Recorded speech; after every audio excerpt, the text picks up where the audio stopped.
The road to the 2011 Sprint Cup Championship starts right here and right now. The first practice of the 2011 season. NASCAR Sprint Cup practice on speed is presented by AARP. We've seen speeds that we haven't seen since 1987. Drivers going over 203 miles an hour on this racetrack when they pair up 2x2. Gorgeous day here in Daytona Beach. A little cooler than most people would imagine.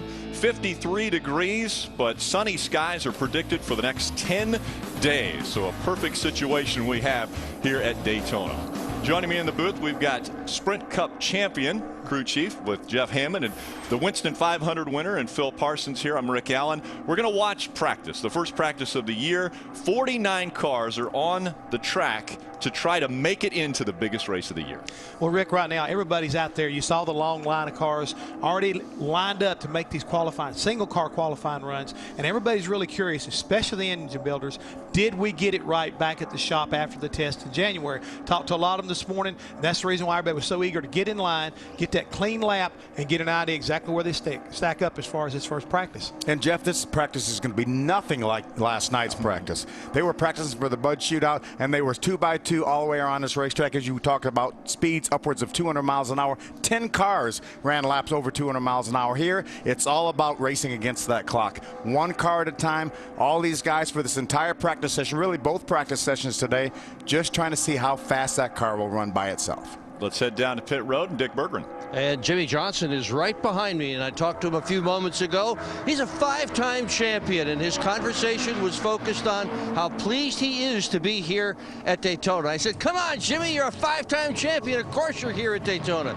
And he said he saw nothing in his past that would indicate the kind of success that he has had in the big league of NASCAR. But he's had it. He surely has, all except here at Daytona. He won the big race in 2006. Since then, his results have been less than spectacular. He's looking to do better in this year's 500. Matt Yoakum. Dick, renewed enthusiasm for Dale Earnhardt Jr. Now, 13 times combined, he's gone to victory lane here at Daytona, twice in a Sprint Cup Series car. He rolls in the speed weeks with enthusiasm, much like he did when he first joined Hendrick Motorsports. And that weekend, he scored the Bud Shootout victory, hoping to kick off Speed Weeks later tonight on Fox with a big win. But right now, it's all about the 500 car. Now, this was the car they had at the tire test back in December, and Steve Letarte feels like they have a really good package. Right now, it's just going to go out, run some laps, see exactly what they brought back. Rick? Thanks, Matt. You know, obviously today is going to be the day where we're going to see guys run by themselves. Yesterday, getting ready for the Bud Shootout, you saw teammates going, 2x2 around this racetrack, and that's where we saw the speeds over 200 miles an hour. Today they're working on, we've got to make it into this field. But because it's Daytona, it isn't just qualifying. You've also got to make sure the car can race well, because they do race into this show. Yeah, they do. I mean, and one other thing, too, is you take a look at Mark Martin. Remember now, Mark sat on the pole here last year. And the thing is about this number 5 car, look at the different color schemes we got there. That's the other thing. We got a lot of different drivers that are in different cars. Right now, when you see the blue deuce, it's not who? It's not Kurt Busch. Kurt Busch. It's Brad Keselowski. He was fast in a practice. And again, you take a look, and a lot of people will say, what's that 24 car? That couldn't be Jeff Gordon. Where's the big DuPont logo? Yeah, where's the DuPont logo? He's got a new sponsor this year, so it's really, the drive from hunger is on the side of that car this year. DuPont's still around, but a totally, different look for Jeff Gordon back here at Daytona again. And AARP, it's almost comical. Jeff Gordon, we always thought of him as the young guy in the series, but he's been around long enough that, well, AARP's jumping on board with Jeff Gordon. I'm proud of that. You have your card, I'm sure, right? No, I don't have the card, but I'm qualified. Well, and you say qualified. Obviously, what they're going to be working on right now, 2 positions get locked in through qualifying. The front row is the only thing that really is locked in to the 53rd running of the Daytona 500. This has always been a fairly complicated formula as to how to get in the Daytona 500, but it's become even more complicated now. You have the top 35 owner points from last year that are locked in. Then, as you mentioned, the 3 fastest cars in qualifying that aren't locked in will automatically make the field for the Daytona 500. Now, that could be the front row, or it could be somebody that qualifies 36th, 37th, and 38th. Depends how it lines up. And then you go to the Gatorade Dual right here on Speed on Thursday, which I've always thought were the most exciting races of all of Speed weeks. They are. And the top 2 guys that aren't already in by either Speed or being locked in from the top 35 make their way in through those qualifying races. So I tell you that the drama lasts all week here. It does, and again, it's a continuation, and that's the reason why we call it Speed Weeks. I mean, you come in here, you start this weekend, start here on Saturday, qualifying, then we kind of get a little bit quiet Monday and Tuesday, but everybody's talking about the 500, leading up to those. It's our Super Bowl, and it takes that kind of build-up. But here's one of the guys I was telling you about driving the Blue Deuce this year, Brad Keselowski, and his new ride for Penske. Moved everybody pretty much up. Paul Wolf. He was his crew chief last year in the Nationwide Series when they won the championship and had an outstanding year as far as that was concerned. I'd have to this day, one of the biggest surprises of 2010 in the Nationwide Series was the performance that they were able to pull out of that number 22 car, discount tire Dodge, because they were a brand new team. I mean, late change right there, and they got something going, and they were able to build a championship-winning organization. And that's what Paul, I had a chance to talk to him this morning. He was standing there with his hands in his pocket. I said, "You ready to go?" He said, "I've been ready to go for 2 days because they're not running in the Bud Shootout." So it's been like, a very long, methodical deal. When you're not on the racetrack, it can be very, very frustrating. I even saw A.J. Allmendinger during the final practice here last night for the Bud Shootout. He was shooting basketball out there because he was so frustrated he wasn't out there in a race car. He had to have something to kind of distract him. How about this guy right here, Jimmie Johnson, 5-time consecutive championships. I was talking to Jimmy yesterday, and I said, I haven't seen him since the end of the season. I said, "Jimmy, congratulations, man.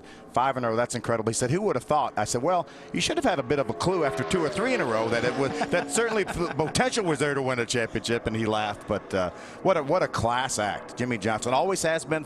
I was at the first nationwide race. Back then it was a Busch Series race that he ran back in St. Louis for Tad Geschecter.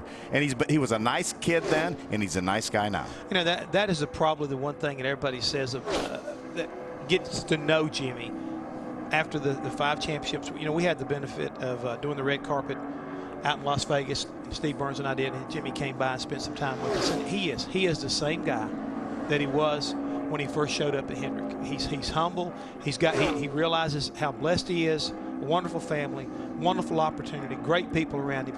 But he figures out a way. He's got the heart of a lion when it comes to getting the job done. I mean, the guy, you don't give him enough credit. He's fearless. I mean, he drives cars, loose, out of control. He doesn't complain about it. He gets stuff fixed, and then when it comes time, you push him in the corner, he pushes back. Hey, Jimmy spun out 3 or 4 times last year on his own, and that's how on the edge he drives that car. We talk about different names and different organizations. Paul Menard moving over to a different organization in 2011. We'll see how that works out for him. First practice of the year for the Sprint Cup Series. You're on Speed.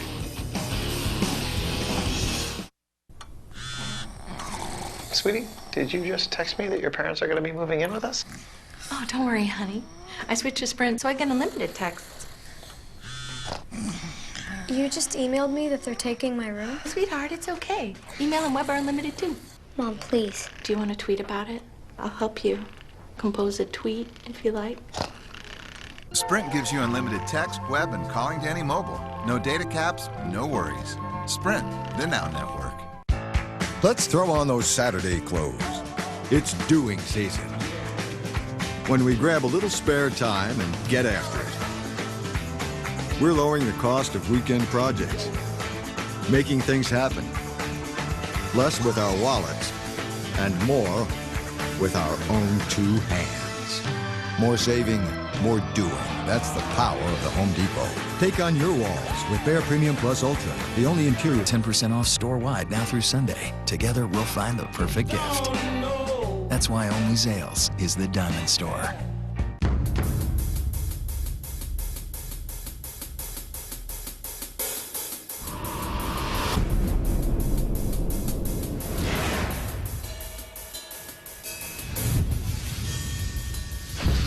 Some athletic uniforms are designed to wick away moisture. Other uniforms are made to wick away 500-degree flames.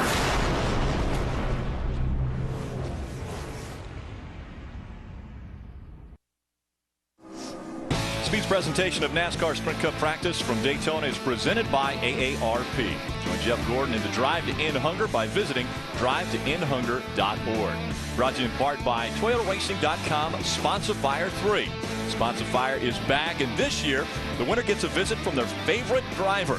Enter at ToyotaRacing.com. And brought to you in high definition by Funai. Funai, fun and innovative. Experience more at FunaiAmerica.com. After the July race at Daytona, it took on a facelift, and we have a time-lapse camera of what took place. The old asphalt being torn off. A lot of drivers involved in that. It's amazing, really, when you look at this racetrack, Jeff, because we're used to seeing the same old surface. I was just doing a little, during the commercial break, I was looking down at our entry list, and I would say that the only guy here that ever raced on the old surface prior to 1979 was Bill Elliott. I don't think anybody else here raced on that on the surface prior to the last paving job. As a matter of fact, I raced here at Daytona for over 20 years, and I never raced on anything but that other surface, and I quit 10 years ago. That's how long it's been since we repaved this racetrack. I hear you. I mean, it's a very... And that's the guy right there. There he is right there. From old to new, take a look at our Napa track description. A lot of things stayed the same, obviously. Yeah, the it's still particulars. still 2.5 miles, 31-degree banking, the 30 degrees on the straights, and the travel is 18-degree. But the key thing is some of the transition angles. I mean, I think that some of the guys still feel like it flattens out pretty quick off of turn 2, like it always has. That was always an issue. But there's still, you know, the tricky parts of this racetrack, like the exit of turn 4, for example. Everything kind of narrows down, and at the end of this, the travel area, you've got to be kind of like on your toes. This is where it gets real narrow. That's what guys are talking about. Just because the track is smooth enough to run 3 or 4 wide, the track's not wide enough to run 3 or 4 wide like Talladega. So it's the same old Daytona with this facelift. And so many comparisons to Talladega after this resurfacing job. People talking about smooth as glass, feels like they're on the highway, gives drivers added confidence. Do you think that's going to play into the way we see the race play out? Absolutely. I mean, because in the past, Rick, we've always talked about the difference between Daytona and Talladega. Talladega was all about speed and the weather banking and everything about the racetrack. It didn't really, was not a handling racetrack. You could go full bore on the speed part of it. Here at Daytona, it was a handling racetrack. You had to give up some speed to keep the car under you, to save the tires. Now these guys are talking about coming in here and possibly running the 150 and never changing tires. That's ridiculous. Almost as ridiculous, I think, as, well, Dick Berger. Just kidding, Dick. Just kidding.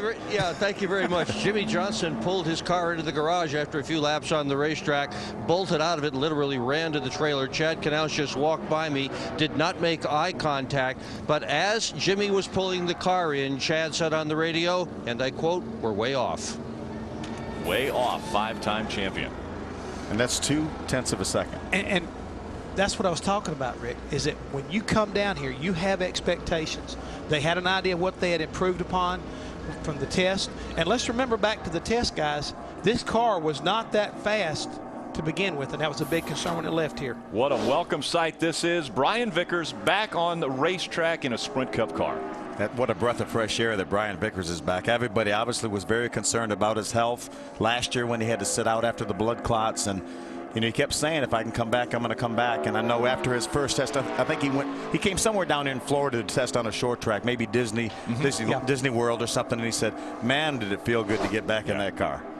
How about that, Matt? Well, when I bumped into him this morning at the NASCAR hauler, the ritual every weekend is that the drivers and crew members have to sign the NASCAR sheet, the release, at the NASCAR hauler. And that's where I saw Vickers this morning. He signed his name. I bumped his arm to smudge his name a little bit, and he started laughing. He says, you know what? He goes, it's been so long since I've had to do this. In a fire suit, it feels really good to be back. He goes, I cannot explain it. Can't put into words what it means to be back behind the wheel.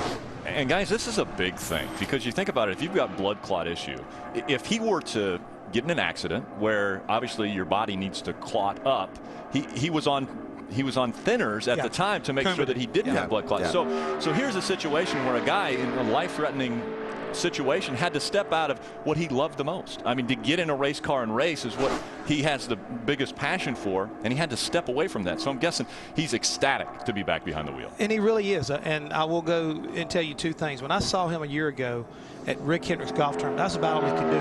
Maybe play golf and be out around some things. And he had the look and the determination then, I'm going to make it back, Jeff. I mean, there's no doubt in my mind. I'm going to overcome this physical ailment, and I'm going to come back, and I'm going to show you guys what kind of a race car driver I really am. And I think that alone has helped sustain him throughout all this, because as he said, and you just pointed out, he was so, messed up because of the medicines he was on. He couldn't do anything that he loves to do. He is a very energetic and go get 'em, living on the edge kind of guy. Very active guy. Diving out of airplanes to riding motorcycles. He loves doing different things. So it really affected his life all the way around. I mean, it really did knock him for a loop. Here's another guy right here on the racetrack, Bobby Labonte, that maybe get a little shot in his arm here for a rejuvenation of his career. 2000 champion, moves over to the JTG organization with Brad Doherty, and really, really excited. They've had a couple really good tests in the offseason. I know they went to Gresham. They came down here to Florida, did some short track testing, and a very, very positive outlook for this year. I think he's going to be with the right guy too, Frankie Kerr. I think he'll make a great combination. A lot of improvements made to not only the racing surface, but the race car. Mark Martin's got it figured out in his first practice. Introducing Car Warriors, all-stars versus small-town heroes in a 72-hour race to build the ultimate ride. Car Warriors premieres February 23rd at 9, followed by the premiere of Car Science on Speed. I also will my private jet, my island in the Maldives, and full control of the family business to my soulmate, Angel. Finally, to my only son, Chauncey, I bequeath my DirecTV and its vast collection of 6,000 shows and movies. DirecTV now gives you instant access to 6,000 shows and movies at no extra charge. Yeah! Whoa! Thank you! Yeah! Don't just watch TV, DirecTV. Does your love for motorcycles... Yeah. Hi, can I borrow some milk? Yeah. Just a second.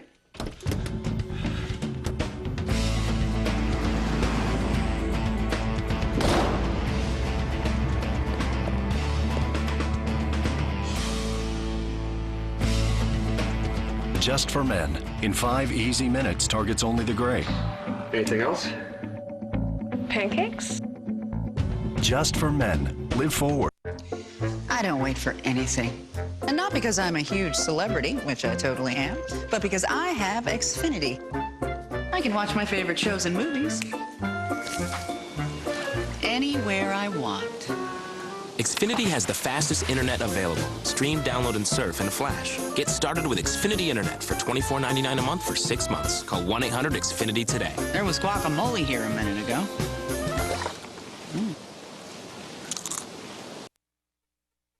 Are turned on the man who loves to stir the pot. Tune in as Kevin Harvick takes center stage for some good old-fashioned ribbing. Don't miss the Budweiser roast of Kevin Harvick. That's next Saturday, 9 Eastern, right here on Speed. Interesting. Yeah, I was not asked to be a part of that roast, so I think that's a good thing. It is. But talking about great shows on Speed, how about the one last night on Dale Earnhardt? Spectacular. It was unbelievable. That was a great, really great show. And everybody involved, all I can say is, outstanding effort by everybody. And it was a great job. 33, Clint Boyer on the racetrack now. Teammate to Kevin Harvick. I'm sure he'll be involved in that roast next week. He's been racing all week on the dirt track here locally. Yeah, he was frustrated. I talked to him yesterday afternoon before the Budweiser, draw, and he was upset because he couldn't go to Volusia County because he's leading the points over there, and he wanted to go over there and race more. He wanted to be there to draw that Budweiser. Well, I'll tell you what, he may have been frustrated by not being there, but there were some other guys that were frustrated with him being there because not only has he had success, but he roughed up some of his own almost teammates in the Dillon boys. Yeah, Ty and Austin Dillon have both been running over there, and from what we understand, Clint got into Ty and cut a tire down, and Ty was pretty upset with him. So that's some good fun there within the RCR ranks. Now, wait a minute, Phil. You grew up knowing that Rubbin's racing. That's right. I mean, he just roughed against him. Well, remember, Ty's only 18. Yeah, he's 18 years old, so Ty Dillon hasn't learned that lesson yet. And by the way, he's on the pole today for his first start at Daytona in the ARCA race coming up later. We've got a caution on the racetrack, and we're hearing that it potentially is a brake rotor issue, which is surprising because a lot of times here at Daytona we don't even talk about brakes. Well, you got to understand, you got to have brakes, but a lot of these teams come down sometimes with real light brakes for qualifying. As light as they switch can it be. over, and then they're basically about, you know, a half-inch thick, and the next thing you know, you could easily get into that sun gun, and if it's been drilled or thinned down a little too much, it could wind up, you know, failing. There's a good shot of Andy Lally. He has a little bit of experience at this racetrack. Yeah. He was a class winner in the 24-hour race here just a few weeks ago. So Andy Lally pulling his number 71 Chevy Impala off of the racetrack now, as again we're under a caution condition at the track. Going back to that team for Andy Lally, wasn't Brendan Gaughan a part of that too also? Yes, he was. Yeah. Absolutely. Yeah.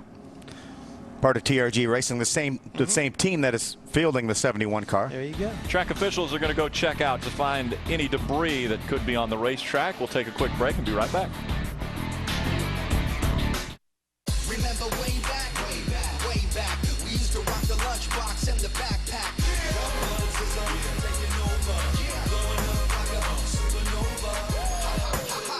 Sponsifier is back. How's it look? Looks like Kyle Busch. Yeah, it does. Sponsifier is back.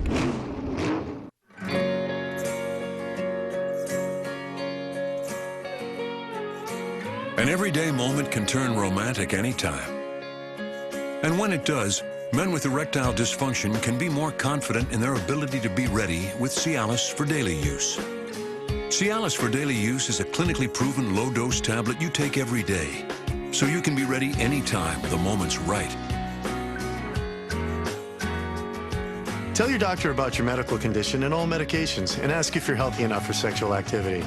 Don't take Cialis if you take nitrates for chest pain, as this may cause an unsafe drop in blood pressure. Do not drink alcohol in excess with Cialis. Side effects may include headache, upset stomach, delayed backache, or muscle ache. To avoid long-term injury, seek immediate medical help for an erection lasting more than 4 hours. If you have any sudden decrease or loss in hearing or vision, stop taking Cialis and call your doctor right away. Ask your doctor if Cialis for daily use is right for you. For a 30-tablet free trial offer, go to Cialis.com. Do you enjoy winter even more when you know it's just about over? Then you belong at Bass Pro Shops for big savings, like Redhead Talus waterproof mid-hikers for only $39.94, and the revolutionary Bass Pro Enigma anti-backlash baitcaster for under $80. It wouldn't be Valentine's Day without a heart-shaped box of chocolates. I love to get chocolates, especially on Valentine's. Men should go with the heart-shaped box at Valentine's Day. Don't give her just any chocolates. Give her Russell Stover chocolates with the famous Russell Stover bow. Welcome back to Speed, the Motorsports Authority, as NASCAR Sprint Cup practice has been slowed now by a caution. They're cleaning up the racetrack. It wasn't a car that got into the wall or had any problems other than we think a part may have fallen off. That was the fastest guy we saw just a moment ago, Mark Martin, walking through the garage area. There's a second fastest car right there, Jeff Gordon, teammate to Mark Martin. Strapping back in. And this is a unbelievable facility, and if you've never done it, witnessing the Daytona 500 in person is something that you must do. It is a must-see event. If you want something to put on your bucket list, it would be to come and watch the Daytona 500. I'm hearing that tickets are still available for this, the 53rd running of the Great American Race. I know I was down there on pit road yesterday, and pit stall number 1, and that's where the trial kind of narrows back up for the short chute going into 1. And to see this, there we go, that's pit stall number 1. When you look across there, it's a very narrow part of the racetrack, Rick, but I've been in that area as far as pitting a car. And to have them come down through there, all 43 of these cars thundering like they do, it's breathtaking. And to be that close, you feel like you can reach out and touch them. And every now and then they try to reach out and touch you, and it's like, whoa, a little too close to the action here. Well, at over 200 miles an hour, I mean, it is absolutely thrilling. It is. I mean, again, you kind of hit the nail right on the head. You can watch it here on Speed, or you can watch it on Fox. But to really get the appreciation and get that feeling, you have to be here. One of the things that happened when they resurfaced this racetrack is Goodyear had to make sure they had the right compound for the new surface. Yeah, well, they brought actually a little bit of a hybrid combination. Yep. The left side tires are the Talladega tires that we've run, and the right side tire is a new tire that they will also run at Las Vegas here in a few weeks. But you know, Goodyear does such a great job, and everybody I've talked to, Jeff, in the garage area says There were no issues with tires. No issues with tires. As you mentioned, you could probably run the entire 150-mile qualifying race on the same set of tires. Well, Kevin Harvick told me during the test, I said, Kevin, what do you think about this tire? He said, well, I done told my tire guy, just come on in here, air me a setup for the Budweiser shootout, give me one set of spares for that, one set to practice and qualify on. And then go back home? And go back home. Just get stuff. He said, I'm only going to need about maybe 7 or 8 sets for the whole 500. Normally you go through 20-plus sets. Martin Truex Jr. now coming onto the racetrack in his Napa 56 Toyota.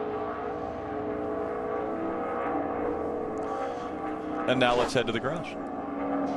And Rick down in the 5 garage of Mark Martin. We've talked a lot about new driver and crew chief pairings for 2011, and Mark Martin paired up this year with Lance McGrew. And Mark, does it make a driver even better? Maybe put you on your toes even better when you're paired with a new surrounding? It does me. I don't know. It's always worked well for me. You're not comfortable. You're up on your toes and digging hard, and all your senses are keen, and there's a lot of excitement and enthusiasm in this GoDaddy.com Chevy team, and we're glad to be at the racetrack. It's good to be here with the competitors and working with these guys and seeing the fans and getting back at it.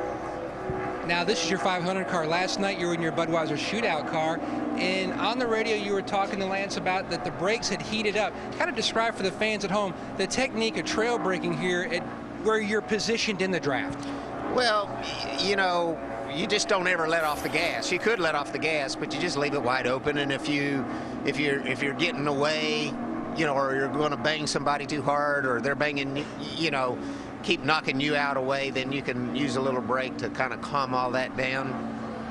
But our problem was that we had a rotor that warped on the right front, and it threw the pads back, and so I thought the brakes were heating up, but really they were fine. It was just a warped rotor. Well, you can see on his face he's excited to be here at Speed Weeks 2011, as is my compadre across the garage, the Hall of Famer, Dr. Dirt, Dick Berggren. With Clint Boyer, who's just come off the racetrack. What's it like out there today? Oh, pretty lonely out there today, but it's all about speed. It's all about obviously qualifying fast. Got a couple things. We're off a little bit. Our teammate Jeff Burton was pretty fast, but so far so good for the Cheerios Hamburger Helper Chevrolet. How different is the car in this practice from what you ran in shootout practice last night? Well, I've noticed everybody's scraping the ground a little bit out there. You can see the marks on the racetrack. Everybody's just trying to get them, as fast as they can, sealed off and everything else. So, we've got a couple tricks up our sleeve we're working on yet, and that's what it's all about right now. It's just getting those little bit of crumbs. You're not going to find, 2, 3, 4, 5 tenths. You just have to find us, maybe a half tenth of the time. Is your power steering hooked up, or have you unhooked it? No, it steers good. They're doing that. They're going a long way. Well, at least one driver has talked about unhooking his power steering, which of course it takes some power away from the motor. Yeah, absolutely. They don't call this motorsports for nothing. All right, thank you. Thanks, Dick. Well, how about this story? Steve Wallace will make his first ever start in the NASCAR Sprint Cup Series, and it's at the biggest stage.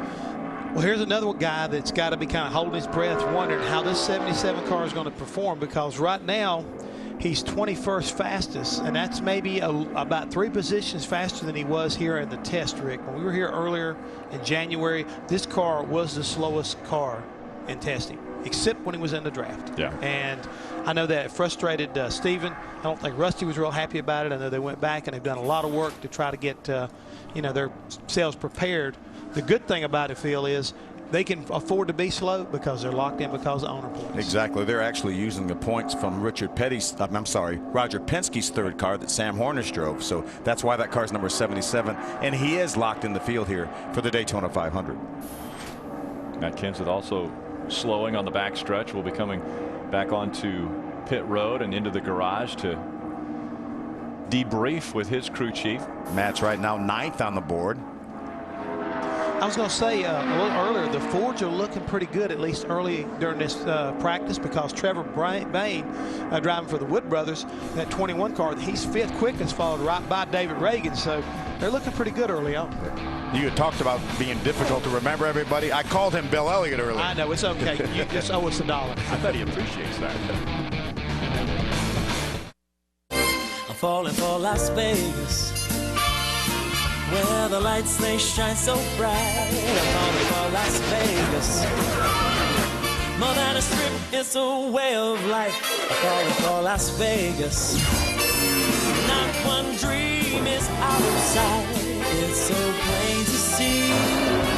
She's been good to me. NASCAR comes to lovely Las Vegas March 4th through 6th. Select your seats online at lvms.com.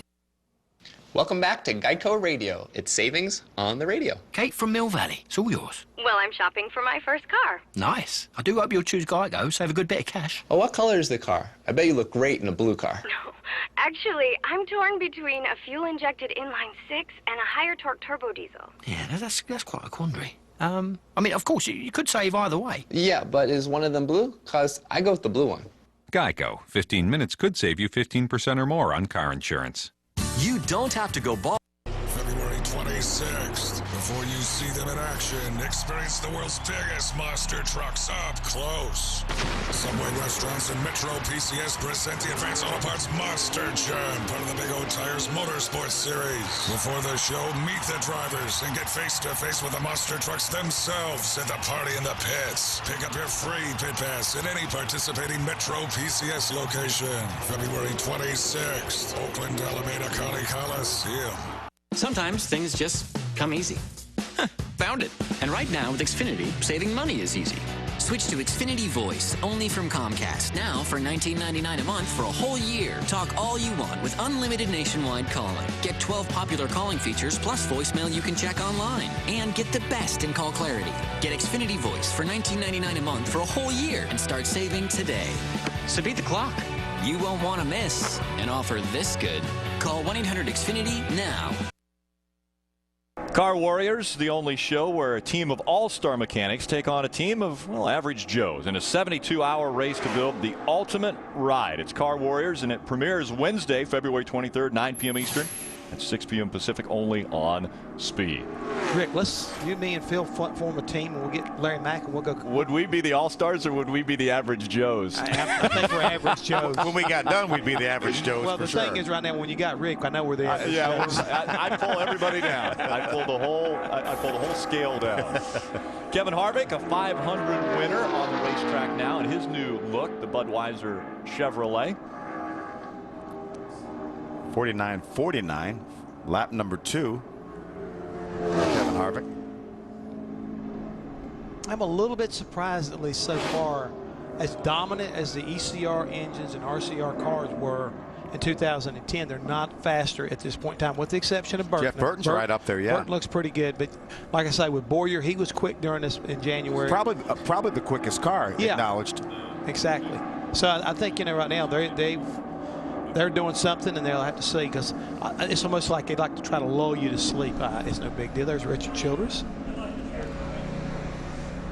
Richard Childress, pretty happy grandfather, right? A lot of success, not only here in the Cup Series, but also in numerous other series. The ARCA Series, he's had success. The West Series, East Series. I mean, when his grandchildren are running races, they're winning.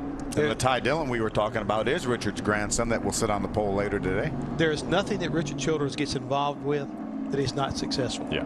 Think about his wine. I was going to say, he does a pretty good job with the winery. He's got a lot of things. Hunting, it doesn't make any difference. I mean, he is a competitor 24/7. Speaking of competitors on the racetrack now, Carl Edwards. He's got a little competitive edge in him. Yeah, what a great finish to the 2010 season too for Carl Edwards. It really was. I talked to him just briefly during media day here at Daytona, and he's ready. He's ready to get back at it. He's wanting to find out, exactly what this year is going to bring, because he's like everybody else. You come off with such a high, such a momentum builder at the end of the season. It's kind of like, we got to quit racing. Let's go on Daytona. Let's go. And historically for Carl Edwards, he's got to remember back to really his second year in Cup, when he had so much success and had so many wins, and thought, okay, I'm going to be running for the championship, and the next year couldn't get to victory lane. And so now he comes off of a season where he won the last 2 races of the year, hoping to bring that momentum into the 2011 season, and it starts on the biggest stage once again. Well, you got to pick up where you left off, and you're only as good as your last race. I mean, that's the way you always work as a racer.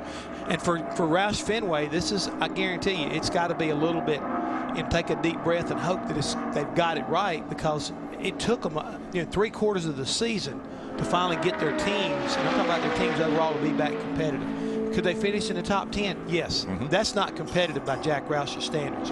You're supposed to be in the top 5, leading laps, and being in contention to win.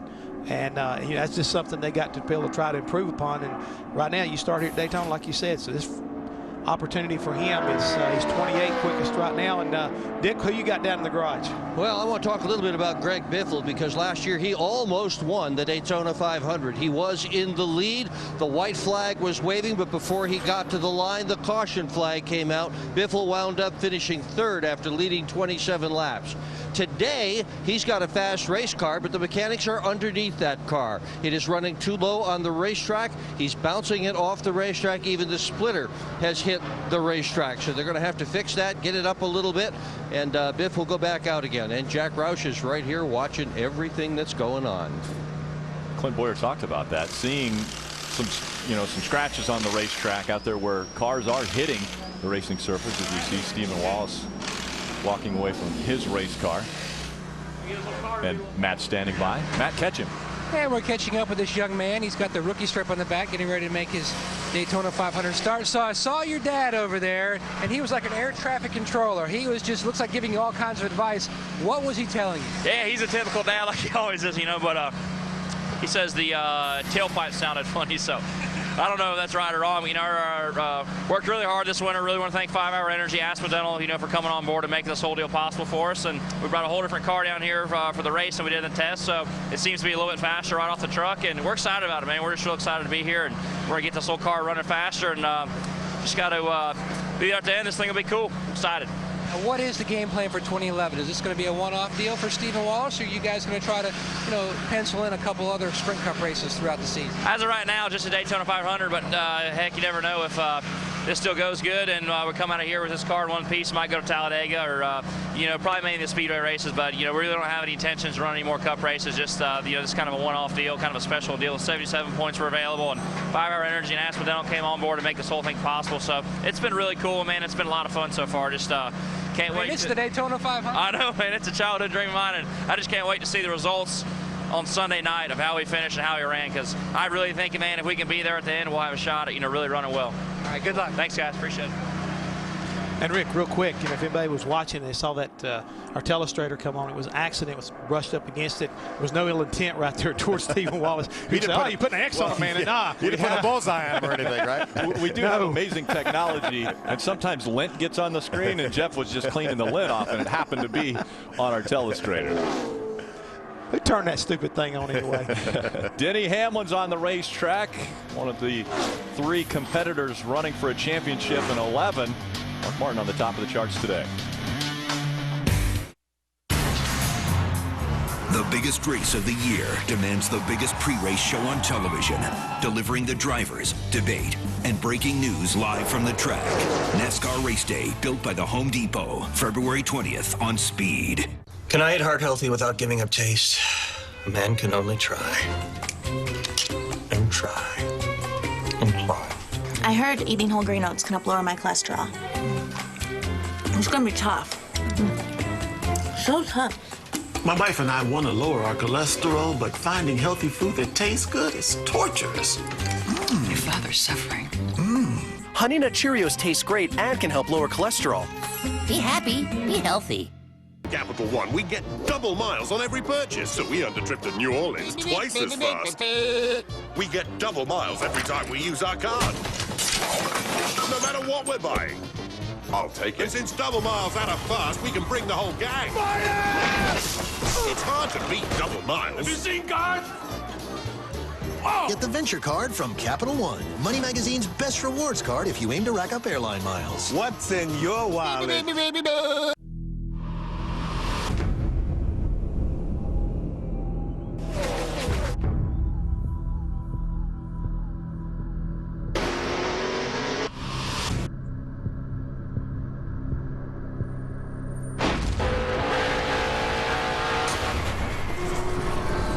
it all on the field is not the same as leaving it all on the wall.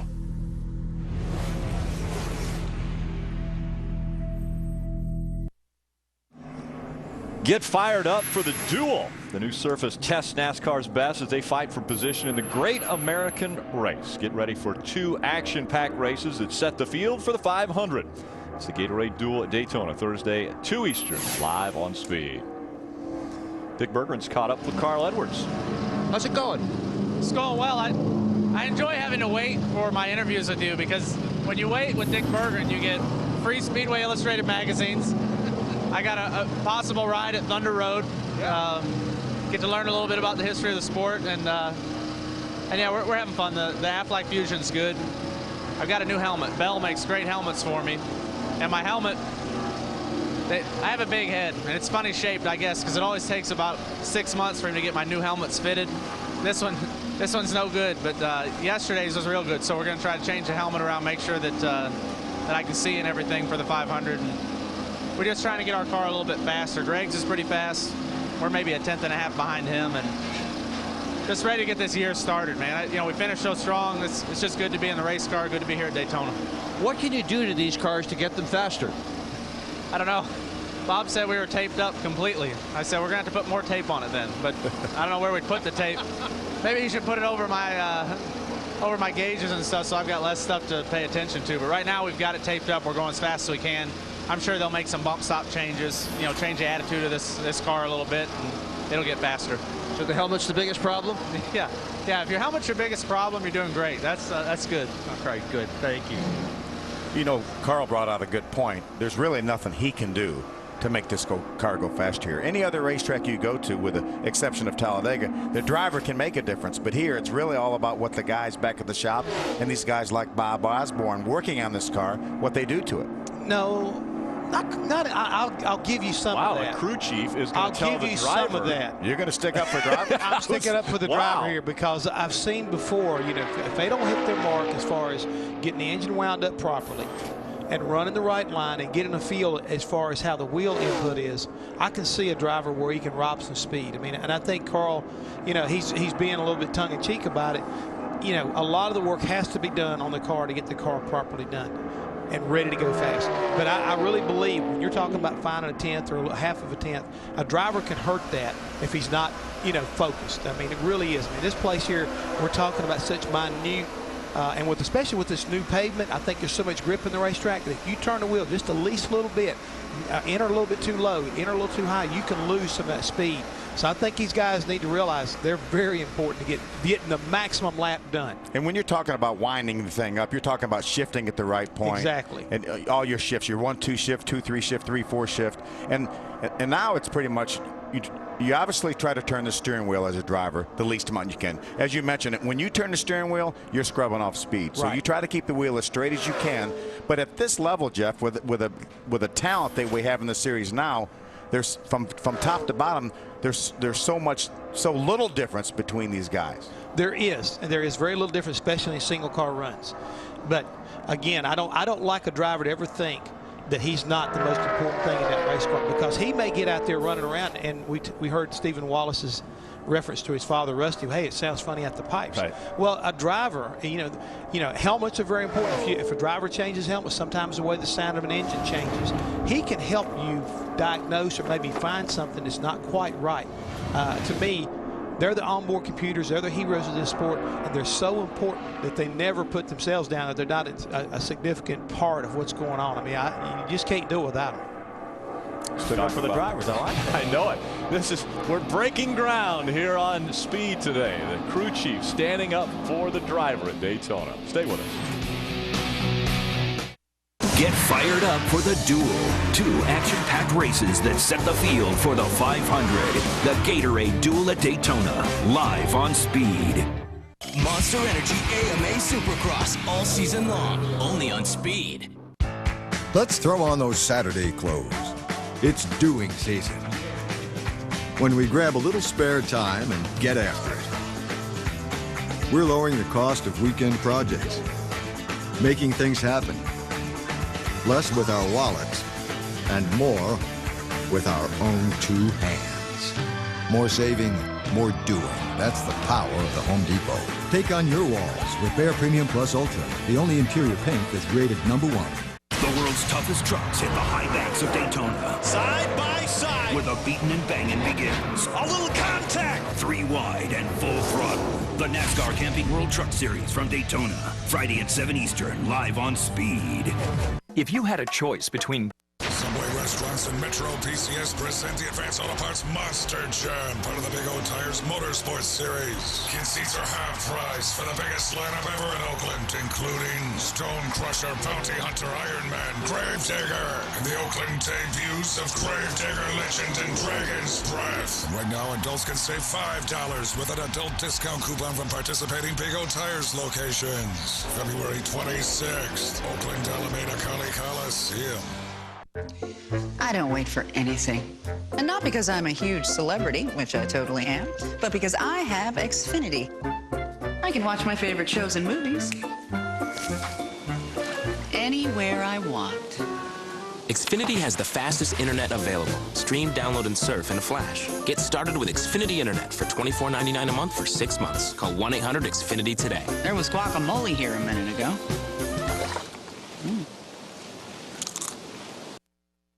NASCAR Sprint Cup practice presented by AARP continuing, and the first car to make his second run of this practice will be Brad Keselowski in the Blue Deuce. Here we are 45 minutes into this practice session. We've had 44 of the 49 cars entered on the racetrack.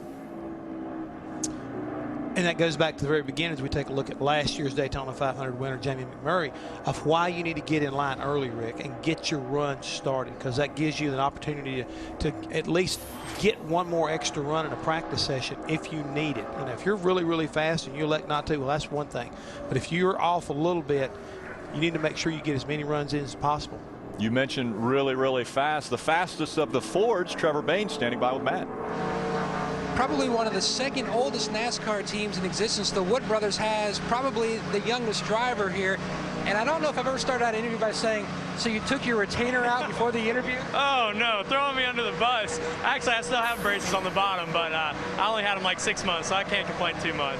When you look at the 43 and the 21 car numbers, the most historic in NASCAR, what does it mean to you to be behind the wheel of the Wood Brothers 21? So much history there. There is, man. I was driving in the other day, and I saw the big picture on the front of the speedway here with the 21 and 43 going across the finish line all crashed. And I mean, it's an unbelievable opportunity. You know, Eddie and Lynn Wood and Glenn and Leonard are all so supportive of me, which is incredible. You know, I couldn't ask for a better group of guys to be surrounded with, and they know racing. I mean, this car's fast already. I told them earlier, it doesn't take much to get me excited, but that first run was enough. So, you know, this thing looks awesome. Got the David Pearson paint scheme on it. Just an awesome opportunity. I mean, I'm really fortunate for it.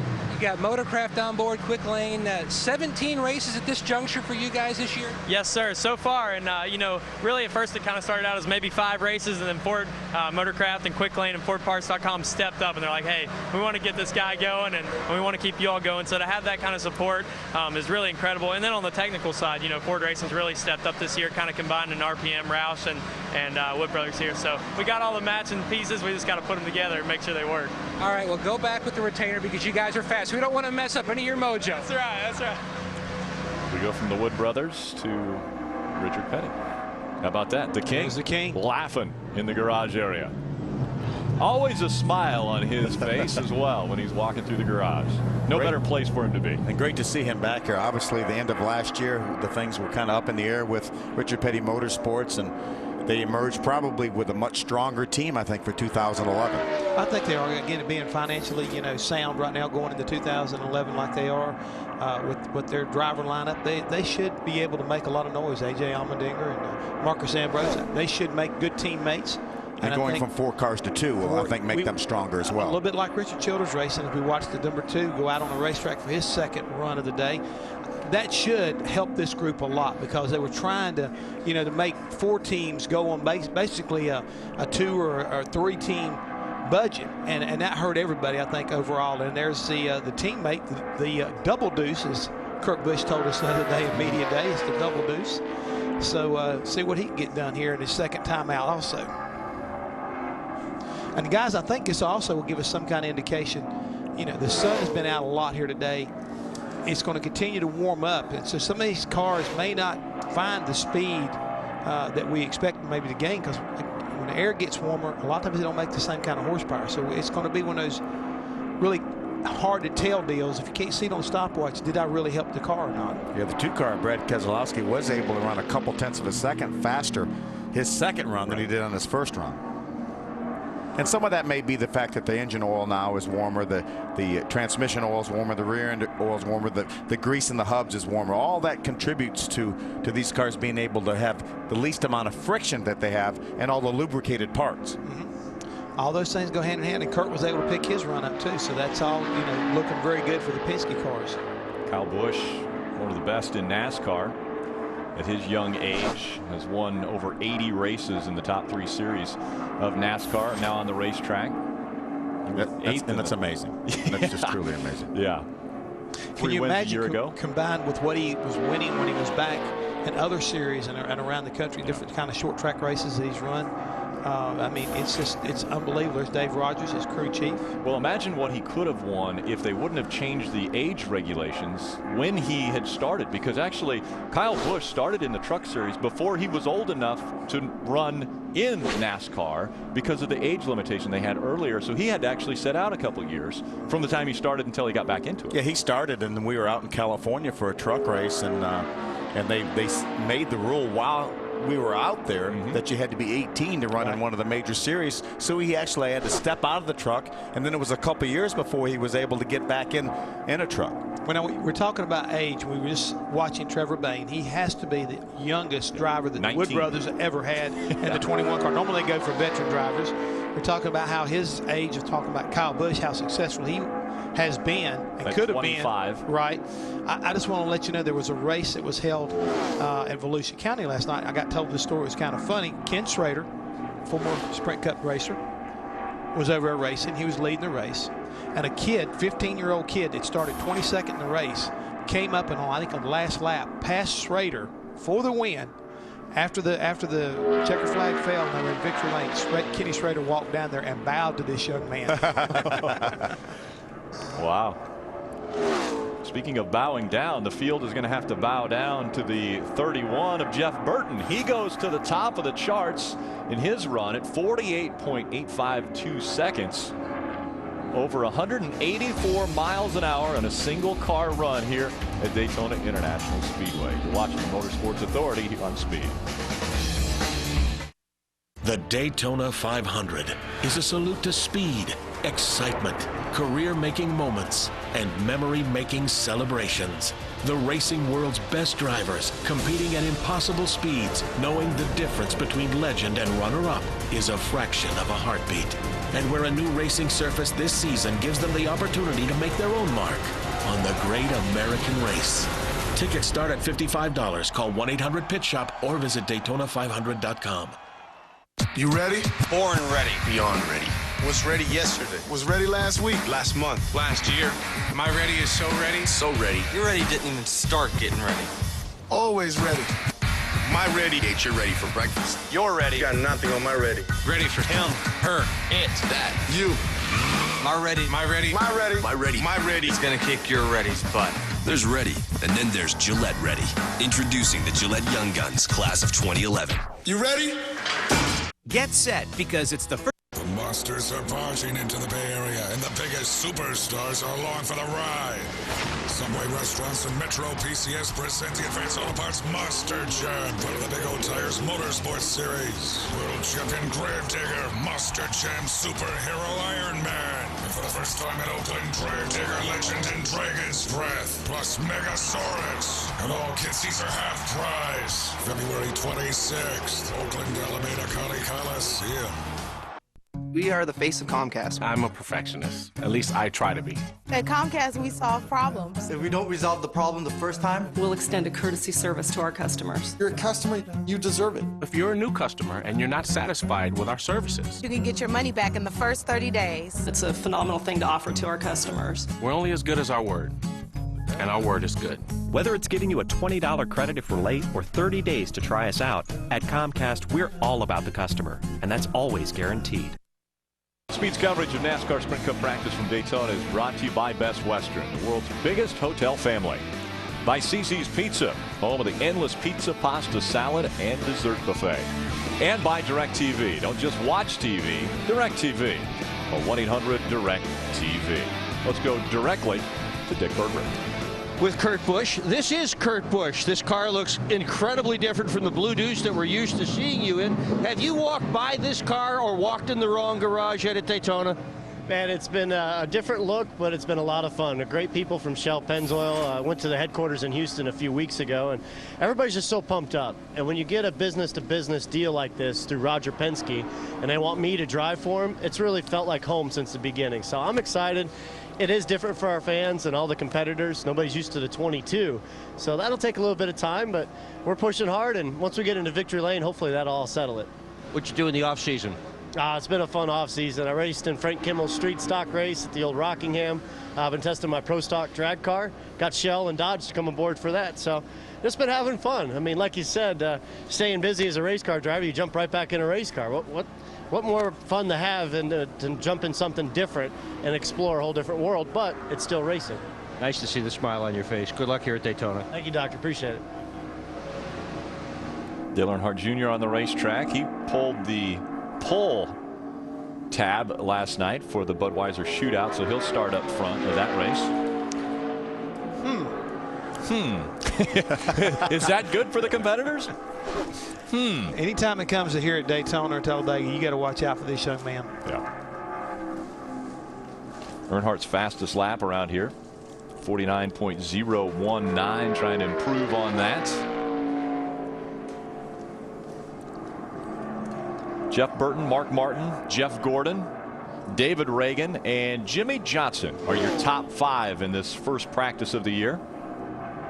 It's amazing how close the times are, Jeff. Right now, Jeff Burton at a 48.85. Then you have an 88, a 93, a 93, a 98. It's incredible how close these times are. I think you're at Martinsville, Virginia, or Bristol. Exactly, exactly. Not a 2.5-mile oval. If you weren't able to watch the test that took place here on Speed, there have been some changes to the front end of these race cars. The splitter used to have a little bit more of a prominence on the front of the car as far as sticking out, and there was braces. Well, those braces are now gone, and the splitter doesn't extend out in front of the car as far as it used to. I think it's a nice look for these cars too. They made a new lower half of the nose. The top of the nose is actually the same as it was for all the makes, but the bottom half now is a common half of the nose, but a nice change, I think, in the appearance. It looks a lot more like what you'd see on a street car. I mean, that's the thing that's so important, is it getting rid of those braces. A really nice, aesthetic change right there. We still have a splitter. You see just barely skipping across the ground there. There's the front end of the Ford Fusion. It looks like the number 16 of Biffle's car. Yep. So getting ready to roll back out. But yeah, a much cleaner look. We hadn't even touched on the fact, let's talk about some of the new changes this year. The nose was one thing. How about the E15 fuel we're running right now, ethanol that we're running this year? You see a lot of the gas hole areas have got it's done in green because, again, NASCAR is working to try to be more environmentally friendly. Greener. Yep. So greener NASCAR. So a lot of changes around that garage area as far as that's concerned this year.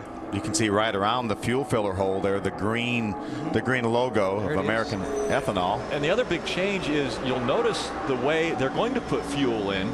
They're eliminating a man that goes over the wall because they won't have a catch can man anymore. This is a self-venting fuel system, so you only have to have one person fuel the car. You don't have to have the catch can man. It's a lot different from what they're used to, but the Camping World Truck Series did it a year ago, had a lot of success, and so it has now moved into all 3 series. It has, and again, the folks from Schultz who make this particular fueling system, now this is what is used throughout the entire top 3 series of NASCAR. These units right now, are like $1,800 a piece. I mean, they're not cheap by any stretch of imagination, but the elimination of the catch can guy, it should make things more environmentally safe.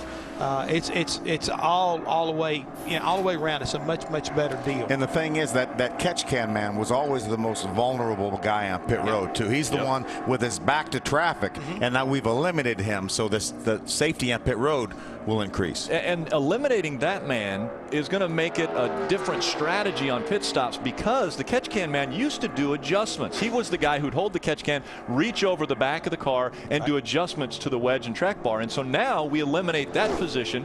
How will that change pit stops? You're going to see guys go back to the old school, back when we used to watch Leonard Wood and Dale Lemon carry their own tire. When you have to make a serious enough adjustment, we're going to look for a lot of these guys to maybe carry their own tire so that the tire carrier can make the adjustments. Talking to some of the pit crew coaches, that's one of the approaches they'll be using, as we head into this season. And you're going to see all kinds of scenarios and people doing different things, from when you don't need a lot of fuel, if you get the thing full of fuel quick enough, the gas man himself making an adjustment. So you're going to see a lot of different things change on pit road. Looks like Steve Wallace is going to go back out onto the track for another run, see if he can improve. How about Jeff Gordon? He went to the top of the charts.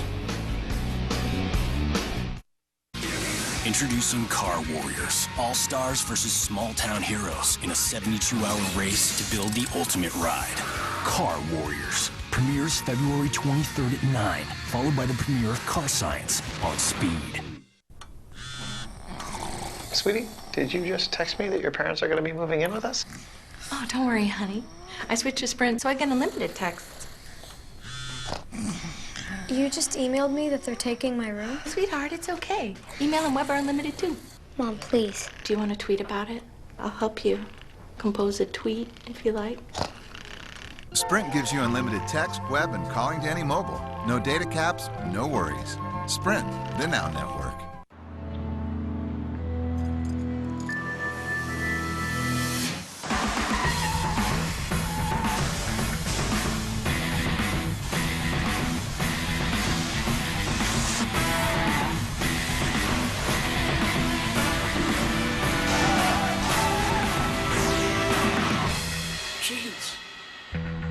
Jeez.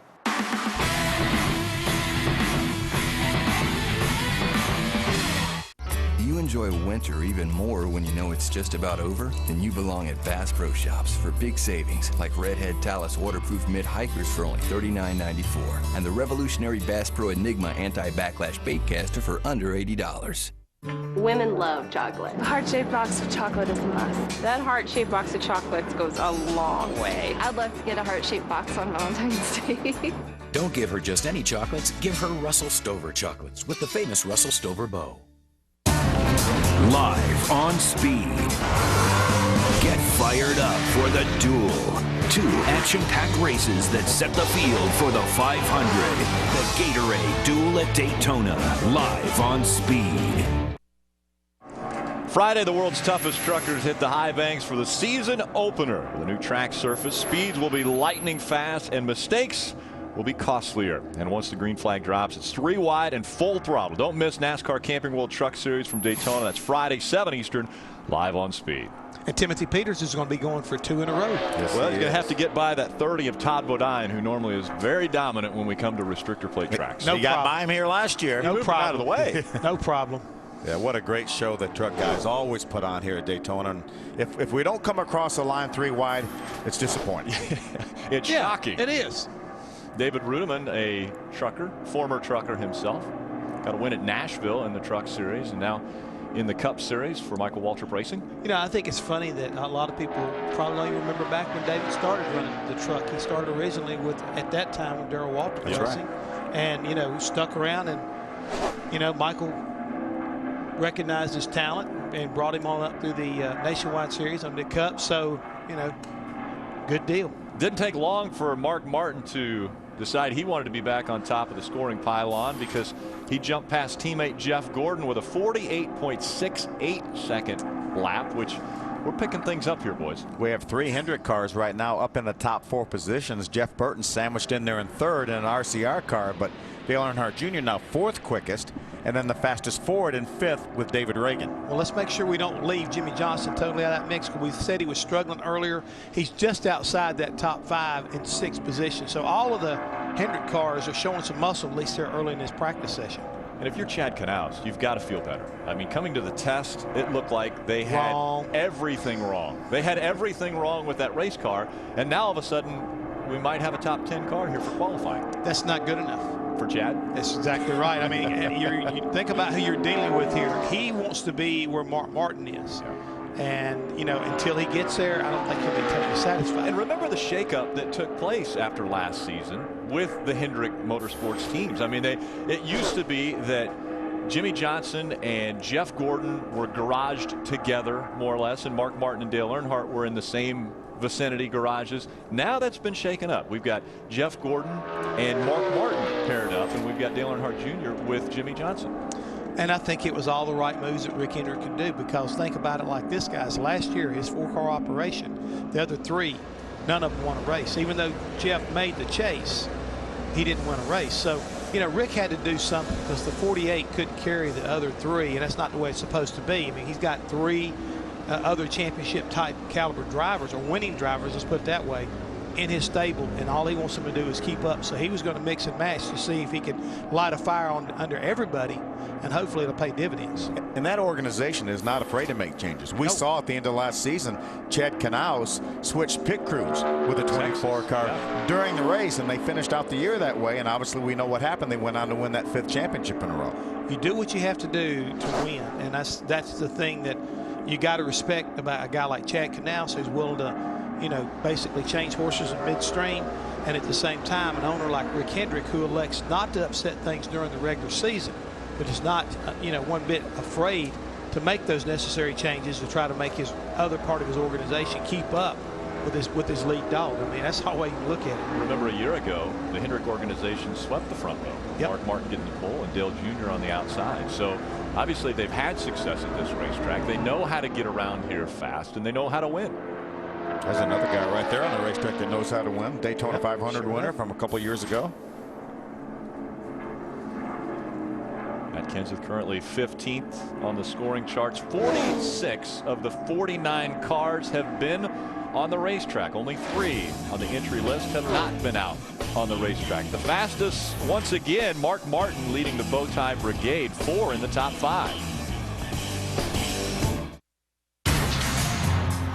The biggest race of the year demands the biggest pre-race show on television, delivering the drivers, debate, and breaking news live from the track. NASCAR Race Day, built by the Home Depot, February 20th on Speed. Remember way back, we used to rock the lunchbox and the backpack.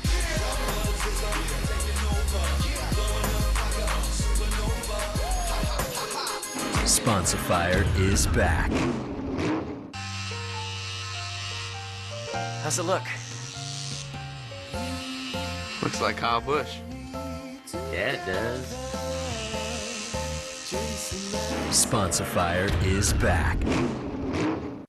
Okay, we're back, and I just did an online auto insurance quote right here with The General. It was really easy and practically anonymous. With no personal information required. And it only took a couple of minutes. And you saved a whole bunch of money. And so can you. Log on to thegeneral.com right now and get insured with a down payment as low as $59. You'll also get instant proof of insurance.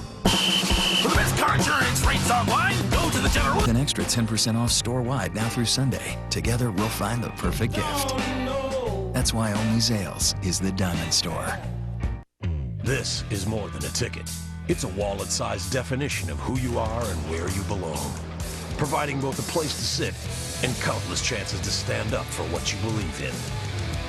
It's a rite of passage, a declaration of independence, and an invitation to discover 43 new heroes and 100,000 new friends. This is more than a ticket, because it says as much about you as any piece of paper can. Reserve yours today at NASCAR.com/tickets. Great racing action continues all day. We've got Sprint Cup Series practice, 2 o'clock this afternoon. The ARCA Racing Series will kick off their season at 4:30.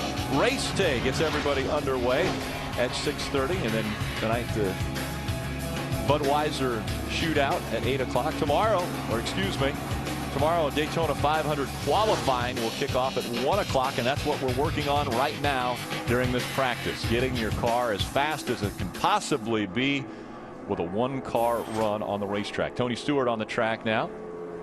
Tony's 13th quickest right now. This will be Tony's second run.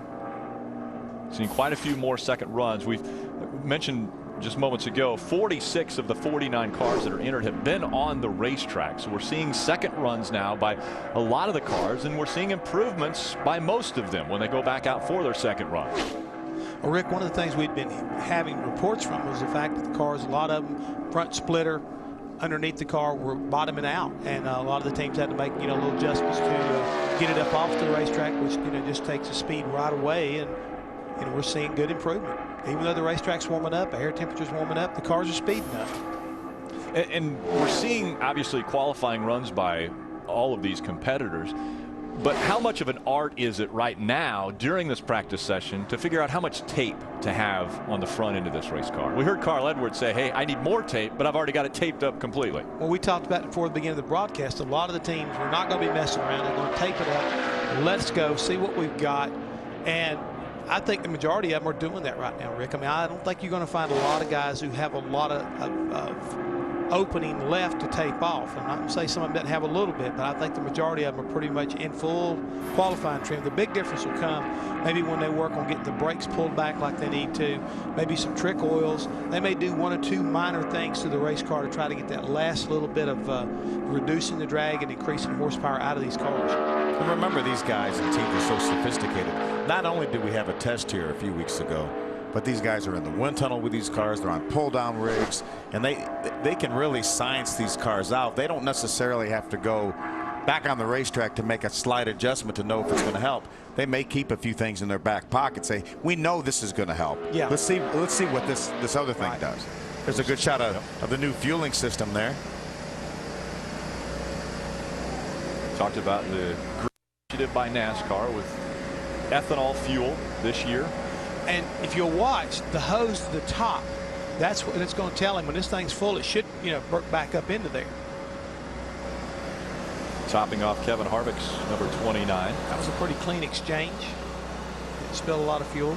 And that'll be a learning experience for these teams, because in the Cup Series and the Nationwide Series, they haven't used these in a race setting. Now, obviously, on a daily basis, these crews will practice, but it's not the same as game day when you're out here and race day and you're trying to get the fastest stop you possibly can, and you've got to hit that just perfectly to get that thing to line up. Well, the old style, we used to call them Kaiser dry brakes, were a lot more forgiving. It had a little bit of flex in it. These new ones, the way they're designed, you've got to be perfect. You've got to really know how to line it up, otherwise it will not take fuel. We used to have a pretty big guy that would be the fuel guy. Obviously, those cans weigh a lot, 12 gallons plus the weight of the can and the nozzle.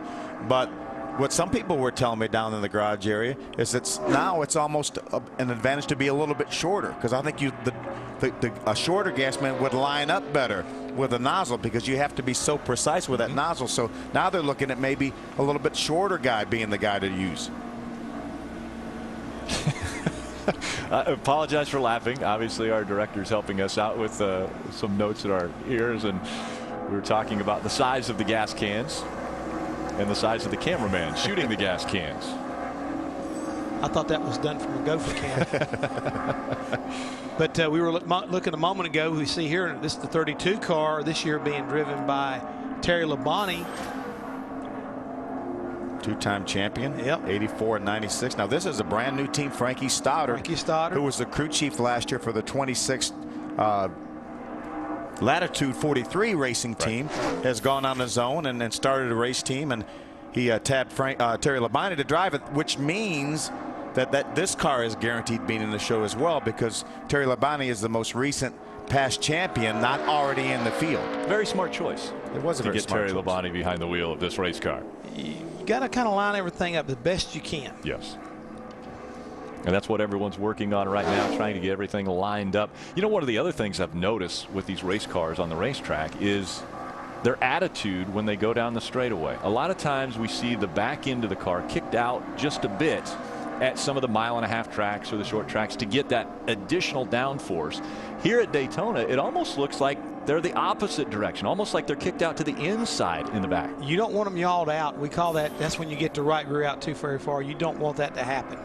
Let's go back down to the garage and Dick Burton.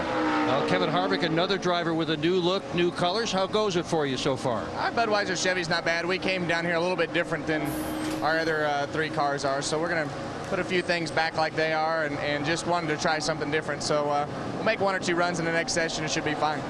You had the best results of any of the drivers here at Daytona last year in both the races, qualifying races, and all the rest of it. But with the new racetrack, the change in configuration of the nose, is your car as good this year as it was last year? Can we expect as much out of you? Well, I think, this is going to be a lot like Talladega, and we finished 1st and 2nd there, so we should be okay. Good answer. Thanks. Good luck in the Daytona 500. A lot of smiles on a happy Harvick. We should be okay. Yeah. Should be okay. You're watching Sprint Cup practice from Daytona here on Speed, the Motorsports Authority. The world's toughest trucks hit the high banks of Daytona. Side by side. Where the beating and banging begins. A little contact. 3 wide and full throttle. The NASCAR Camping World Truck Series from Daytona. Friday at 7 Eastern, live on Speed. Hey, Faith, can you help me out? Yeah. It's Valentine's Day. I gotta write something, but I can't. Just write what's in your heart. She'll think I'm dumb. No, she won't. Tell her how you feel. Come on, give it a shot. Okay. Dear Kim, your rack is unreal. So you sent that? My heart told me to. You don't have to go buy. If you can click a mouse, you can buy a house. Auction.com is hosting a live auction event in your area. Attend in person or bid online in real time at Auction.com. Hundreds of lender foreclosed homes must be sold. Attend these open house dates. These are amazing deals for investors, families, and even first-time home buyers. Attractive financing is available. These homes must be sold. This is an incredible opportunity to buy foreclosed homes at auction prices. If you can click a mouse, you can buy a house. Learn more and register now at www.auction.com. Say hello to Xfinity Voice, only from Comcast. It's the home phone service you've been waiting for, with unlimited nationwide calling for $19.99 a month for 12 months. Chat with friends and family all day, every day. Get voicemail you can check online, and 12 popular calling features, including caller ID and call waiting. Plus, get the best call clarity, all for $19.99 a month for 12 months. Get Xfinity Voice now for this incredible price. Call 1-800-XFINITY today. 40 minutes remaining in this first practice session of the 2011 season. Mark Martin back up on top of the charts. Teammate Jeff Gordon behind him. Burton, Earnhardt, David Reagan, your top 5. And to illustrate the difference between what we saw yesterday in Bud shootout practice, remember we saw 10 cars over 200 miles an hour. 203 being the top speed, and here by themselves 184 miles an hour. So you don't think that those hooking up guys matter very much? Yeah. Maybe 20 miles an hour. I always talked about how the draft really makes the playing field so much leveler. It's really a great example of that, picking up almost 20 miles an hour and the way these guys are able to figure it out. And to me, what's also impressive, when I was here in January in the 3-day period, they picked up almost 5 miles an hour working the draft.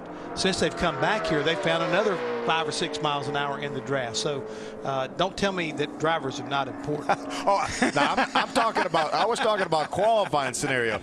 Racing's a whole different ball game. Let's go back down to Matt Yocum. And Rick, following this guy, Michael Waltrip, on Twitter, it seems like you're living the life of a dream race car driver. You're running stuff over in Europe, you're out as the Grand Marshal at the Toyota Showdown, and you're back here at Speedway. As Keselowski's car fires up next to us here, we'll work our way back over here near the Napa car. You got to be excited to be back at Speed Weeks, a good-looking race car for you as well. Well, I have to tell you, they've been trying to start that car for 2 hours, and it wouldn't start. So they finally got it going, so good for them. And it's like the Waltrips. There's, as we're almost getting run over by the Keselowski car, I see Ron, I see all the Keselowskis over there. Yeah, that's right, and it's fun to see that family over there working together, getting that car tuned up, and I'm glad to see he's finally got it going. It's quiet now. What's that? It's quiet now. Oh. Very nice. No, the Napa Camry is going to be slow tomorrow, I'm afraid. But did you see it last night? It seems to have a lot of speed in the draft, but single car runs, we're not where we need to be, so that's disappointing. But you're right. I've had a great year or so being a car owner. Thank goodness Rob Kaufman showed up and stabilized MWR financially. We've been able to grow and and gather more people and more resources and tools. And we really think 2011 is a year where Martin Truex and David Rudiman can do some fun things, and of course Bobby Labonte also. Have we missed anything? Look like you've lost some weight. I lost a little weight. I've been working out. I got an ab now. I used to not have any, and I got one, so 5 more packs to go. So you figure maybe by July or August you might have 3 or 4 more packs? I know this is scary, but you might have to look at me with my shirt off. I'm going to do an ad like Carl Edwards. Oh, dear God. I don't know how to follow that up with. Oh, dear. I have an ab now, I think it was a quote. Big week for Michael, 10th anniversary of his first ever win, obviously, and a new book came out here at the beginning of the month, In the Blink of an Eye, which is a great read for not only racing fans but for anybody. That's just a terrific read, and he's also going to do triple duty over Speed Weeks. He's going to run the nationwide race as well as he's going to leave us from the truck booth and go down and run a truck. Well, the thing is, right now, he had somebody that he could leave up here with you, so that's exactly what he's going to do. He had a nice replacement. Darrell Waltrip will be up here, keep you guys straight, and Michael feels very comfortable going down now, run the truck race, knowing that he's got Big Brother up here watching over him. And it concerns me a little bit that he says we need somebody to keep us straight, but that's okay. Well, I was going to say, when Michael was talking about that ab situation, you know, he is doing stand-up comedy now, so you know that might kind of fall right into that. And just remember, there's a part of that that says, "Don't look at them." Yeah, Michael is actually transitioning. That's what he does. He transitions from one comedian to the other. You say he does stand-up comedy. Yes, he has a microphone at a few times, but he does a lot of introducing in that comedy show. I'm not. You're shaking your head, and I know you want to say it, but you don't. Yeah, it's like, wait a minute. We're trying to describe Michael Waltrip, and that right there is a bad thing to try to do, Matt. Help me out here. Go with it, Matt. Jeff, there we go. Jeff, I'll try to help you out because Michael walked over and goes, by the way, did I mention that I'm an author this year as well? His resume just continues to grow. Well, he's on the New York Times bestseller list. It opened up at 11. His book did. That's very awesome. impressive. Yeah. And it's a great story, as you mentioned. Yeah, and he mentioned the Carl Edwards. Fill out Carl back on the racetrack. He has more than one ab. Yeah, Carl, I think, has an ab or 2, maybe 6. Well, just don't forget, last year he was invited to be part of the President's Council on Fitness. Yeah. And that right there is pretty tall order, or pretty strong order, however you want to look at it, of athletes that are asked to do that. And fortunately for us here in NASCAR, Carl is our representative. Pretty good one, too. Got a lot of power underneath the hood of the Roush race cars, and there's probably the reason for that. Doug Yates. Doug Yates and his staff, they're the guys that put the power in all these Fords, the Roush Fenway organization, Roush Yates Fords, and man, oh man, they have been so good for so long. I mean, Jeff, when we started racing back in the 70s, Robert Yates was a fixture in the garage area, and Doug certainly has carried the ball. Well, he has carried the ball, and right quick, while we're looking at Doug Yates, let's don't forget that the NASCAR made an announcement yesterday that in 2012 they're going to be going to fuel injection. Right. And I know that Doug Yates and the likes of Danny Lawrence were all, pretty excited about it. NASCAR now has got a new relationship with basically Freescale Semiconductors and McLaren Electronic Systems, and they'll be working with NASCAR along with the teams to develop this fuel injection system that will be raced here at Daytona in 2012. And I love the fact that they've already spent time working on it. And they'll spend this entire year developing that. So when we get here to Daytona next year for the Daytona 500, it'll be seamless. Well, there was a lot of talk about maybe doing it this season, trying to work it in about mid-season and then run the second half of the year. But I think everybody with all the teams agreed, look, let's get one company, get it all the way through, and let's just start the season off that way. I think everybody feels pretty comfortable about that, including Jack Roush. You see him there reading the spark plugs. Talk about a hands-on owner. He's over there reading the spark plugs right now. Yeah, and let's explain what that is. He takes a light with a magnifying glass, and as well as a light. And there it is in his hand right there. And he looks down at the very base of the spark plug, as well as the wire, if it has a wire. And he can tell by the color and whether there's any blistering on the porcelain, whether that engine is running too hot, too lean, not enough fuel, too much time, ignition timing, or not enough. It's amazing what these engine builders can tell about looking at those spark plugs. And originally, Rick, where those things came from the doctor's office. Cat in the Hat checking out his cars. Let's go. Let's go. 1, The Subway Fresh Fit 500, February 24th through the 27th at Zoomtown, USA, Phoenix International Raceway. Go Harvick! Go Borden! Go 88! Go Tony Stewart! For tickets starting at $25, call 866-408-RACE or visit PhoenixRaceway.com.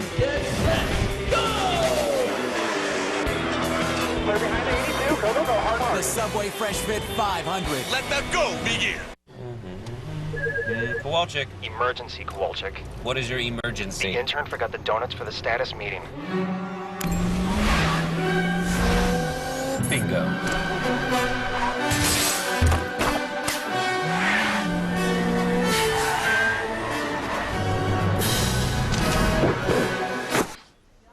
Bang.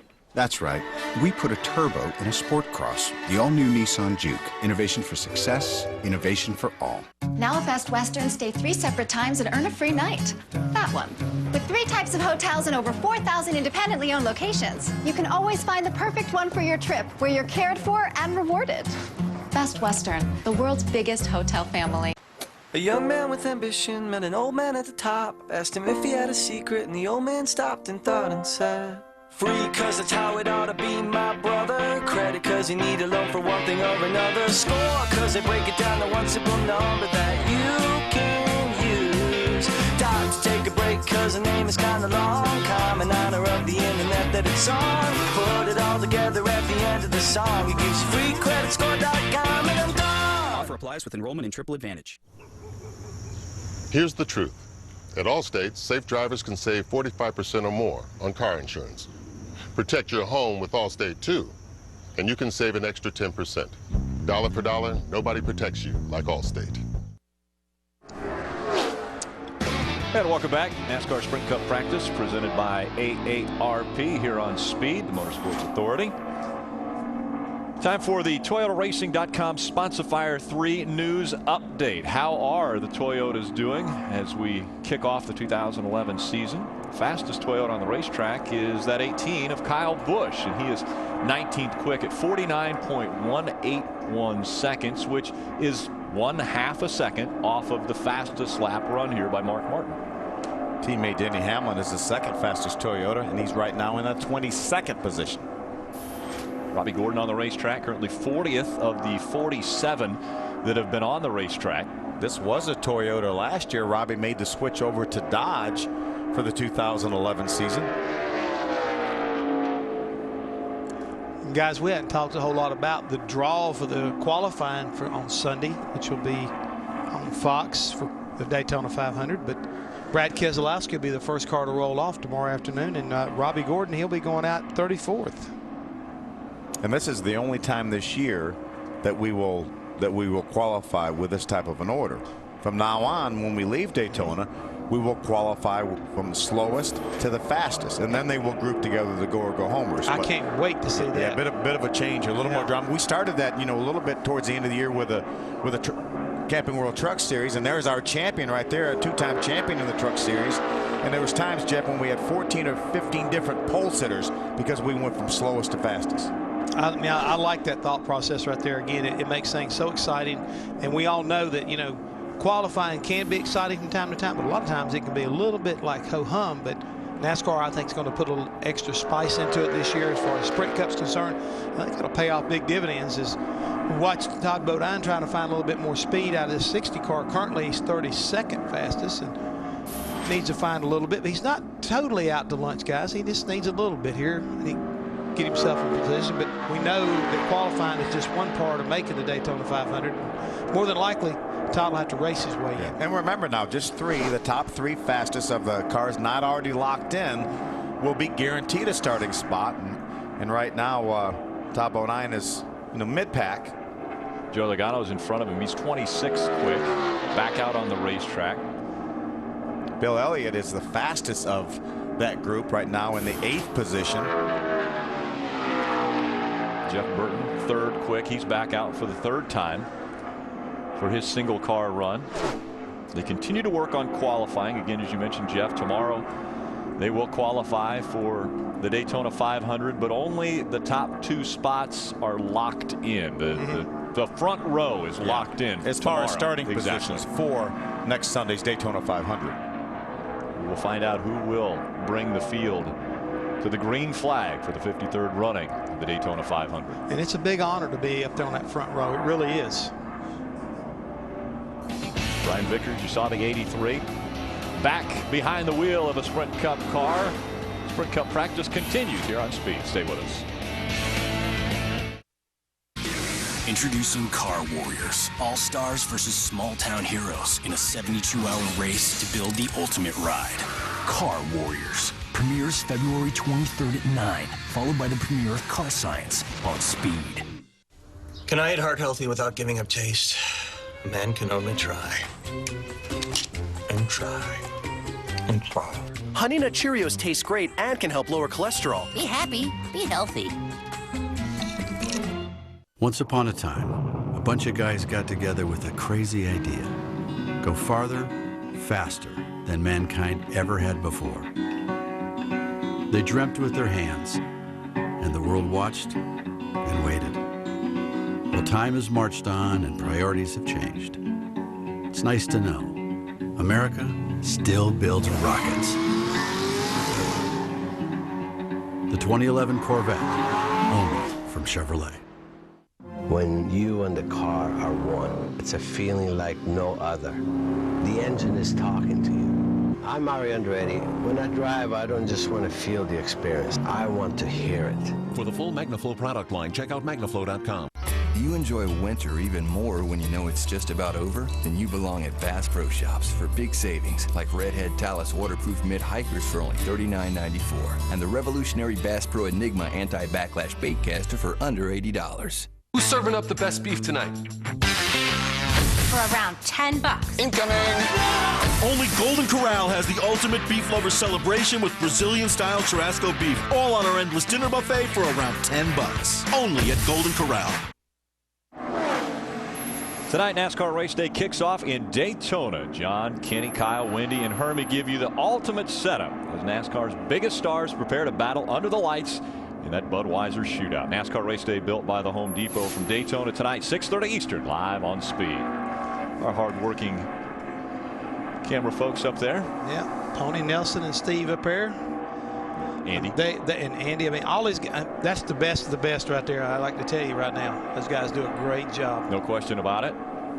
Painting the pictures that you see on your big screen or whatever television you're watching. Jimmy Johnson. This is one of the best at what he does right here. Yeah, Jimmy Johnson, 5-time champion on the racetrack, and now standing by with our 5-time champion, Dick Bergen, Greg Biffle. Indeed. Well, Greg, earlier today, the car was bouncing off the racetrack. How has it been since you worked on it? Well, it's been a lot better. You know, we raised the 3 and 4 fusion, just raised the nose of it a little bit.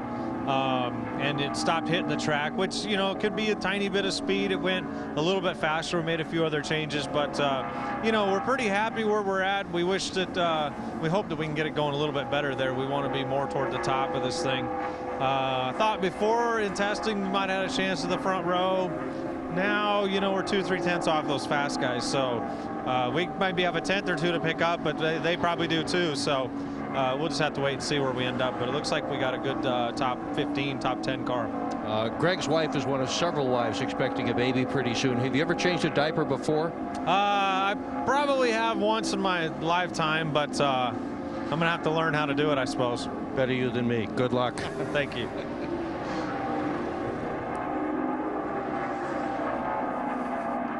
Travis Kvapil out on the racetrack.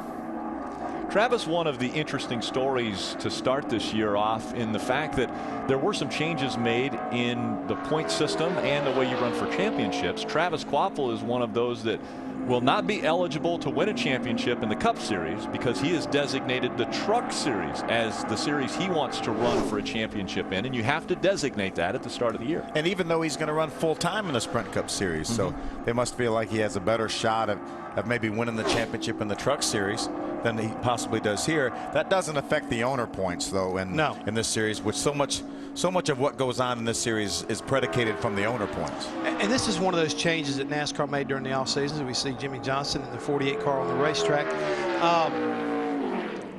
He designated the Cup Series, by the way. Yeah, he did designate right there, and he did pick up a little bit of speed up to 5th now. So the Hendrick cars right now track. Next car is not even to line yet.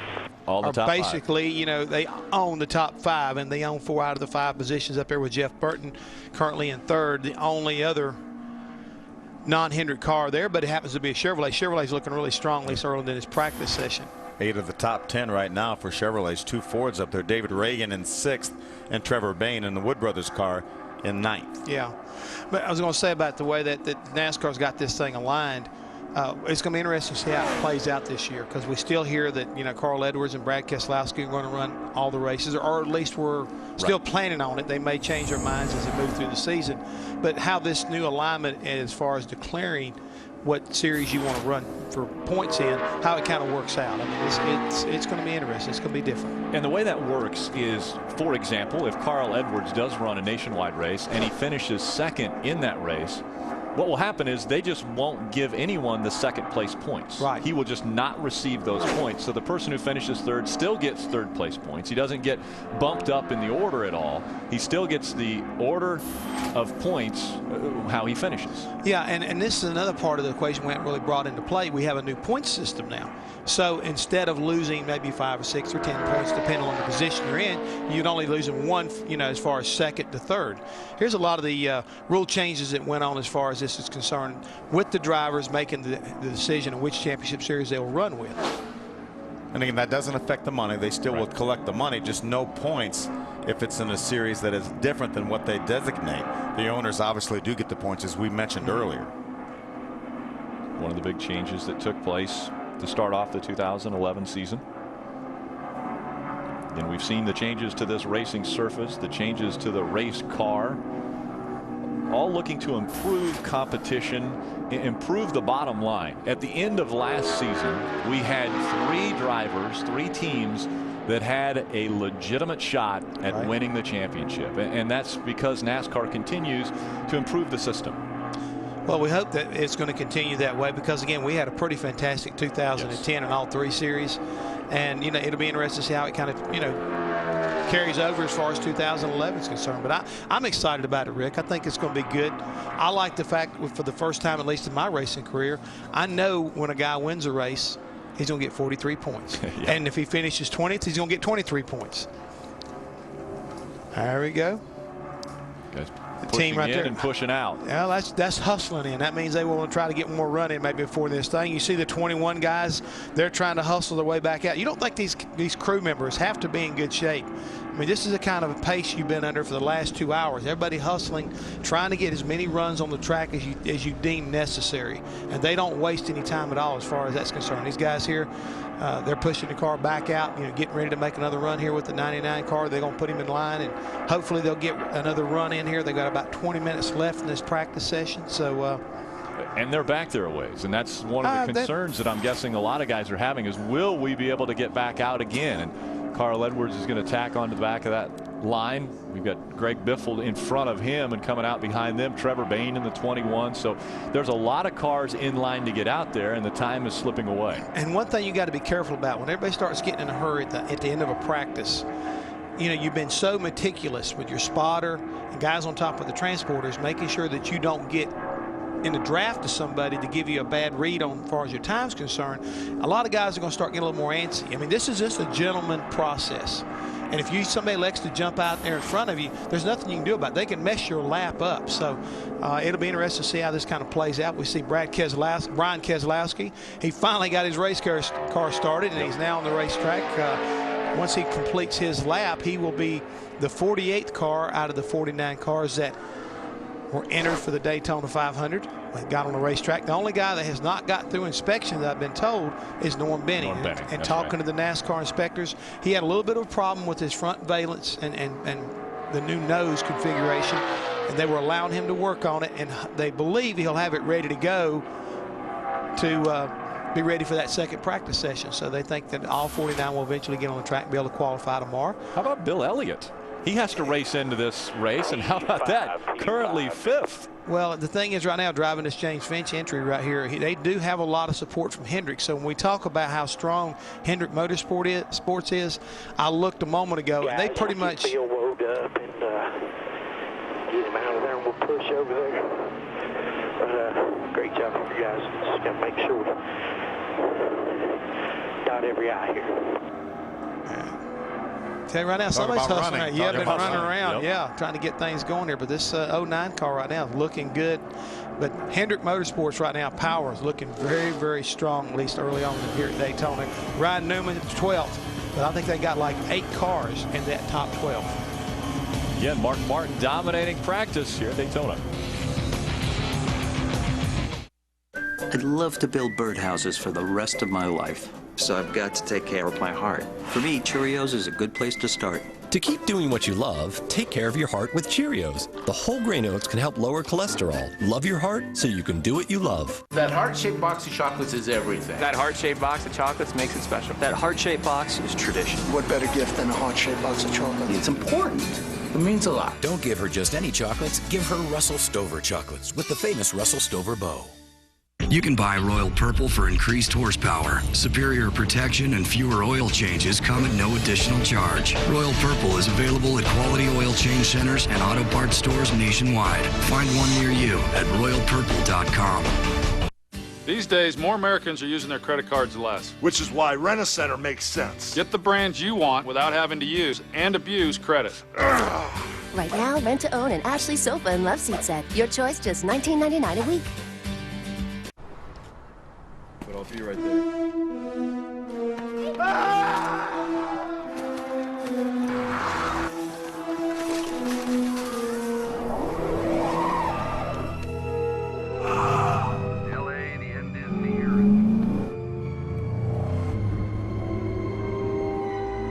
Without all-wheel drive, it's the end of the world. With Dodge all-wheel drive, it's just snow. This is more than a ticket.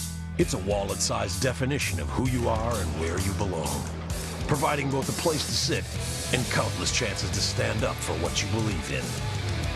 It's a rite of passage, a declaration of independence, and an invitation to discover 43 heroes and 100,000 new friends. This is more than a ticket, because it says as much about you as any piece of paper can. Reserve yours today at NASCAR.com/tickets. And welcome back. Mark Martin is who everyone is chasing here at Daytona International Speedway. He continues to chase his first Daytona 500 win. Oh, so close. Remember, Mark sat on the pole here for the Daytona 500 last year at 191.1.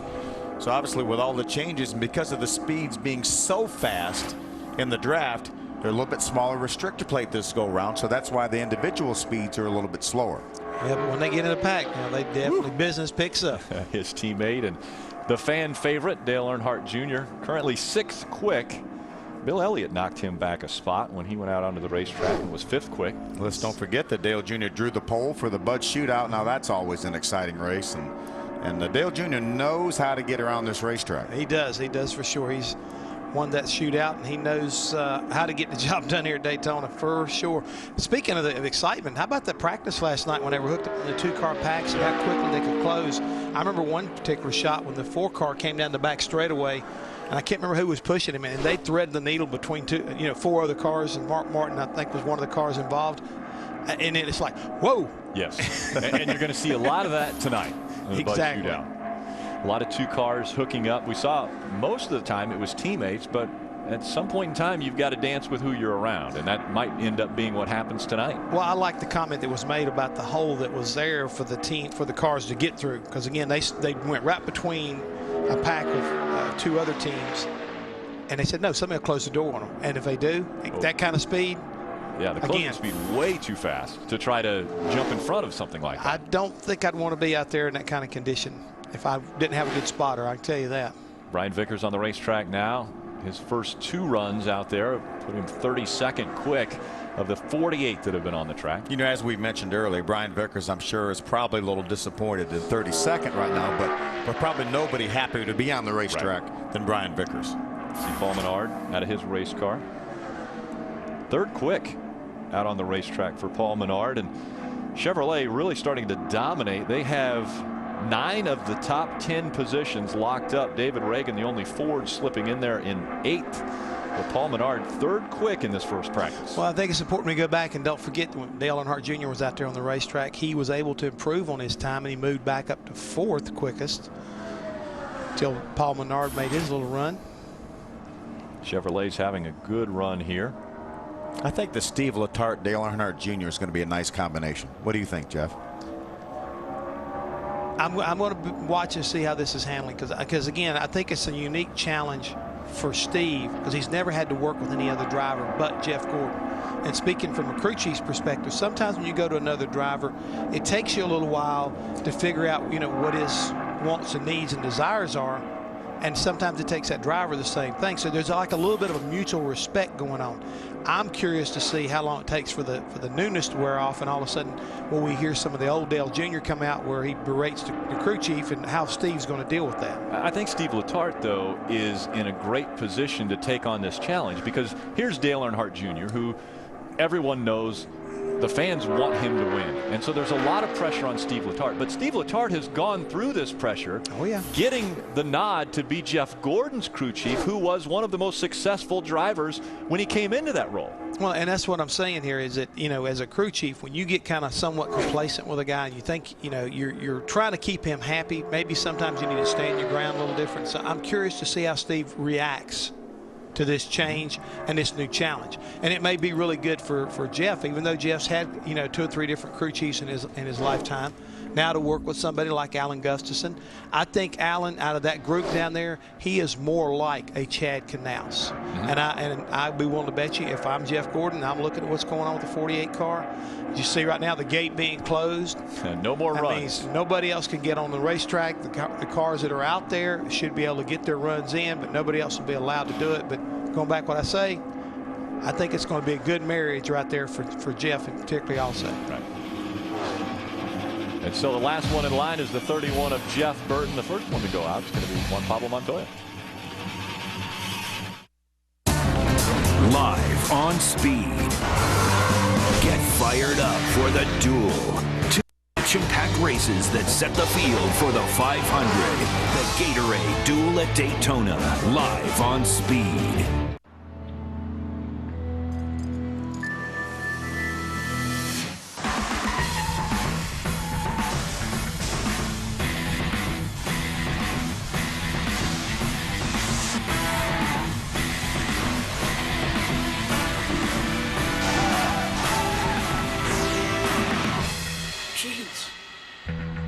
Jeez.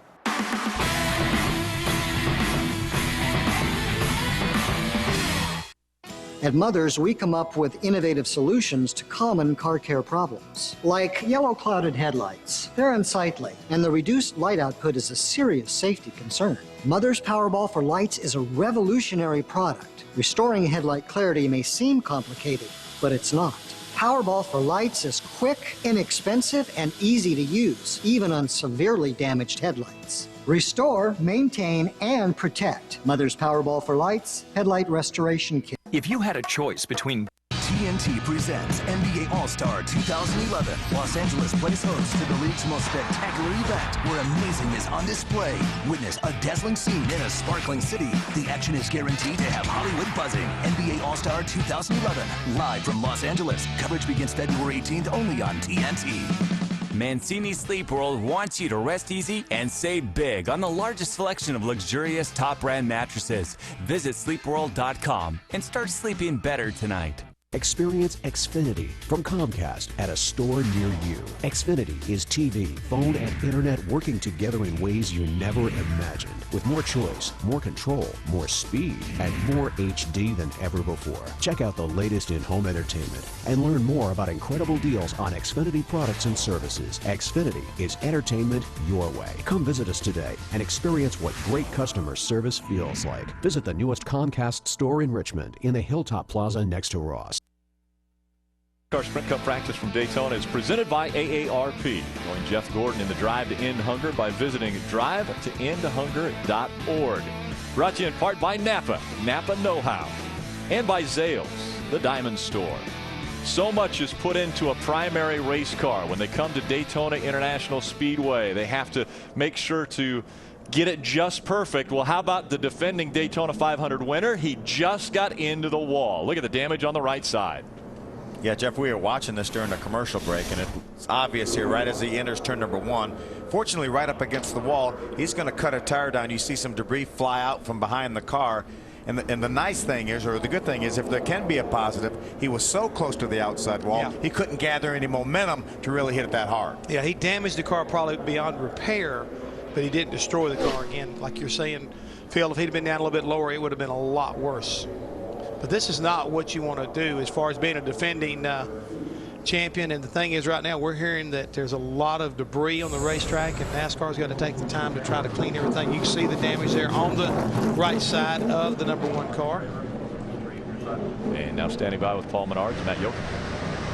Rick, another new driver and team pairing is Paul Menard coming over to the RCR stable. You've got Slugger Labby. He came with you. So how are things on the 27 so far during Speed Week? That's really good. We unloaded and weren't great, and made a couple of changes. Slugger and the boys worked their tails off this offseason and gave us a fast car. And obviously ECR Motors, their history speaks for itself, so we got a lot of power, and just looking forward to qualifying tomorrow and doing some drafting next week. Now, there was a race yesterday, probably bigger than the Daytona 500. It was the inaugural Fox remote control car race. Now, Hammond, he looked pretty stout with his little wheel. I think he's ready to graduate to ice racing. What about you taking Hammond up to, your neck of the woods in Wisconsin, do some ice racing? No, let's go. I'd go. The problem with that is their season's starting right now, same as ours, obviously. And you have to have 18 inches of ice. It takes all winter to get through January to get that much, and the schedules just don't really coincide. But every time I can, I'd like to go, and Hammond's more than welcome. All right, Jeff, I've already got you your next vacation. Maybe that off weekend in March. As long as you go as my crew chief, Matt, we're on. You got it, buddy. All right. Long underwear for sure. 18 inches of ice is what I heard. That means it's really cold. They've got to blow the racetrack off, and it looks like we've got a blown jet. That didn't look very good either. Yeah, that didn't look good at all. We've got a fire underneath the jet dryer, so they're going to have to get that off of the racetrack. That might be worse than the brake rotors that are left on the racetrack right now. So see if we can get it to the low groove and off the racetrack. Tough situation for Jamie McMurray. He'll have to go to a backup. I'm Jimmy Johnson. Everywhere I go, guys want to know if Extends really works. Well, it works for me. With over 1 billion tablets of Extends taken by men of all ages, I was sold, and you should be too. Extends is designed to maximize what you already have. It's not about not being enough. It's about being more. Extends does things only one way, really, really big. Extends is now available in the vitamin section of these and other fine retailers. But if you're still skeptical about Extends, we'll send you a free week supply of Extends for the cost of a postage stamp. This is Jack's collector car. It's valuable. It's a classic. Lucky Jack's neighbor Ned told him to add Staybill brand fuel stabilizer when he stored it. I told him. Oh, boy. Because Staybill keeps fuel from breaking down and gumming up the engine. That's pretty much what I said. Without Staybill, that engine probably wouldn't start right now. And repairs are costly. Jack, you did add Staybill like Ned said, right? You never listen to Ned. Never. Poor Jack. When you store, start with Staybill. Kowalczyk. Emergency, Kowalczyk. What is your emergency? The intern forgot the donuts for the status meeting. Bingo.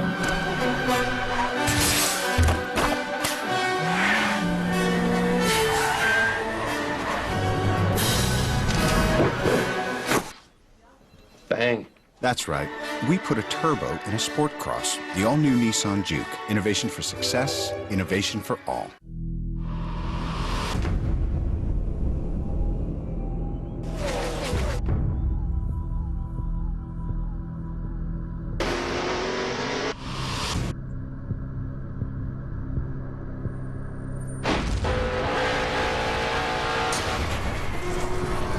Leaving it all on the field is not the same as leaving it all on the wall.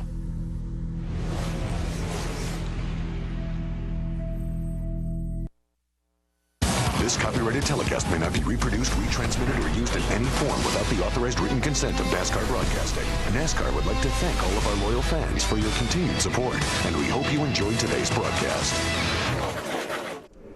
Our coverage of Daytona Speed Weeks continues later today with another session of Sprint Cup Series practice, followed by ARCA Series racing here on Speed. Then the Budweiser Shootout on Fox.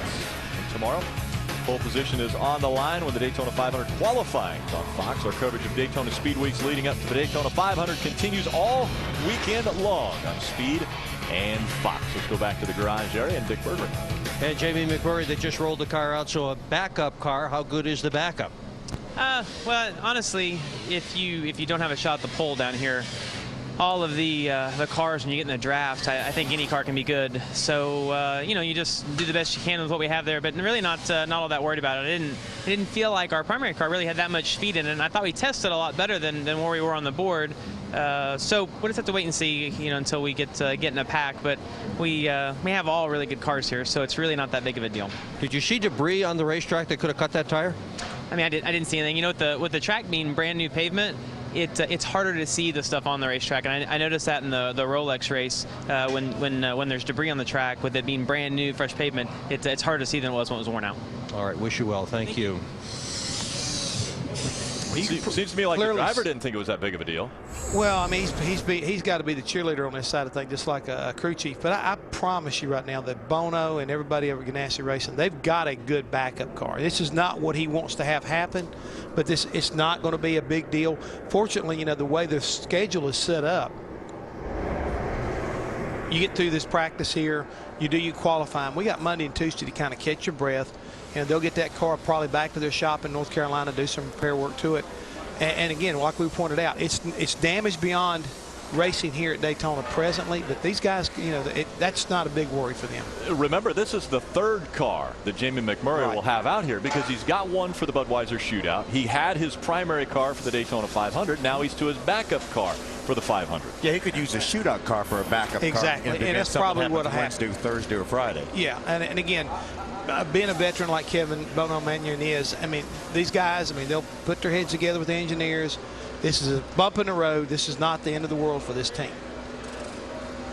So again, as we were winding down practice, Jamie McMurray going into turn number 1, looked like he blew the right front tire out, got into the wall, and that ended up his primary car run. As we look at our speeds from this first practice, Mark Martin fastest, just over 184 miles an hour.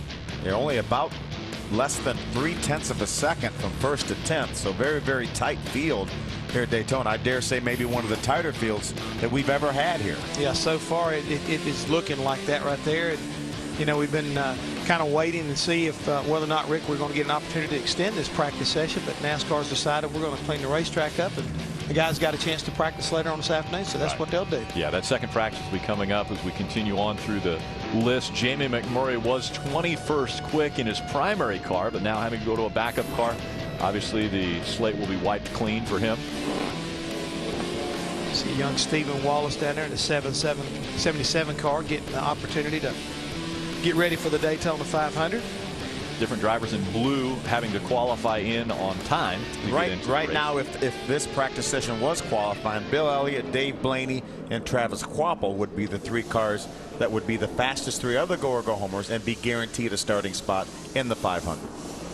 Such a beautiful race car when it was unloaded earlier today, and you're starting to see the cars make their way off of pit road and back into the garage area, because NASCAR has said we will not get back on the racetrack to end this session because of the cleanup still being done in turns 1 and 2. So we see once again Hendrick having a dominant performance in this first practice. Is that what we're going to see in qualifying? If you believe that everybody's got a little bit left as far as, you know, when they get ready to go qualifying, you have to think right now that a Hendrick car or Hendrick cars will be on the front row. RCR and ECR engines have always been really good at restrictor plate races, but a lot of times they don't worry so much about qualifying. They're really good in the race. The Hendrick cars right now, though, I got to believe it's going to be Hendrick car on the front row. I think I would go out on a limb, Jeff, and say that I think we're going to see an all Chevrolet front row here Whether it be Hendrick cars or ECR. Out on a limb. Way out on a limb. That is a very strong limb that I'm you're getting ready to standing say on right now. about 9 foot around, I believe, too. Yeah. The double deuce. Kurt Busch bringing that race car back into the garage. Well, we've seen, obviously, the single car runs. We're obviously going to see that again in the second practice because everyone is preparing for qualifying, which takes place tomorrow. They'll set the front row for the 500. Later on this afternoon, the ARCA Racing Series race here will not be single car runs. It's going to be a pack. It'll be a pack of 43 race cars taking on Daytona International Speedway. How about these guys down on the set? That's NASCAR Live coming up right now. Indeed, we welcome you to Daytona International Speedway as our speed marathon continues here on a sunny Sunday afternoon, a Saturday afternoon at the home of speed. Sunday will be pole qualifying. We've got the entire setup for you. You won't need your remote very much today. Stay right here.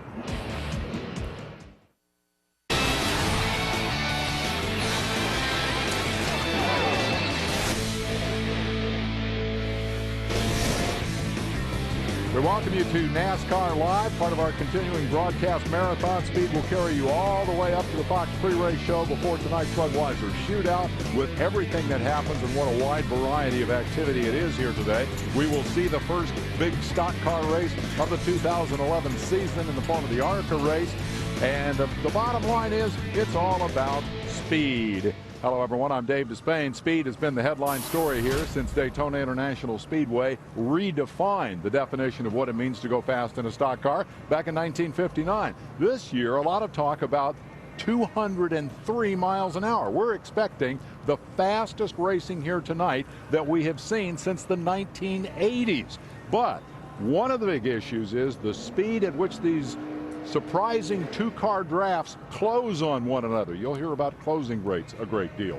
But at this point, I'd like to bring in to talk about pole speed, a guy who's been watching qualifying down here for many years, Ken Squire. 203 miles an hour in the draft. How fast are they running in this pole qualifying Well, practice? we're talking about 184 miles per hour right now.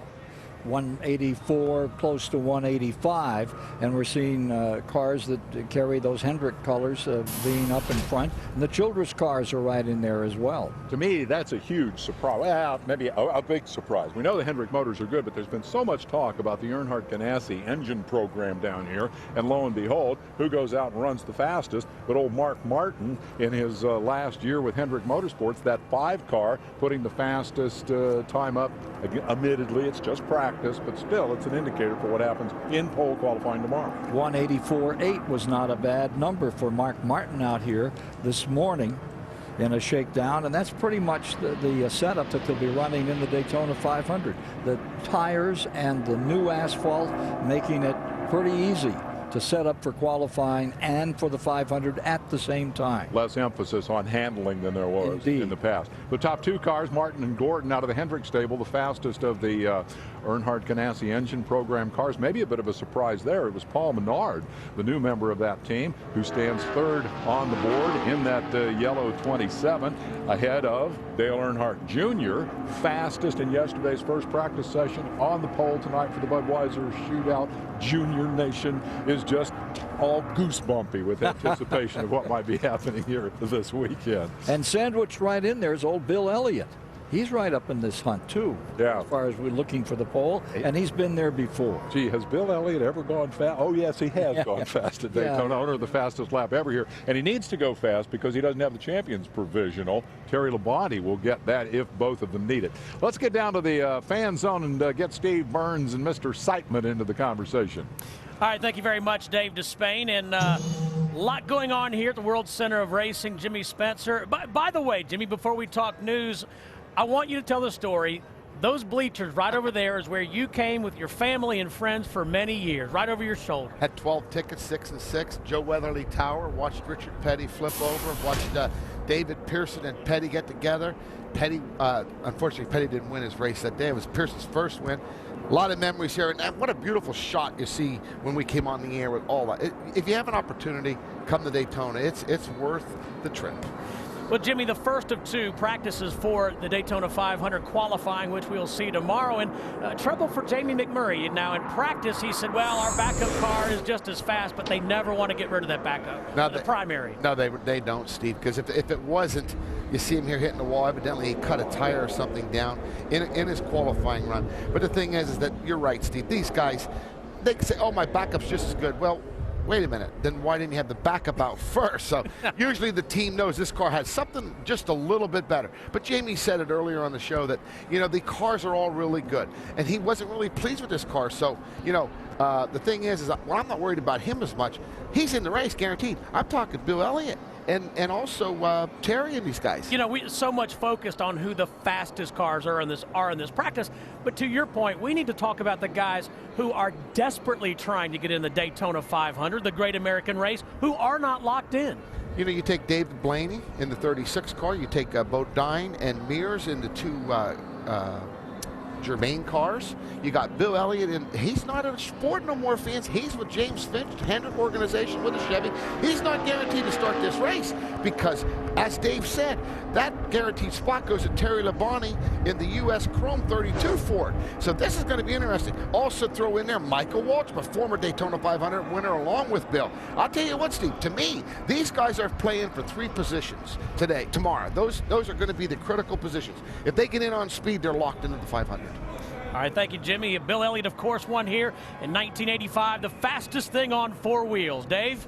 Let's take a look at the complete lineup of what we'll be bringing you during the course of the day here on Speed. You've already seen the first practice session for the Daytona 500 cars. They'll have another practice for pole qualifying tomorrow, and that practice will immediately following this hour. Then the ARCA Racing Series kicks off, the Lucas Oil Slick Mist 200 rolling here this afternoon, and a lot of fascinating stories in that one. The debut of NASCAR Race Day for 2011 will be at 6:30 this evening, taking you up to the Budweiser Shootout at 8 on Fox, and then the first NASCAR Victory Lane of the year to polish off what will be an exciting, eventful, and very, very fast day of stock car competition here at Daytona International Speedway.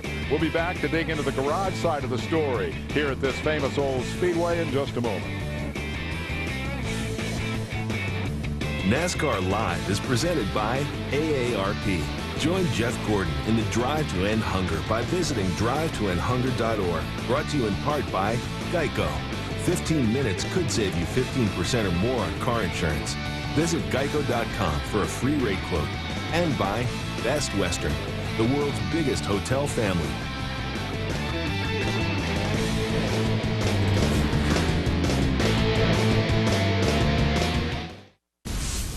Big egos. Cut a hole in this hood and I'll cut your neck. Big characters. We'll take you on any day. Big conflict. Get out of my face! Welcome to Hell's Garage. Introducing Car Warriors. All stars versus small town heroes in a 72-hour race to build the ultimate ride. And after Car Warriors, stay tuned for the premiere of Car Science. Car Warriors premieres February 23rd at 9 on Speed.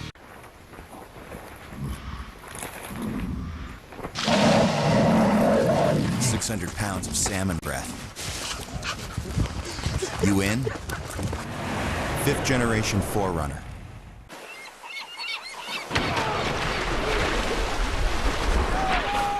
Sucker punched by a big fish. You in? 5th generation 4Runner. Do you enjoy winter even more when you know it's just about over? Then you belong at Bass Pro Shops for big savings, like Redhead Talus waterproof mid-hikers for only $39.94, and the revolutionary Bass Pro Enigma anti-backlash bait caster for under $80. Can I eat heart healthy without giving up taste? A man can only try. And try. And try. Honey Nut Cheerios taste great and can help lower cholesterol. Be happy. Be healthy. This is more than a ticket. It's a wallet-sized definition of who you are and where you belong, providing both a place to sit and countless chances to stand up for what you believe in. It's a rite of passage, a declaration of independence, and an invitation to discover 43 new heroes and 100,000 new friends. This is more than a ticket. because it says as much about you as any piece of paper can.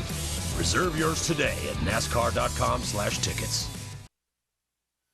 With enough talent and dedication, any of these race cars can take a NASCAR home tracks driver wherever they want to go.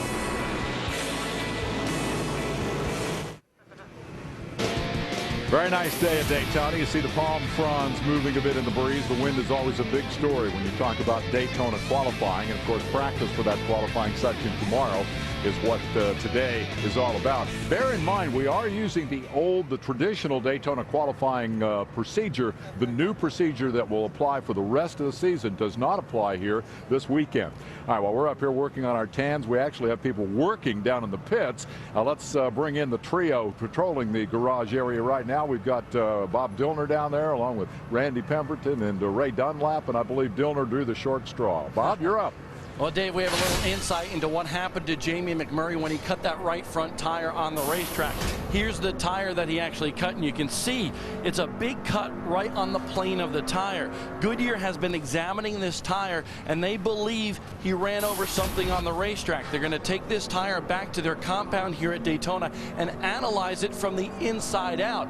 But the team just told me they believe they had a broken right front brake rotor, and that's what actually cut the tire. When the brake rotor cut, it actually cut the tire. It broke off, they rode over it, and that's why Jamie McMurray went in the wall. Now, back here in the garage area, right behind me, is the car that hit the wall. Now, they were really looking forward to running that in the Daytona 500, but they are actually going to pull the engine out of that car, and after this next practice, when they get on the track with their backup, they're going to place that engine in the backup because they believe that's more powerful. Right now, that backup car is going through the template procedure here on the racetrack, but they do plan to be on the racetrack in this next practice session, right? Well, Bob, no driver ever wants to be this far down in the garage here at Daytona, but Travis Kvapil, when we looked at the go or go homers, you're right at the top of the list. Is your car really that fast? I think it is. You know, I'm really proud of everybody at Front Row Motorsports, and we got a pretty quick Long John Silver's Ford here. We went in the offseason, bought a bunch of new race cars, and we got Doug Yates's FR9 new Ford engine. And, you know, we're close to where we need to be. We'd like to have a little more speed. We'd like to get a thing qualified in on speed tomorrow, but we're just working through a checklist and kind of A-Bing things. We got our teammates working on some stuff for us for qualifying, and we'd like to have a little more speed, but we're close. Speaking of checklists, whenever you sign your NASCAR membership, you got to put a check mark and say what championship you're running for. Tell us about that. Yeah, I got a great opportunity to drive in the Truck Series full-time for Randy Moss Motorsports. So I'm gonna go after the Drivers' Championship and in the Truck Series for Randy Moss Motorsports and International Trucks, and run pretty much full-time over here for Front Row Motorsports and our Long John Silver's Ford. So I'm gonna miss a few races on the Cup side to be able to run full-time in the truck side, but it's a great opportunity for me, and I'm very thankful to have a busy summer. All right, that is Travis Kvapil. He's got a fast Ford down here in the Go or Go Homers part of the garage. Randy? Yeah, and the fastest Ford of all on the board in the 8th spot. Car number 6, driven by David Reagan, and great lap for you. How good is that race car as you prepare for Daytona 500 qualifying tomorrow? There's Drew Blickenster for all of our UPS guys. They've really worked hard this offseason, and that's what this qualifying is all about. Who put in those long hours in December and January? Our engine shop, everyone at Roush Yates Engines, the guys at the Fab Shop, and they just been fine-tuning and tweaking on the car. So I think it's a legit, top 10, top 5 car. The Ford seemed to be a little better here than we were at the test. So after watching that practice last night, I'm kind of excited to get out there and start drafting some, but our car's fast. Okay, so about 184 miles an hour was Mark Martin's speed. They're running 203, 204 in the draft. It's creating a little bit of an issue, which we'll talk more about on this NASCAR Live. When you talk about engine temperature, there was some rule changes today to change the temperature for these race teams and these race cars. What has your engine department told you about how you have to let the car breathe during the race and whether or not you can run nose to tail forever? Yeah, now I can't broadcast that out to the whole world here, but Doug Yates and Jack Roush, I may even give Robert a call. I'm sure he'll have some insight, but we've got some guidelines to work around, and certainly you can't run 2x2 for 500 miles. It'll be interesting. I think that that's what we're all working towards. Who can push the longest? Who can stay tight the longest? And ultimately, you'll have to tune in and watch. But it feels good to be in Daytona. That's going to be exciting tonight for the shootout, and definitely next Thursday for the dual races. That's going to be a huge practice session for us to get ready for the 500. So feels good to be in Daytona. The sun's out, and everybody's good. Hey, thanks for talking to us. Good luck all week long. Yeah, it's going to be awfully special when you talk about, Dave, what these guys are going through with this, the temperature, the two-car drafts. Everybody's talking about it here in the garage area, and we're going to talk more about it right now on NASCAR Live. A huge story that will unfold throughout the day, and then will reach its conclusion and punchline tonight with the Budweiser shootout. Cameron, your reaction to anything you've heard? Well, that Reagan story is a good story. He's up in the top 10, but the other one just outside is this youngster, Trevor Bayne, 11th quickest out here. He's a teenager.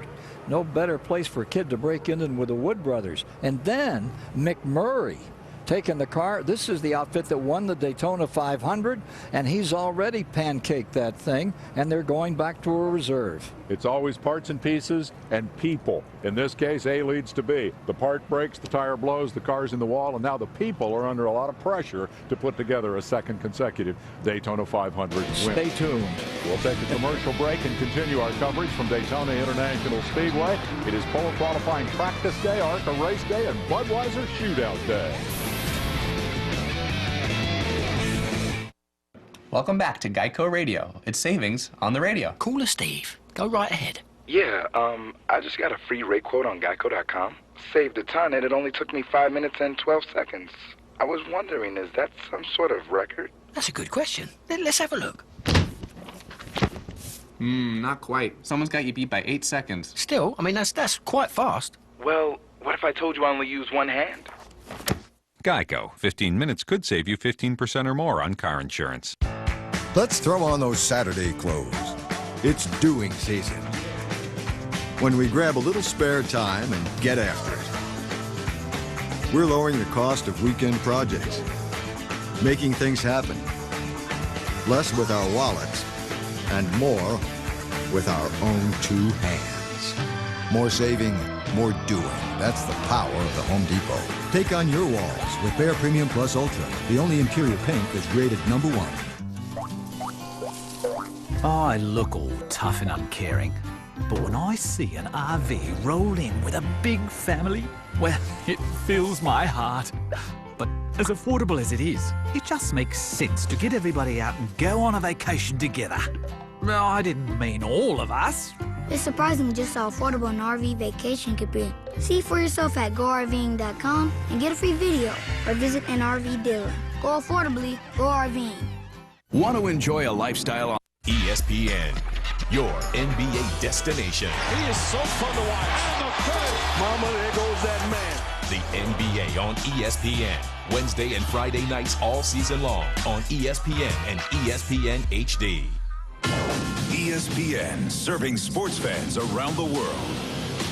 Toyota Care now comes standard on every new Toyota. Complimentary maintenance for 2 full years plus 24-hour roadside assistance. Just one more way we keep you moving forward. Toyota.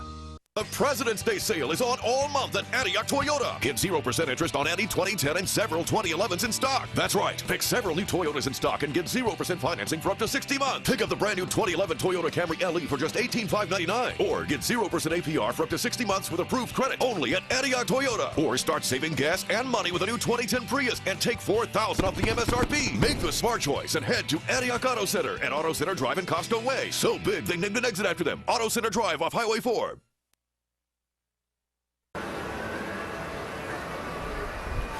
Back at the Daytona International Speedway, NASCAR Live, presented by the AARP Drive to End Hunger.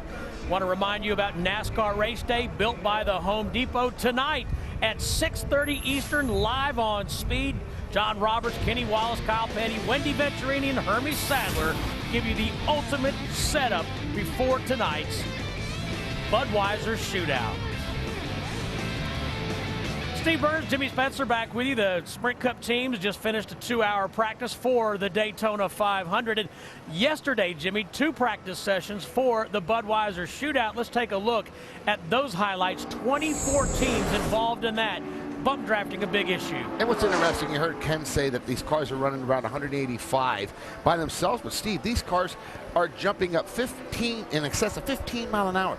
These cars are going over 200 mile an hour like this, and on top of it, they're gaining anywhere from 500 to 800 RPMs. Almost 10,000 RPMs. These motors return 96, 9,700. Not going to last 500 miles of that RPM, Steve. You see Jeff Gordon on the high side, Kevin Harvick tucked up right behind him, and then teammates Joey Logano and Kyle Busch underneath. Keep seeing these two-car breakaways. Yeah, what's interesting about these two-car breakaways is that talking to Mark Martin and those guys, and Mark says once the car gets the win, gets hooked up, Jimmy, he says you swear that you gain an extra 100 horsepower. It just pulls you up, and they just go like crazy. Jimmy, but we're also hearing that two cars are much faster than, let's say, 6 or 8. You see those go right through the middle. That's incredible, Steve. And I'm going to tell you what, the driver, Mark, I was talking to Mark before this. He says, Jimmy, you tense up.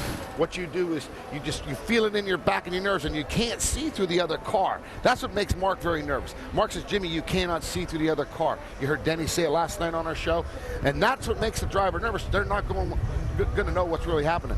They also are trying to give the signal that, hey, I'm slowing down. They can't see that. That's a big issue these drivers are going to be faced with tonight in the Bud Shootout, also the duels on Thursday. That was last night. We had the drawing for the Budweiser Shootout show. Your pal That was funny. It was the shy one. He comes in via Clydesdale. Nothing new. Hey, look at him with the Dalmatian. Kenny's my man. He's lost weight.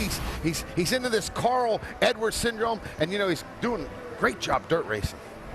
Yeah, he said he's lost 14 You guys did. pounds. I enjoyed this show. You guys did a good job. It's fun. I enjoyed it. 24 drivers. They went up, Jimmy, randomly looking for their starting position. Tony Stewart's on the front row. And look at this. Watch this, fans. And this is Tony big. Stewart next. Watch Kenny on the pole. I think this is a big story because, Stevie Letarte, let's face it, I think Junior's got a new resurgence here. We saw how well he's done in the past at these super street speedways. He'll be a factor tonight, Steve.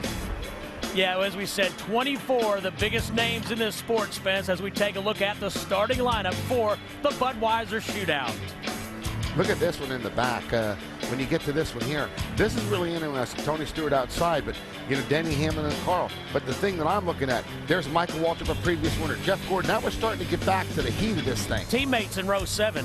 Well, and in the wrong spot, because they actually need to be where Greg Biffle and one is. They need to be 11th and 13th, not 13th and 15th. But this is the one. Look at this. Logano back there, Kyle Busch, Jimmy Johnson, Mark Martin, Kevin Harvick's won this race twice. Can he win it 3 in a row? It's going to be very, very, very interesting. Now, this is a great way to kick off Speed Weeks, but Jamie McMurray, other drivers saying that they're going to find out where they need to be in the Daytona 500. So tonight's race, exciting, but also important. I think it's very important tonight, and I think the one thing you learn from the Budweiser Shootout, the drivers enjoy this race mainly because they learn a lot of things. All the winter testing, all the practice, everything they've done comes down to tonight's race. They will get a lot of information to go into Gatorade duels on Thursday. Back to the garage and Bob Dillner. Bob? Well, guys, you've been talking about Dale Earnhardt Jr. Take a look at that car right there. That's his Daytona 500 piece, and the team tells me they're pretty darn happy with it right now. Not many areas you can experiment with today except for the power plant, and they're trying to maximize horsepower for Dale Earnhardt Jr. for qualifying for the Daytona 500 tomorrow. But behind me sits his Bud Shootout car, and last night Dale Earnhardt Jr. very pleased with this car. I just spoke to car chief Jason Burdett, and I said, is it a better leader or a follower? And he said, of course, a leader. He's Dale Earnhardt Jr. Very excited to be on the pole for the Bud Shootout tonight, but the unknown is what is puzzling Dale Earnhardt Jr.'s team, like so many in the garage area. Will it be a 2-car draft, a 4-car draft? What will work at the end of the race? They won't know until the checker flag falls, right? And Bob, I'm down here by Kevin Harvick's team. They're looking at the race car right now, kind of massaging it a little bit. He was 23rd in that last practice. I asked him any concern about that. He said absolutely not. The car is handling well.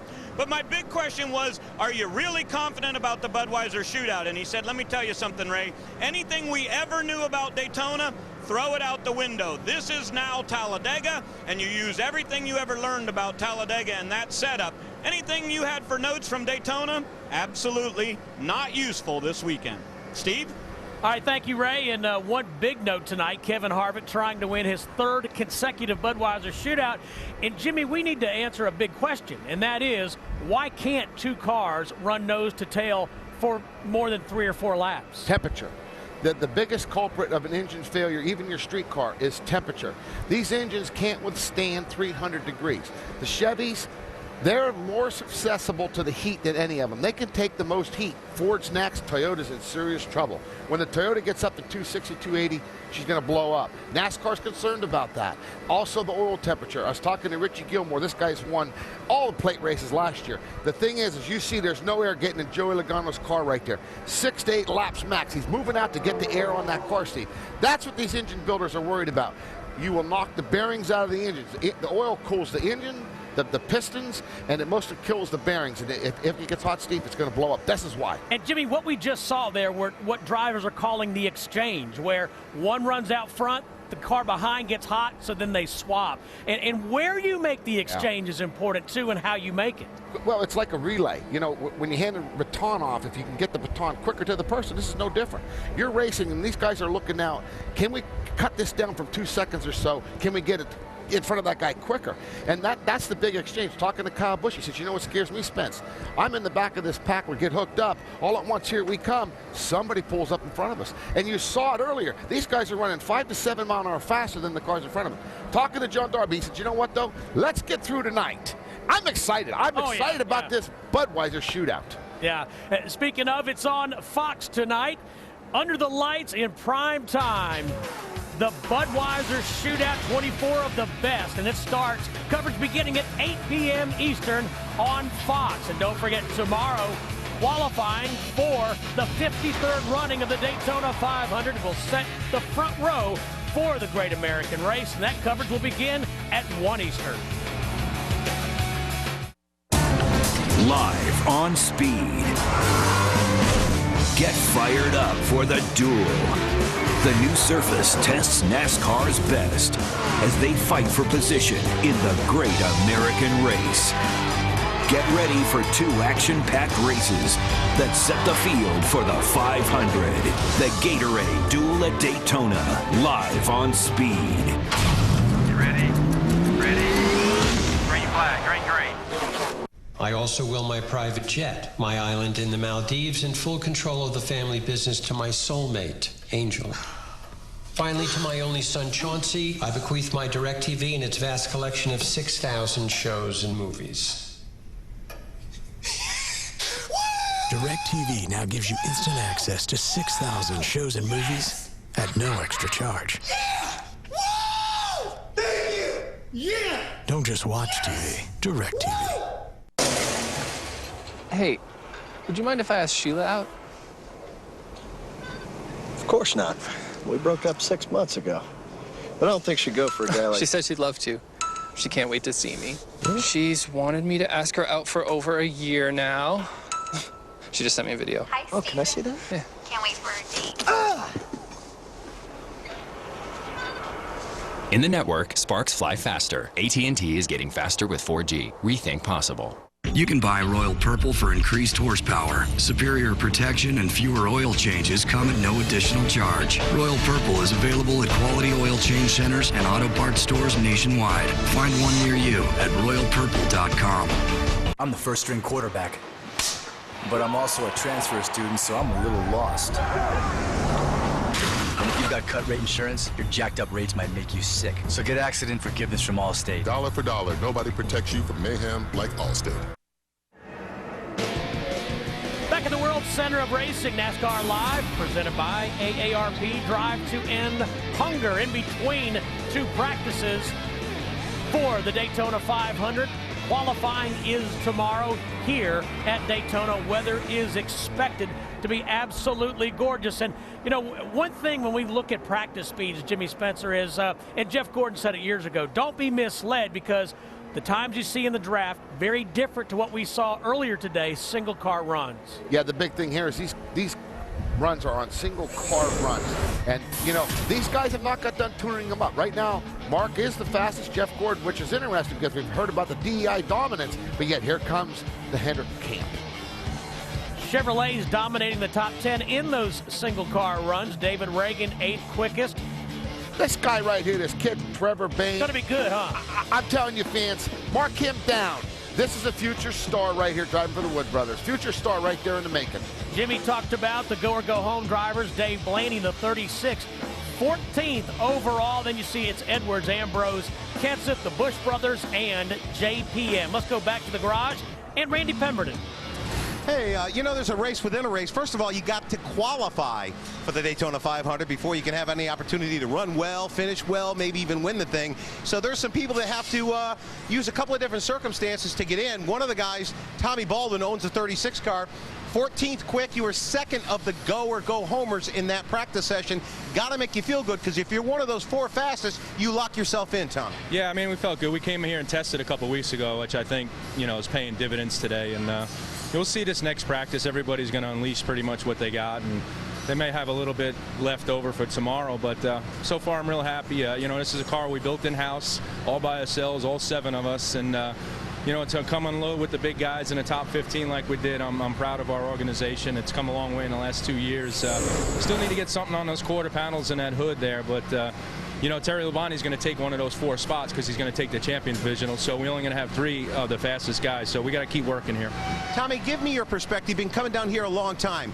The 2-car draft, the closing rate, 203, 204 miles an hour in the draft. Qualifying looks like around 184 miles per hour. What do you make of this big dichotomy here? Well, I think, you know, the car tomorrow has a lot to do with it, and the track change has a lot to do with it now, and we've learned a little bit more how to get away with some stuff with the 2-car draft. And you know, NASCAR made a rule change today. Kind of hurt us, so you know, took a little bit of that away and might level out the playing field a little bit, but we were prepared to do all that. We were just chomping at the bit because we were already spent all the money to do it, and they took it away from us. So but it's good. You know, the Chevrolet 36 is good. Dave's doing good. All the guys are good, and we're prepared. We showed that we were prepared, and hopefully we'll see what we got in next practice. All right, Tommy Baldwin all in, trying to make the Daytona 500. Blood, sweat, and tears. Hopefully he'll make it. To Bob Dillman. Randy, imagine you're 19 years old and you're driving the famous Wood Brothers number 21 at Daytona International Speedway. That's exactly what Trevor Bayne is doing, just 19 years old. He'll actually turn 20 the day before the Daytona 500. You're locked in with the 19 points from last year, but what has this experience been like already for you down here? Well, already we've made 2 runs and that's it. You know, I'm ready to get out here and do some drafting, but just to be able to have the opportunity to work with these guys, with Donnie Wingo and the Wood Brothers, is just, like I said, I can't say enough about it. I mean, it's incredible. The car looks awesome. You know, the gold 21 on the side. You know, but just to be able to come here and know that we're in the race, that gives us a lot of peace, especially after watching practice yesterday, seeing how it's 2-car teams. You know, I don't know how easy it's going to be able to find that teammate to work with. So I'm glad we're locked in, glad we got those points, and now we can kind of focus on the race stuff once we get past these qualifying runs here. But just an awesome opportunity. You know, I'm so glad Ford got behind us, brought Ford Motorcraft and FordRacing.com or FordRacingCars.com and all that on board. So it's just a really good deal. Hey, we were reflecting on this as walking through the pits, and you get a little bit different cheers than Dale Earnhardt Jr. does from the crowd up there, but still, is this a dream come true? It is, man. Like I was saying, I can actually stop and wave at everybody because it's only about every 30 foot instead of every fan. So maybe one day, but you know, it's cool that all these people get to be here and watch us and see what we're doing in the garage area. And it's crazy. You know, I remember being here a few years ago, walking through, and it's crazy how fast it changes. And to get to this point and within like 3 years, I mean, it's a dream come true, and just really blessed. Steve, 19 years old and 11th quick in that first practice session. Thank you, Bob. And Spence, you talked about it coming here as a fan. That's David Pearson's car. Gives me goosebumps. I think it was one of the most classic finishes of all time. The Wood Brothers versus the Petty organization. That was just absolutely phenomenal. You know what I'm not hearing since we've been down here? Been coming here a long time. I think this is my 27th year. I haven't heard a single driver say, I got to get that car comfortable. I know. This is interesting. And you know, the thing is, I think last year, we remember on Fox, we had that pothole. And a lot of people had sour grapes in their stomach for this Daytona. Well, you know what? this new pavement, you're going to see a hell of a race. That's all I'm going to tell you. Are they too comfortable? They're too comfortable right now. Mark Martin says you're just too comfortable. The tension. We're going to see tonight how comfortable they are, because I'll tell you what, we're going to see some freaking banging and racing. Oh, it's going to be good. And the speeds. I love the speeds. And then we're going to. I love the speed. Then we're going to see some uncomfortable drivers. Yeah, we will. That'll be cool. It will. And wait till this thing on Friday night. Let's go racing, Spence. Oh, God. The world's toughest truckers hit the high bank for the season opener of the Trucks race. Once the green flag drops, it's 3 wide and full throttle. That's next Friday at 7 Eastern, the Camping World Truck Series opener. Big egos. Cut a hole in this hood and I'll cut your neck. Big characters. We'll take you on any day. Big conflicts. Get out of my face! Welcome to Hell's Garage. Introducing Car Warriors. All-stars versus small-town heroes in a 72-hour race to build the ultimate ride. And after Car Warriors, stay tuned for the premiere of Car Science. Car Warriors premieres February 23rd at 9 on Speed. Who's serving up the best beef tonight? For around $10. Incoming! Only Golden Corral has the ultimate beef lover celebration with Brazilian-style churrasco beef, all on our endless dinner buffet for around $10. Only at Golden Corral.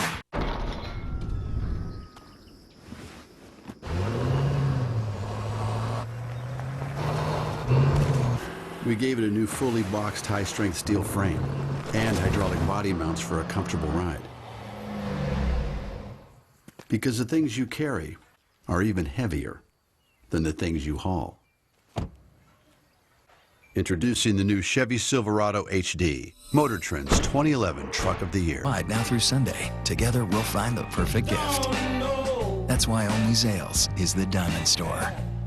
You can buy Royal Purple for increased horsepower, superior protection, and fewer oil changes come at no additional charge. Royal Purple is available at quality oil change centers and auto parts stores nationwide. Find one near you at royalpurple.com. There's your 5-timer, Jimmy Johnson. Drive for 6 starts here in the World Center of Racing, the Daytona International Speedway. 53rd running of the Great American Race is next weekend.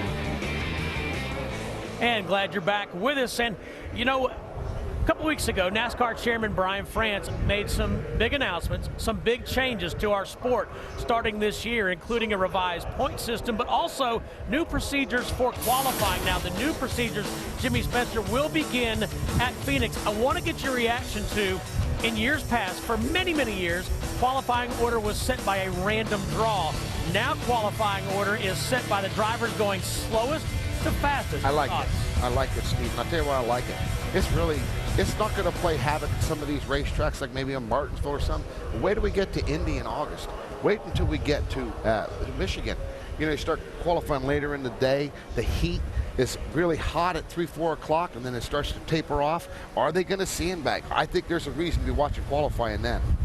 Do you think it's fair the way they've set it up? For example, you know, here a few years ago, Boris Said was on the pole. Qualifying was rained out. 8 drivers didn't make it, so it was incomplete. He had to go home. Hey, Boris Said was driving for Federated Auto Parts with my car in Watkins Glen. Yep. We had the field covered by over a second. Fastest car by a second. You know what? The rain comes, Boris goes home. So yes, I think that's fair. I really like NASCAR's theory of letting these guys, if it doesn't rain out Friday, but it rains out qualifying, they get to start on them speeds. I like it, Steve. I think it's a new twist. I think it's going to entice the fans to watch qualifying. They've got a purpose again.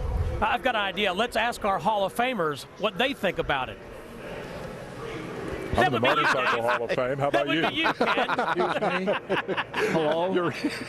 Your reaction to qualifying, I think, is what they're looking for. Oh, well, I still regret that we're into this era where that corporate influence has taken over so much and tied up so many positions.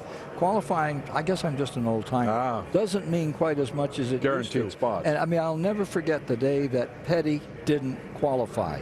I mean, that was a national news story. Same thing with Waltrip. And I'd give anything if that kind of feeling was back into it again. Those are heartbreaking stories, but there's just as many exciting news stories. And that's how I feel about qualifying these days. Fastest 43 certainly has a ring. Yeah, it absolutely. I'm sure we'll get a chance to talk about the championship point changes as we move toward the race on Sunday. But right now, let's remind you about those Gatorade duels. That action is going to be crazy. This new racetrack, desperation to try to get into the race. The duel at Daytona Thursday at 2 Eastern. It is live on Speed. You ready? Born ready. Beyond ready. Was ready yesterday. Was ready last week. Last month. Last year. My ready is so ready. So ready. Your ready didn't even start getting ready. Always ready. My ready. Ain't you ready for breakfast? You're ready. Got nothing on my ready. Ready for him, her, it, that, you. My ready. My ready. My ready. My ready. My ready's gonna kick your ready's butt. There's Ready, and then there's Gillette Ready.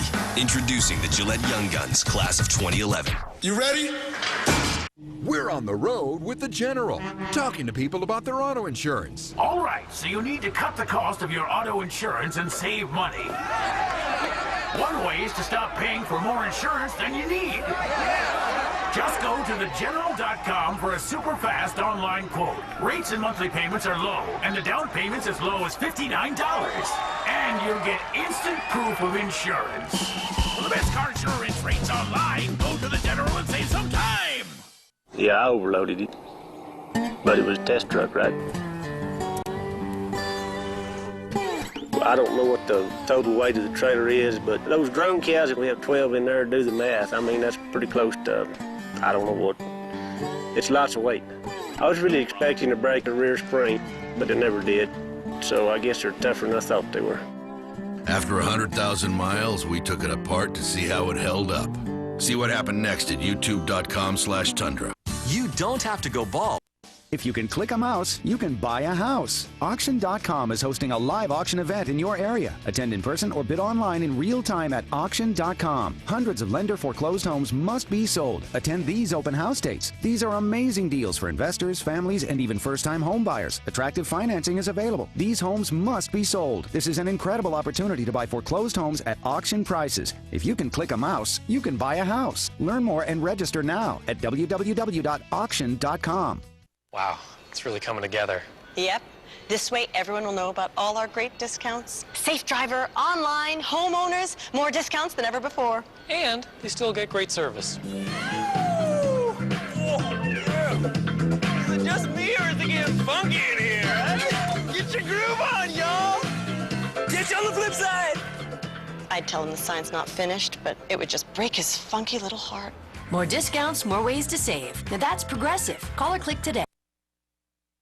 New paint for Happy Harvick, the Budweiser colors for the 29 this year. That guy loves to stir the pot. But next Saturday here on Speed, we're going to turn the tables on Kevin. He will take center stage for some good old-fashioned ribbing. It's the Budweiser roast of Kevin Harvick next Saturday at 9 o'clock Eastern on Speed.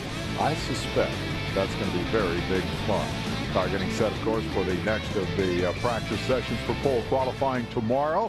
And this is a very, very important couple of hours for the drivers who are not locked into the race. Yes, Ken doesn't like that lock-in. If you're a go or go homer, as the nomenclature of the sport designates, you've got to be fast tomorrow.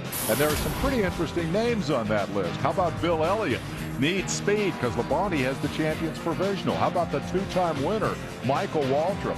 And you go on down through the list from the old-timers to the veterans. One thing about Daytona, you can always count on a few guys to come out of the box and take a shot and try to make the big show. That's the saving grace of it. You know, some of those big names that are in a go or go home situation. That'll add some drama to what we see tomorrow for sure, and even more on Thursday. Let's go down to Dillner and hear from one of those guys.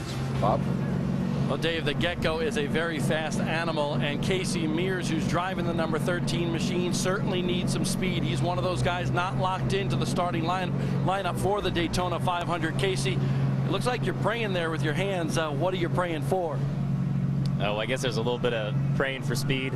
The Geico Toyota is pretty good. I think Booty's been working real hard. All these guys have worked so hard, just like a lot of these teams have over the offseason. And and he's got a little something in his pocket. You know, we're right there on the cusp of, you know, being locked in. So hopefully we can show a little bit more speed in this practice, and then, you know, lay it to him when it comes to Sunday.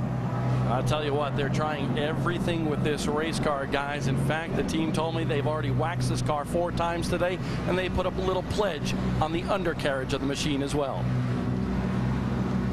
Good stuff. That's one thing that has not changed since 1959 when they first came down here to this massive speed plant. The tiny, tiny little things that will add just a bit of speed here, just a bit of speed there, put them all together, and it becomes the difference between making the show or not making the show. And they talk about football being a game of inches. This is a game of thousands of inches. Thousands of inches and seconds. You got to take it all the time. You know, we never talk about dragging the brake, and in this new business with this tandem racing, that guy in front plays as big a role as the guy that locks up underneath, and that's going to be a big story in this coming week. And the closing rate of the cars, we can't say enough about that. I would not be surprised if we see between tonight and Sunday more rule changes. They've already blocked off some of that air coming up to the oil cooler. NASCAR does not want those cars to be able to run like that. Blocked off those 2 holes on either side, so it either goes right in through the center of the car or the air doesn't go in. That only gives them, they think, about a lap and a half instead of 50 miles. People complain sometimes about NASCAR making up the rules as they go along. In this case, I think it may not be a bad thing. It'd be nice to have all the cars, or some cars, finish the Daytona 500. It's not the worst deal in the world to be able to do that. We're going to take a commercial break and continue. We're live from Daytona International Speedway, heading for the second and final of the practice sessions for Daytona pole qualifying tomorrow afternoon. The biggest race of the year demands the biggest pre-race show on television. NASCAR Race Day, delivering the drivers, debate, and breaking news live from the track. It is the Daytona 500, the biggest race in our history. NASCAR Race Day, built by the Home Depot, February 20th, live on Speed. You ready?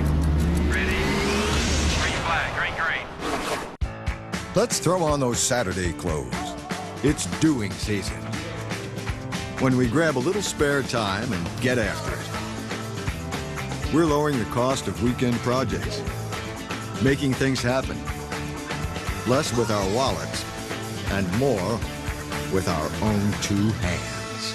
More saving, more doing. That's the power of the Home Depot. Take on your walls with Behr Premium Plus Ultra, the only interior paint that's graded #1. Valentine's Day, a tradition that lets us show our love to those closest to us. This Valentine's Day, give the sweetest of American traditions, the Whitman Sampler Heart. Whitman's, an American tradition since 1842. Imagine actually meeting the people who share what's most important to you. Now through the end of February, you can, for free. Let eHarmony expertly match you, then get to know your matches using our guided communication, free through February at eHarmony.com. Hey, Gramps, what do you got in there?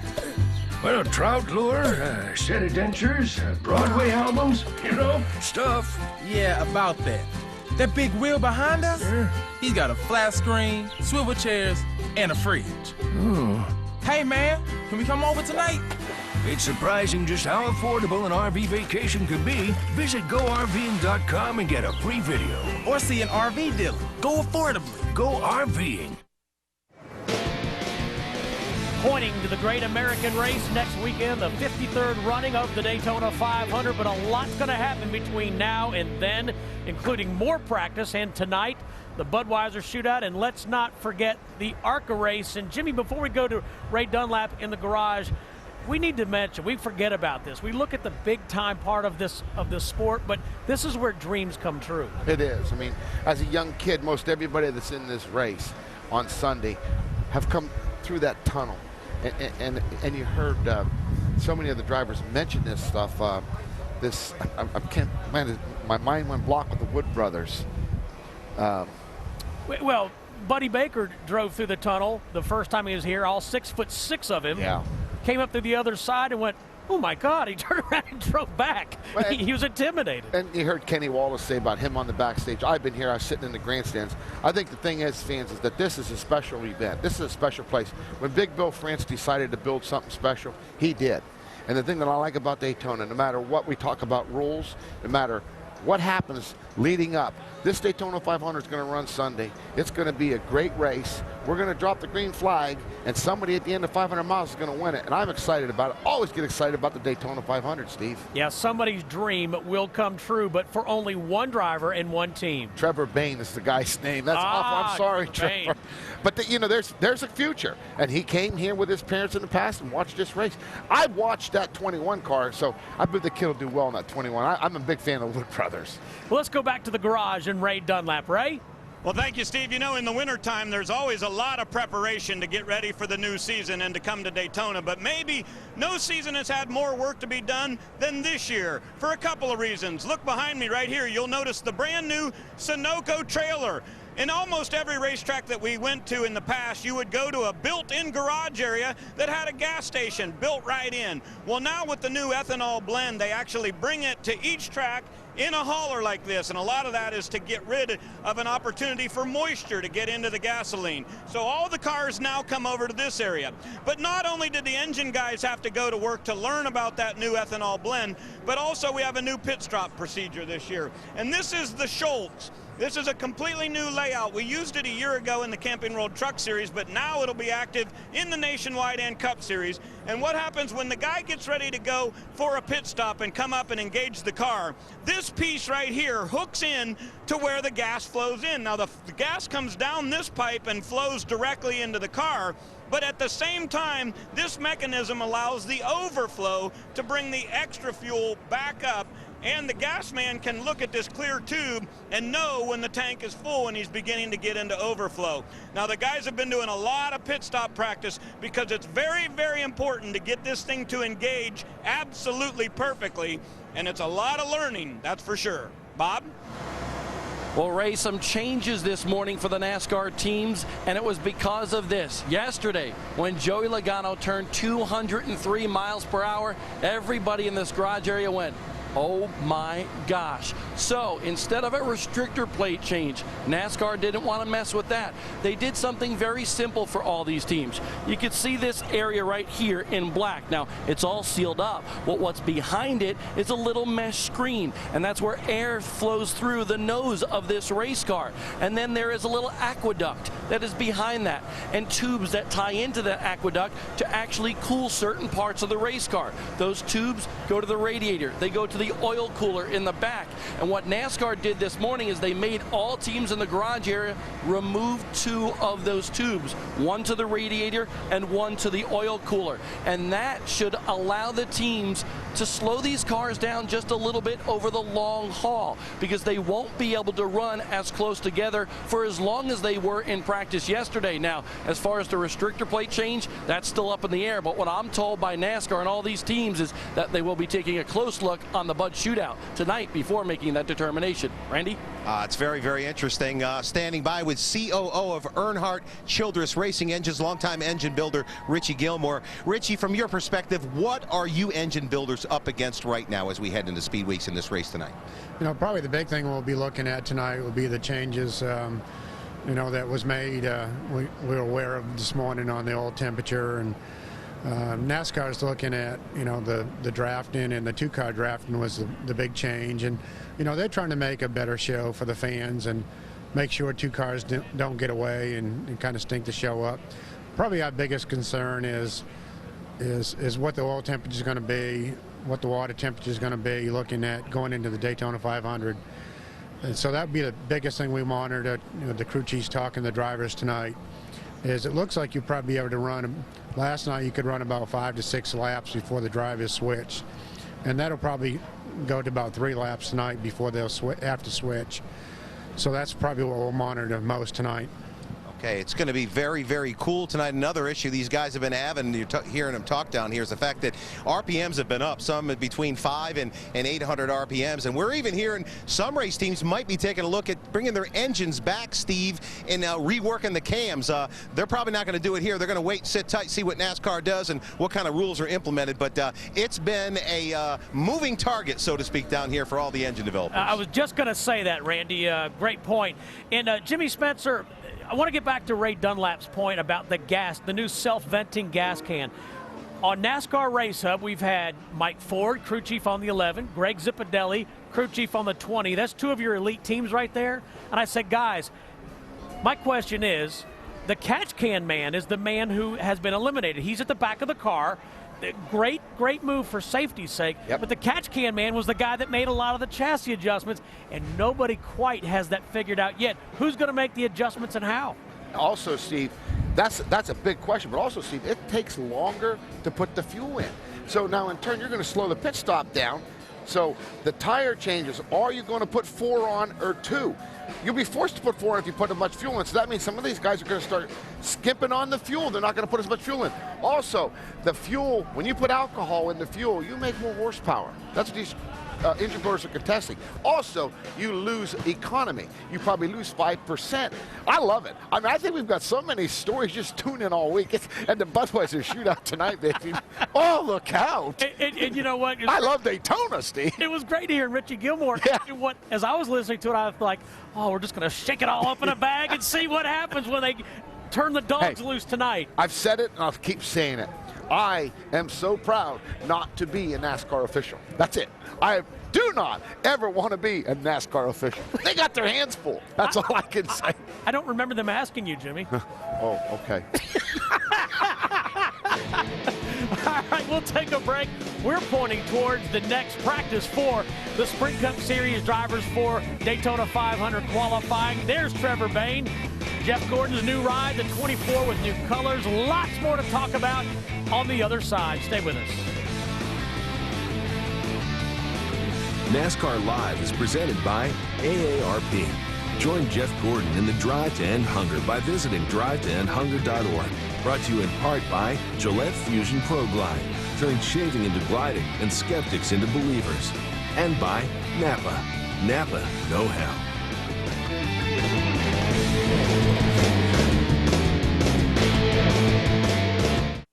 Get fired up for the Duel. 2 action-packed races that set the field for the 500. The Gatorade Duel at Daytona, live on Speed.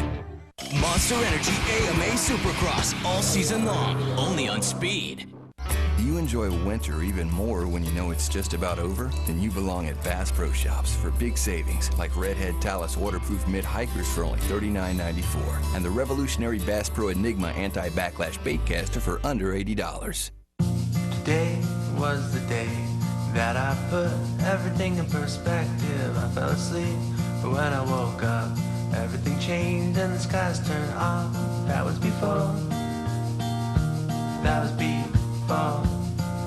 You came along and you played me a song with a little bit of love and a little bit of yeah. In the network, coverage is a beautiful thing. AT&T covers 97% of Americans. I'm a satellite dish. You tried to fix me for the game. You just made me loose. So get Allstate and protect your house and car from mayhem like me. Dollar for dollar, nobody protects you from mayhem like Allstate. Get set, because it's the... This situation feels very familiar.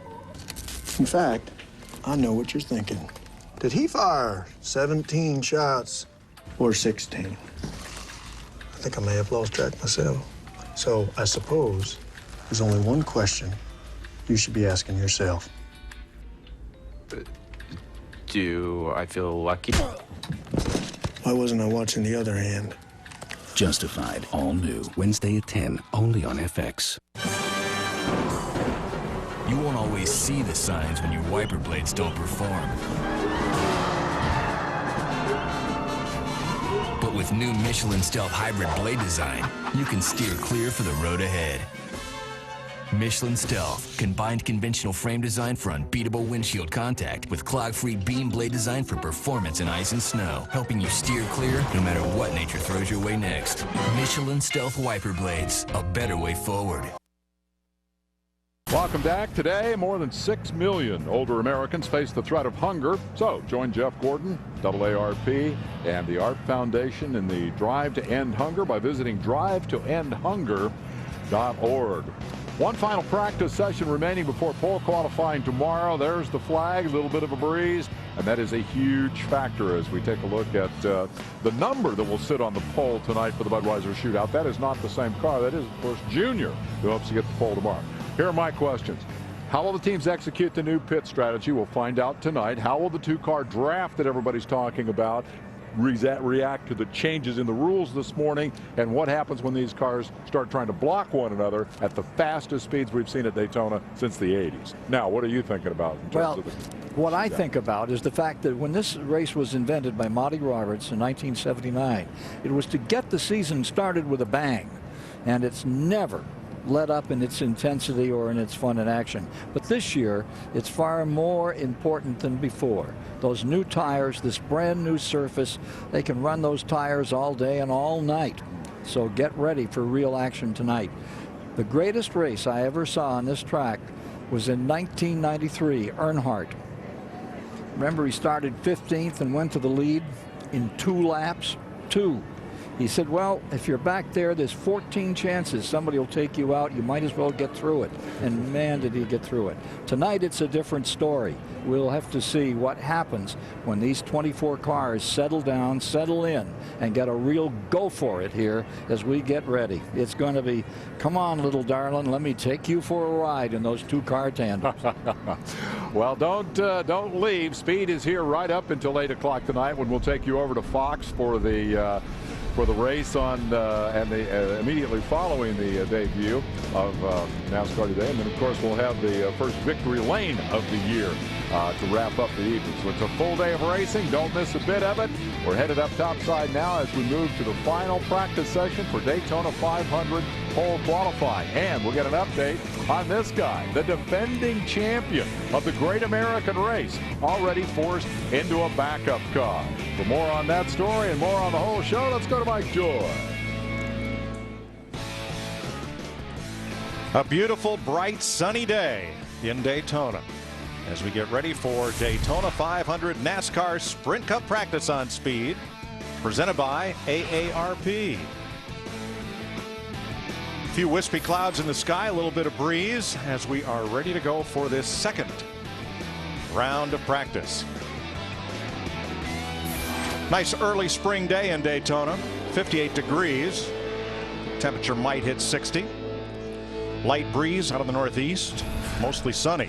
Now, the end of the first practice, as Dave Despain just showed you, ended like this. Jamie McMurray appeared to cut a tire and go into the wall, doing some pretty good amount of right side damage to his Bass Pro Shops #1. So that is how practice ended, giving everybody perhaps a little bit of concern over what might have been isolated incident or the start of a trend. Well, we'll see. With Darrell Waltrip, Larry McReynolds, I'm Mike Joy. The defending champ of the Daytona 500, trouble early in practice. Yeah, that's not a good thing. Obviously, you don't want that to happen. But I wouldn't say it's a tire issue. I'm pretty sure it's probably the way they run these cars down when they're qualifying on those bump stops, probably rub something and cut the tire down. Sway bar arm, something up in the fender or something like that. But here, crew chief, got something for you. All right. Detail. Pay attention. Pay attention to detail. That's how we're going to win this pole. Well, I know one reason you better pay attention to detail. When I look at the practice sheet from earlier, it looked like a practice sheet from a 1.5-mile racetrack. I mean, the top 40 cars separated by roughly a second. We normally don't see that. But what I did notice, contrary to what we felt like we were going to see in practice for Daytona 500 qualifying, is the Toyotas are not fast. The fastest Toyota was Kyle Busch, who was 19th. It looks like, once again, the Chevrolets of Hendrick Motorsports and Richard Childress Racing, they've got a stranglehold, at least for this fast lap for qualifying tomorrow. All right, well, right now the concern is about the Chevrolet of Jamie McMurray. Let's go down to his garage and Chris Devoda. That's right, Mike. Driver #1 on car #2. How have you spent the last hour? I mean, you have a smile on your face. You're a realist. You knew this is Daytona. Things like this could happen. Yeah, I mean, I'm really not that upset because all of the cars are so close now that there's not one that's way better than another.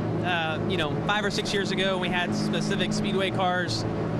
It was a big deal to lose your best car, but I think this is our Talladega car that we ran second with. And it's just not that big a deal. We were talking at the break that this might not be the car we run in the Daytona 500 because there's a lot of practice left, and also the 150s. So the car that we crashed is not tore up that bad. So they're going to take it back tonight, and they've already got a plan to start putting the body on it at 8 in the morning. So our guys will have to work really hard, but hopefully they'll have that car back down here by Wednesday, and hope we just don't tear anything up tonight, because that'll be tough when you get 2 in one day. Okay, the plan then, a couple runs in this car, and then the crew will put the old engine in this car, right? Yeah, there's actually a few other small things they changed for qualifying, but the biggest change will be just the engine.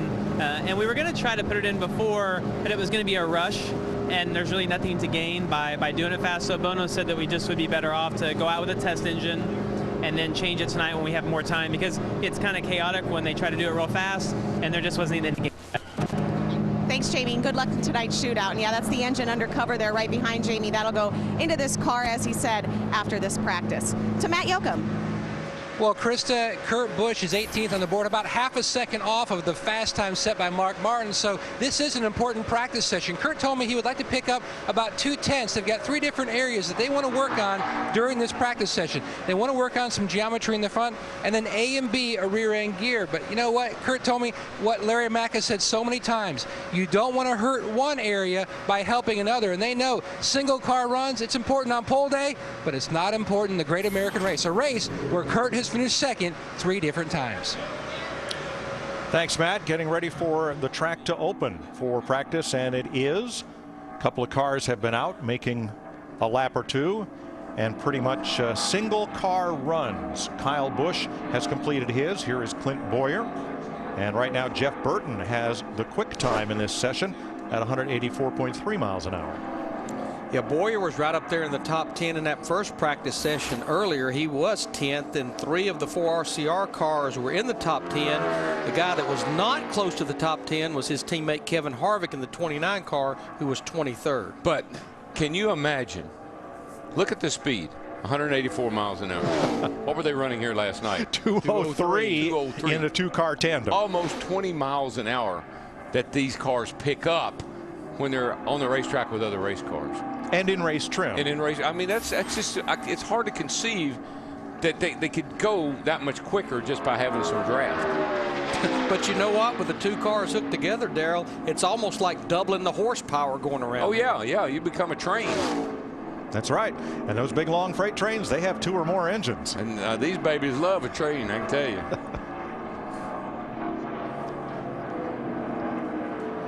David Reagan second quickest, Carl Edwards, Kyle Busch. Boyer jumps to second as David Rudiman takes the 0-0 out for a run. You know, Larry, sometimes it just seems like down here that the Chevrolets seem to have somewhat of advantage qualifying. You mix a Toyota or 2 in, but year in and year out, it's almost like the Fords, they never qualify that great.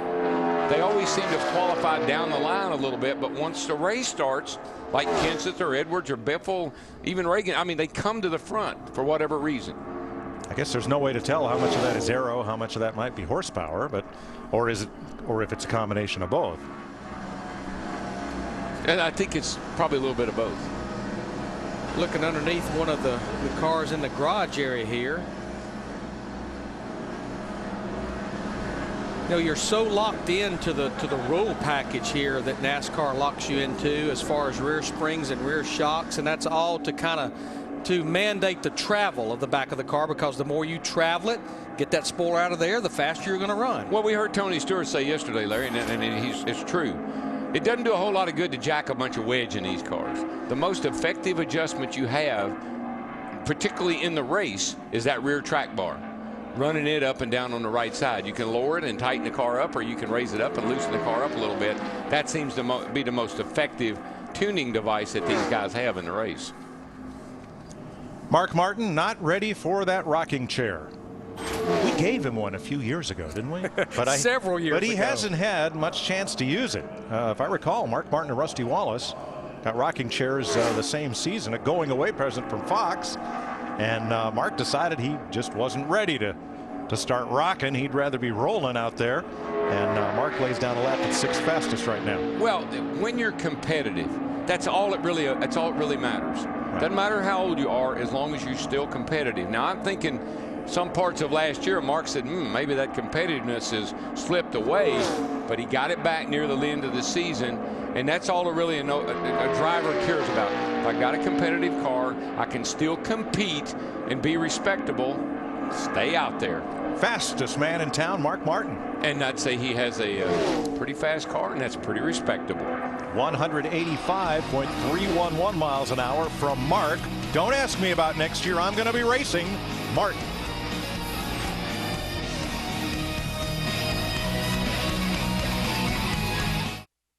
Remember way back, we used to rock the lunchbox and the backpack.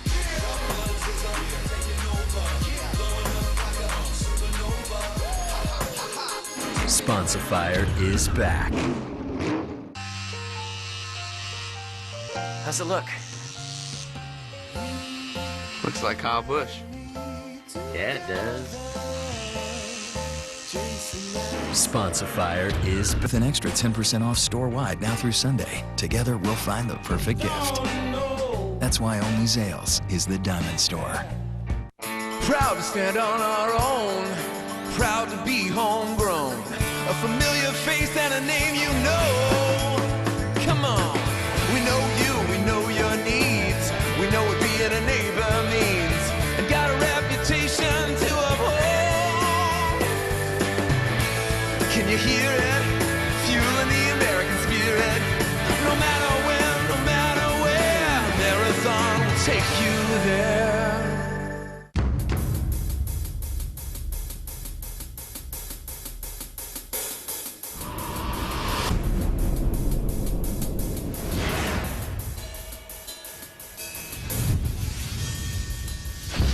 Some athletic uniforms are designed to wick away moisture. Other uniforms are made to wick away 500-degree flames.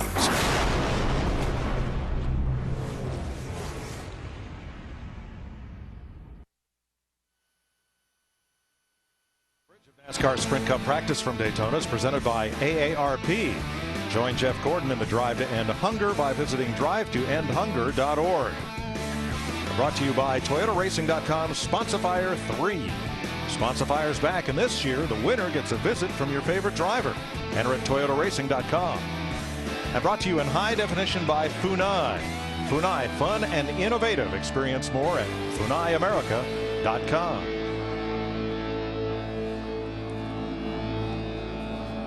Kevin Harvick in his new Budweiser colors. We're used to seeing a red Budweiser car. Get used to the black with the red logo on the hood. You know, one thing with this being the 10th anniversary of the loss of Dale Earnhardt Sr., all 4 of the Richard Childress Racing Sprint Cup Series cars, as well as ARCA cars, trucks, Nationwide Series cars affiliated with Richard Childress Racing, will all be carrying a very huge number 3 decal. And any of the crew members that are wearing a hat over the course of Daytona Speed Weeks, it will be a hat with a number 3 on it. One thing I've picked up on watching these cars is, you know how we always kick the rear of the car out on the downforce tracks where the right rear is sticking out. If you watch most of these cars right now, they've got them actually dog tracking the other way. They got the right rear pushed in and the back of the car pushed to the left. The reason you do that is you're trying to keep as much air off of the spoiler, rear spoiler here, as you possibly can, unlike the downforce tracks where you want to push that thing out there and get as much on it as you can. You can see there how that car's got the back of the car just over to the left a little bit. They do that with the rear end housing by cocking and moving the rear end housing around to get the car to track like that. See it real plain right there. Yeah, that spoiler is locked into a particular size, particular angle for every car, and anything you can do in reference to what you spoke about just certainly helps the straightaway speed of that race car. And it's just another way of skinning a cat. When they put the claw on the car, the body has to fit all the parameters. And what they used to do is they did all that cocking the body. They would do it by actually moving the sheet metal. And that was okay. It was legal. And you would move it to the right for the downforce tracks, to the left for the tracks like this, Daytona and Talladega. But when they took that away, the body has to be parallel. Said, okay, how are we going to continue to be able to get that result? They just started doing it with the rear end housing. Kevin Harvick steps up to 8th with his second lap, 49.12. Well, here's a familiar look the red, white, gold numeral. We used to say Purolator Mercury. Now it's Motorcraft Ford of the Wood brothers, and a rookie at the wheel. That's what I say. Old car, old paint job. Not such an old driver. There was a rule that, Darrell, I know you fell victim to, against reflective foil metallic numbers. Yeah. And it appears that the Wood brothers have gone to NASCAR, and either the rule has changed or they've gotten an exemption to honor this historic paint scheme with the gold numbers on the side of the 21. I think it depends on how reflective they are. Okay. My numbers were chrome. And chrome, you know, the light in it, those are kind of flat. Now, even though they're reflective, they're not the kind that like a piece of chrome would be. Okay. And so another one of those interpretation things. You know, Trevor Bayne will run the full Nationwide Series schedule this year for Roush Fenway. Right now, he's scheduled to run about 17 races in the Sprint Cup car. A rule that NASCAR made this year is a driver has to designate which of the top 3 series that they're going to compete for and get championship points. They can still get the prize money. They can still get the trophy. The team can still get the owner points. Now, Trevor Bayne is one of those drivers that he's already elected to get his championship points in the Nationwide Series. So the fallout from that is that he will not be eligible for Rookie of the Year in the Sprint Cup Series because he's not declared that to be his primary series. But I like it. It's a compromise. And that's what I like about it. Okay, so they don't want a Cup regular to win the Nationwide Series championship as a driver. Right. But they would like to keep the owners involved in the Nationwide Series, so you can still win the Owners' Championship in the Nationwide Series if you're a Cup owner. You just can't win the Drivers' Championship if you're a Cup driver. New look for Marcus Ambrose. This is the Stanley Ford, number 9. Let's go to the garage and Krista. David Rudiman out of the car. And David, we were down here for 3 days for testing. What are you guys doing today for these single car runs and qualifying that maybe you didn't learn when we were here a few weeks ago? I mean, you know, believe it or not, it seems like some of the same things that we did down here and tried earlier in the year. You know, you come back and try them again sometimes, because sometimes what worked once won't work again for whatever reason. And but in the end, they just keep tweaking on things a little bit, doing little things to the motor, and trying a little different things with the car, and trying to make the air-train machine a little quicker every time we go out. We pick up a little bit of speed, but we need to pick up some more, so they're going to keep working on it and see where we can get it. It's just always, you know, every time you go out, as long as every time you go out you pick up something, that's a good thing. Well, I'm just glad you're nicer to me than you are to your dad. I understand you're mad at your dad right now because he's spending all your money. Well, we've had a rough speed weeks. We've down 1 car and a couple motors, so it hasn't been a very productive speed weeks. We're hoping we can turn it around over here in Daytona, because I need to come out of Daytona with a good finish to pay for all the stuff we got to replace on the dirt program. Yeah, he said, what, 1 car was upside down a few weeks ago, and then what blew the motor in the blue car at Volusia? Yeah, we lost our primary motor and had to go to backup, which was a smaller motor, and we run it a little bit hard, and I think we blew it up. And then he got upside down at East Bay, and you know, it doesn't matter if he crawls out of the car. We'll keep building race cars as long as he can keep getting in and out of them, and still wants to do it. We'll keep doing it. But as a car owner, when you see your car upside down on the front straightaway, it's not exactly what you want to see. Well, the car owner, David Rudiman, actually, I guess, told Buzzy, hey, that seatbelt's adjustable. All right. Steering wheels one size fits all. You know, I look at these drivers this year, and I've listened to a lot of them, and they keep watching Jimmy Johnson. And I know the crew chiefs are probably telling the drivers, look, we're doing all we can do. What have you done? Every driver, I think across the board, has come to Daytona this year lighter than they've ever been before. Oh. They've all of a sudden looked at Jimmy Johnson. He's a workout fanatic, and Carl Edwards is too. And a lot of these guys, Tony Stewart, I just noticed David there, a number of these guys have hired trainers. They're in the gym. They're working harder than they've ever worked before. And I'd say it's all because of one guy. Yeah, but a fellow like the Double Deuce that we just saw there, Kurt Busch, he didn't have any weight to lose. But he probably needed a trainer to help him use what he's got better.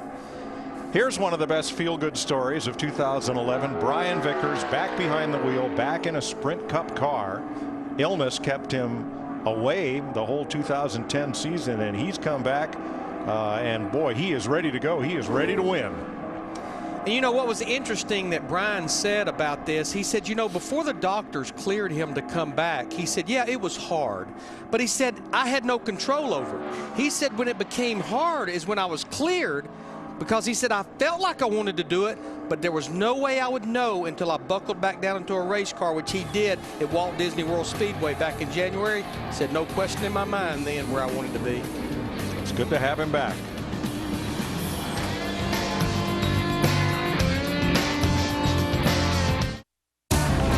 Live on Speed. Get fired up for the duel. 2 action-packed races that set the field for the 500. The Gatorade Duel at Daytona. Live on Speed. Put all 3 right there.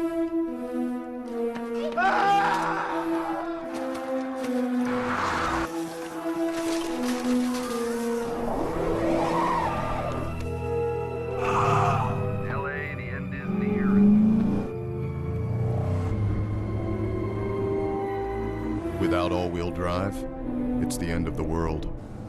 With Dodge all-wheel drive, it's just snow. If you had a choice between... The monsters are barging into the Bay Area, and the biggest superstars are along for the ride. Subway restaurants and Metro PCS present the Advanced Auto Parts Monster Jam, part of the Big O Tires Motorsports Series. World Champion Gravedigger, Monster Jam Superhero Iron Man. And for the first time in Oakland, Gravedigger Legend and Dragon's Breath, plus Megasaurus. And all kid seats are half price. February 26th, Oakland Alameda County Coliseum. For over 100 years, FTD has created beautiful handcrafted arrangements. This Valentine's Day, show her how you really feel with unforgettable flowers from FTD. Flowers say it better. FTD says it best. Visit FTD.com. For my dry skin, ordinary body washes just aren't moisturizing enough. New Gold Bond Ultimate Deep Moisture. Richer than the leading body wash, with more moisturizers and vitamins combined. New Gold Bond Deep Moisture. The body wash that moisturizes like a lotion. For the duel, 2 action-packed races to set the field for the 500. The Gatorade Duel at Daytona, Thursday, 2 Eastern, live here on Speed. Joey Logano topped the practice charts for last night's Budweiser shootout. Different car than this Home Depot Toyota. But he and Kyle Busch got together in a drafting duo that got everybody's attention at 203 miles an hour.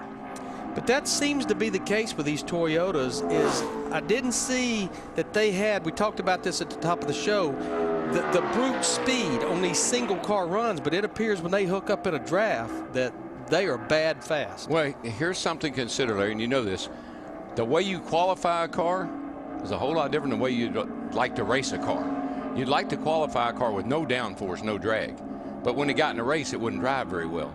So I think they come down here with a kind of a compromised car, one that's got enough downforce in it where they can get out there and go bump drafting at 203, got enough downforce in it where they can get side by side and not get wrecked, but maybe not got the speed in it for a single lap by yourself. Yeah, we've had 23 cars take to the track in this practice. Joey by far is the fastest Toyota at 14th. The other ones are all outside the top 15. Might just follow up a little bit on the Jimmy Johnson thing. When I was talking about that, it seems like these guys all kind of follow suit. Monkey see, monkey do. One gets married, they all get married. one gets pregnant, they all get pregnant. It just seems like if one gets a trainer, they all get a trainer. One gets new winglets on the jet, everybody has new winglets on the jet. Yeah.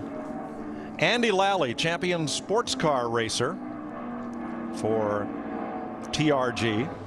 The Racers Group comes over to NASCAR to try his hand at the 500. He's currently 22nd after 2 laps. Yeah, he was part of that winning team a couple of weeks ago, and Mike, with that win, that made him the all-time winningest GT driver in the Grand Am Series. Wow. Well done. That was a great, for 24 hours, it was a pretty darn good race. It was. And the finish, of course, they had problems with a couple laps ago, and they had a green checkered finish, a white flag checkered finish.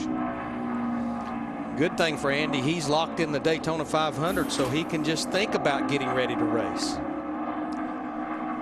A.J. Allmendinger back in the 43, Best Buy back on board. Richard Petty's Ford.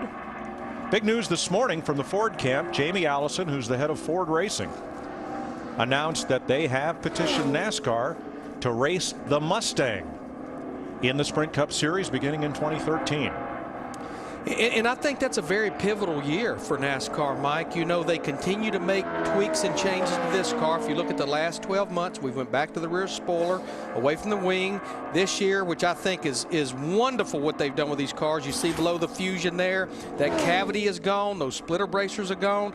I think there's going to be a few tweaks for next year to give the manufacturers even more identity. But as we were told a few weeks ago, everyone, for the most part, will have a new-looking race car for 2013.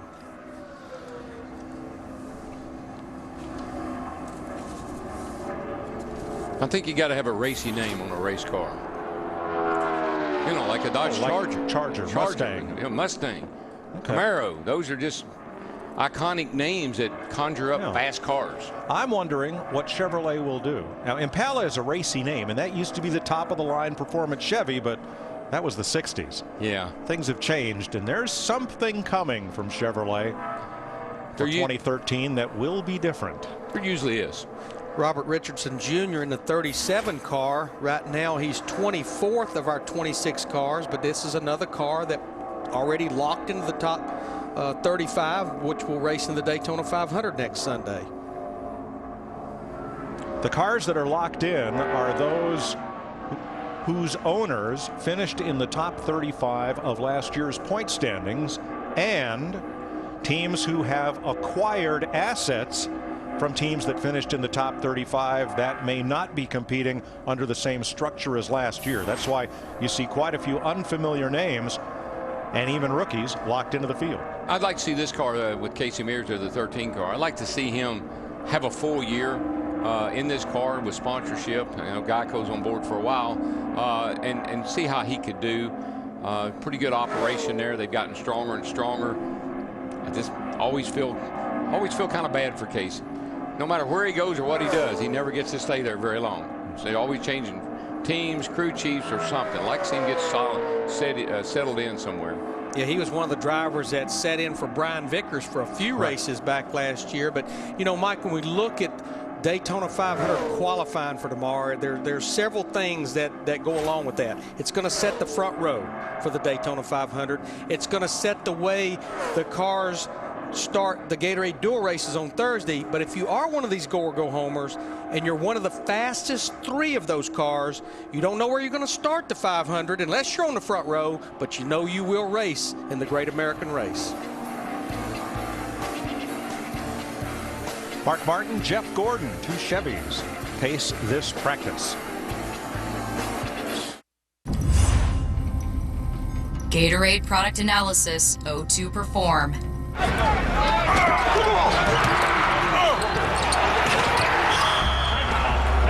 Initiate rehydration. Sustain performance. Finish strong.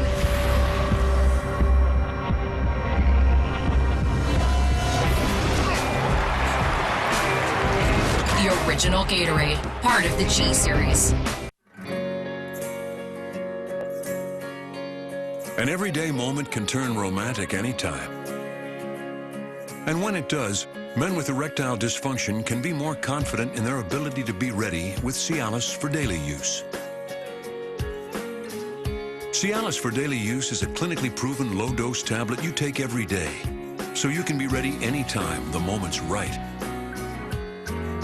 Tell your doctor about your medical condition and all medications, and ask if you're healthy enough for sexual activity. Don't take Cialis if you take nitrates for chest pain, as this may cause an unsafe drop in blood pressure. Do not drink alcohol in excess with Cialis. Side effects may include headache, upset stomach, delayed backache, or muscle ache. To avoid long-term injury, seek immediate medical help for an erection lasting more than 4 hours. If you have any sudden decrease or loss in hearing or vision, stop taking Cialis and call your doctor right away. Ask your doctor if Cialis for daily use is right for you.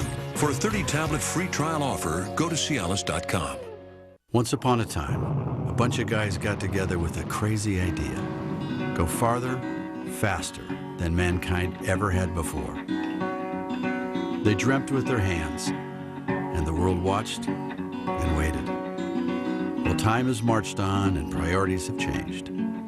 It's nice to know America still builds rockets.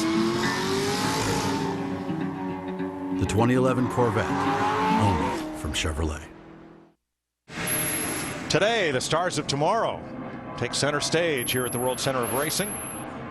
Don't miss every bump, pass, every crash. We'll see when the ARCA Racing Series battles in Daytona today at 4:30 Eastern, live on Speed. I'm going to be doing that race with Phil Parsons and Rick Allen and two 18-year-olds on the front row for the start of that race. So want to know where the stars of tomorrow are coming from? The old ABC series. Ty Dillon on the pole, grandson of Richard Childress. Let's get down to Matt Yoakum. Mike, 13th fastest in the first practice session is Greg Biffle, top 5 this session, but there have been more conferences and breakout meetings behind us in the last 15 minutes. Any concern? No, not really concerned. We're just trying to figure out, you know, where we lost a little speed. We're running, you know, 4860s here during the testing, and really same engine, same everything we brought back. So we went home and thought we made it a little better. We're talking about putting some of those things back and trying it, but such a limited amount of track time, you know. We're trying to figure out which one to choose that everybody will be happy with. So we're going to make a couple more runs here, see if we can find a little speed.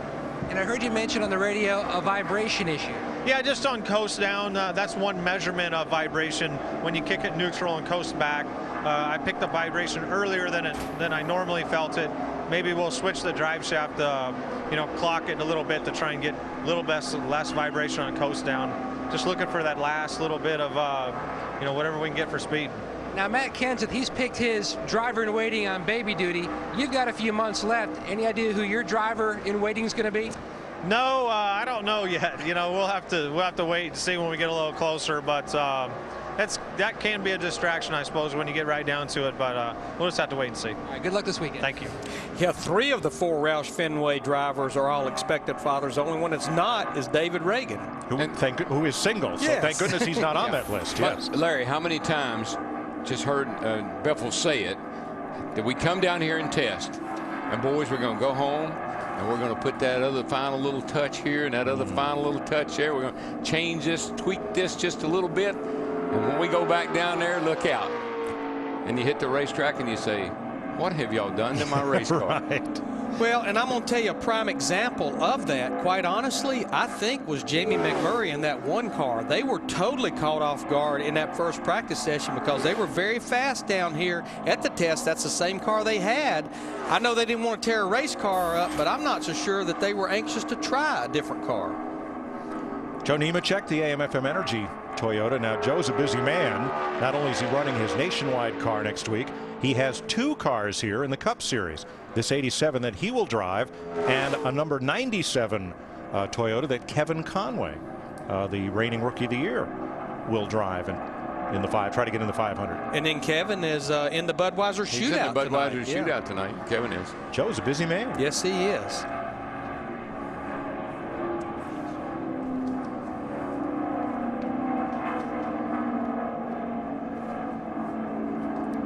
Joe 27th quickest, and here is Michael Waltrip. Same paint job we saw last night for the Budweiser shootout. Napa blue and yellow on the hood, roof, and deck. Black and yellow stripes along the sides and the tail. Yeah, he was up one of the fast cars last night, up in the 203 range. I think 202. That was 220. 220. That would be 220. Water temp? 220. Yeah. Oil temp? Water temp? Water. Yeah. Right now he's 21st quickest in that Toyota, and this is a car that will either have to qualify one of the fastest 3 tomorrow of the Go Homers or race his way in on Thursday. But if there's a driver I'd want to have in my car that was going to have to race in, that'd be your brother there, I believe. I believe he'll be all right. Last year, Michael came here in a similar situation, and his saving grace was Scott Speed. Scott Speed had time trialed 13th quickest, but because Speed raced his way in and got one of the 2 transfer spots, that allowed Michael the final spot in the 500 field. His time trial had been 20th fastest. That team, Michael's team, his whole operation with the Truex and Bobby Labonte and the whole crowd over there, it just comes so far in the last couple of years from what they started off with. They're very competitive. Ruderman, well, you know, he's won a race or won 2 races now. That's a great, for a startup team, still fairly new. That's a lot of good results. Now, Front Row Motorsports, that David Gilliland drives for in the Taco Bell Ford, they have gone from a 3-car to a 2-car operation for Gilliland and Travis Quample for 2011. David right now 27th quickest at a 49.39. And this is Todd Bodine in the number 60. They have Valvoline on the car. And they have Tire Kingdom on all 3 of Todd's rides for Daytona. He's going to try for the 500. He'll race in the Nationwide race. And, of course, the Camping World Truck Series.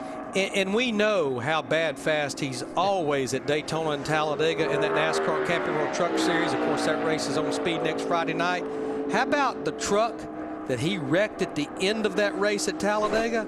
That truck got rebuilt, and that's the truck they're going to race here next Friday night. Wow, I would have never thought that. Todd Bodine and Jeff Gordon among those who attended the Super Bowl last week.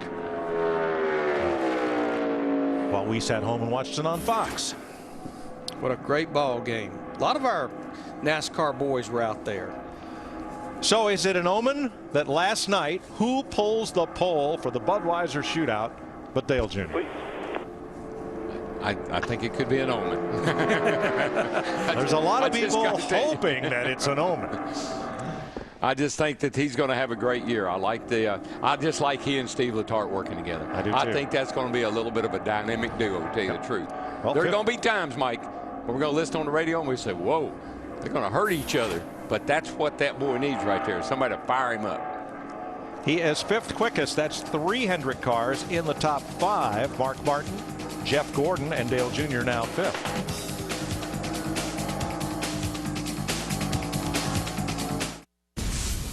Big egos. Cut a hole in this hood and I'll cut your neck. Big characters. We'll take you on any day. Big conflict. Get out of my face! Welcome to Hell's Garage. Introducing Car Warriors. All-stars versus small-town heroes in a 72-hour race to build the ultimate ride. And after Car Warriors, stay tuned for the premiere of Car Science. Car Warriors premieres February 23rd at 9 on Speed. I also will my private jet, my island in the Maldives, and full control of the family business to my soulmate, Angel. Finally, to my only son, Chauncey, I bequeath my DirecTV and its vast collection of 6,000 shows and movies. DirecTV now gives you instant access to 6,000 shows and movies at no extra charge. Yeah! Whoa! Thank you! Yeah! Don't just watch TV, DirecTV. You don't have to go bald. February 26th. Before you see them in action, experience the world's biggest monster trucks up close. Subway restaurants and Metro PCS present the Advance Auto Parts Monster Jam, part of the Big O Tires Motorsports Series. Before the show, meet the drivers and get face-to-face with the monster trucks themselves at the party in the pits. Pick up your free pit pass at any participating Metro PCS location. February 26th, Oakland, Alameda County Coliseum. For over 100 years, FTD has created beautiful handcrafted arrangements. This Valentine's Day, show her how you really feel with unforgettable flowers from FTD. Flowers say it better. FTD says it best. Visit FTD.com. Rain, snow, and wind torture my dry skin. Gold Bond Ultimate Healing Lotion. 7 moisturizers and 3 vitamins plus aloe. Hydrate deeper, last longer. Talk about delivering. Can your lotion do that? Gold Bond Ultimate Healing. This stuff really works. Sprint Cup practice presented by AARP. Mark Martin, Jeff Gordon quickest, Greg Biffle, Jeff Burton, Dale Earnhardt Jr. Here's your drive to end hunger track description. Daytona International Speedway. The surface all new. In fact, a lot of the track, all of the asphalt, both the original course from 1959 and the course laid down 1978-79, all dug up. So a lot of this track is all new. Krista. In the garage with AJ Allmendinger. And AJ, I know we talked to you a lot in testing. You were telling me a lot about how this track it seemed to change with the pavement, and you mentioned that it sort of juts out and gets you. Is that still the case when we're back here a couple weeks later? Well, it's funny. Now they got some lines up there. It doesn't seem as bad. So I don't know. I mean, it's interesting. It's funny is it's dirty up at top. I don't know if it's just the color of the pavement. Maybe notice it more now, but it seems really dirty when you're at the top of the wall. So, you know, other than that, it's out there. It's got a little bit of bumps in it, but it's fairly smooth. So we're just going through the motions right now, having a good time. Well, what kind of things are you working on? I mean, you say having a good time, and we're almost kind of laughing because single car runs, it's tough to be a driver and just sort of being out there going through the motions, as you mentioned. What kind of things are you working on? You know, I mean, Mike Shiplett, it's more of a crew chief game. I mean, the driver, you're just out there kind of hold the wheel as smooth as you can. But, you know, he's really just trying to get the attitude right, get the car low, just get it through the air as best as you can. I mean, that's all you can do with the package that you have. But, you know, the Best Buy Ford, I'm going to go out on a prediction, say it's probably not going to be on pole for qualifying. But, you know, we're here. We're back in the seat. We're having a good time. Car looks good. Everybody's smiling. I'm excited. We're ready to go. All right. Thanks, AJ. Thank you. You know, Mike, I think you mentioned earlier Richard Petty Motorsports going from 4 teams to 2 teams. But to be quite honest, the way those 4 teams ran the end of last year with all the turmoil that was going on at Richard Petty Motorsports, that was actually quite impressive that they kept their focus and they didn't deviate from the job they had to do. Well, and I think you can give AJ a lot of credit because that car, through it all, you know, won the pole at Phoenix, had a shot at he got a top 10, I think, at Phoenix, had a great run at several races there at the end of the year, Homestead, and it was AJ really that kept, I think, kept a little wind in their sails until they got things straightened out. Paul Menard moves from the Richard Petty team, which has contracted in number, over to Richard Childress Racing. Now, when Childress expanded a couple of years ago to 4 teams, I don't think they were quite prepared to run 4 teams at championship level, so they dropped back and ran 3 teams last year. And now, under this situation, expand back to 4. Menard had a great Daytona last year, finishing 13th in the 500, and I think really kind of showing everybody that not only was he here to stay, he was here to run with the fellows up front, and ended up having a pretty good season. Yeah, he was 3rd quickest in the first practice. Paul has always ran well at the restrictor plate racetracks. He sat on the pole here a few years ago and led some laps. And if you go back to that controversial finish between Regan Smith and Tony Stewart at Talladega a few years ago, Paul Menard was the one pushing his teammate, ended up finishing 2nd that day. See what this lap looks like. He's down against the double yellow line. This is his 2nd of 2 laps. Money lap. It's the money lap. Sweeps out of turn 4, just up about a car length. Eases it back down toward the no passing line. 6th quickest, 48.84. Very nice. And I think what I just heard you describe there, Mike, we can't stress enough. We know that qualifying tomorrow is a lot about how you're getting this car through there. But I think we underestimate the role that the driver plays in those qualifying laps tomorrow, because with this carburetor restrictor plate, you just move the wheel.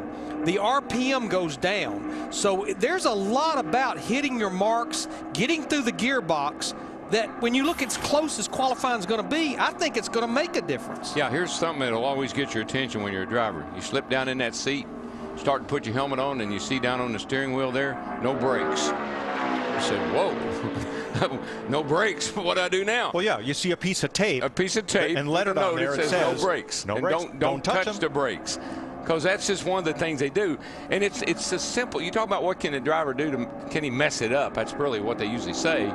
If you happen to slide down in that seat, and you happen to run your foot down in the foot box there and hit the brake pedal, shove the pucks out, well, you just hurt your run just a little wee bit. But what Larry was saying is how you leave pit road and how you get up to speed, and that first lap, getting that momentum up, those are all things that are in the driver's hands. Well, now Kyle Busch in the M&M's Toyota is the first driver in this session to make a 2nd run. When he went onto the track, his first run stood as 23rd fastest, and already the first lap of his 2nd run pulled him up to 18th. Excuse me, that was 2nd lap. He is pulling in. We're going to the garage. Kristen.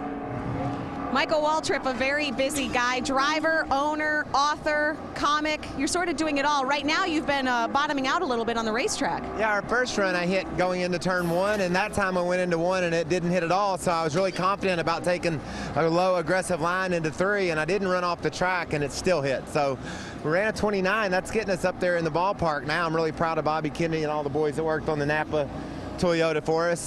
Feel like we got a shot at maybe being one of those 3 or 4 fastest. And we mentioned all the things you've been doing. You've also been a little busy inside the car sending messages. I walked up and were you texting or tweeting when I walked up on you just now? I'm MW55 and I was twittering. I twittered pictures from my car when I was waiting in line. And since you're here, I'd like to maybe get a picture of you interviewing me and give it a twit. We can do that. We can do that right now. We'll do that and then we'll send it back upstairs to Mike, Larry, and your brother as we do that. All right? Boys upstairs? Kind of Sprint BlackBerry there, and I'll tell you, we're broadcasting and narrowcasting all at the same time. Oh my goodness.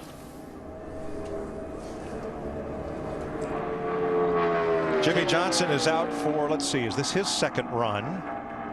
26th on his, no, this is first lap. First time out. First run. And 26th fastest on his first lap, 182.5 in the Lowe's Chevrolet. Darrell and I were down here for the test back in January, and this team just did not have speed. And Jimmy seemed a lot more concerned than maybe Chad Knaus, the crew chief, was. But Chad must have been a little concerned. They quit the test early, went home, and finished off a brand new race car that they've unloaded here with this piece, Darrell. Yeah, I figured Chad said, okay, I got a lot of information to take back to the house. I'm going to go home and put all that onto a new car and see what we come back with. We'll see how it ends up here because I haven't really seen him out there in a draft, but let's see what this lap looks like. Well, moves. I'd say it looks like a pretty quite good. A bit. Second fastest. I'd say it looks pretty good. 48.65. Drivers always worry and crew chiefs never, right, Larry? Never.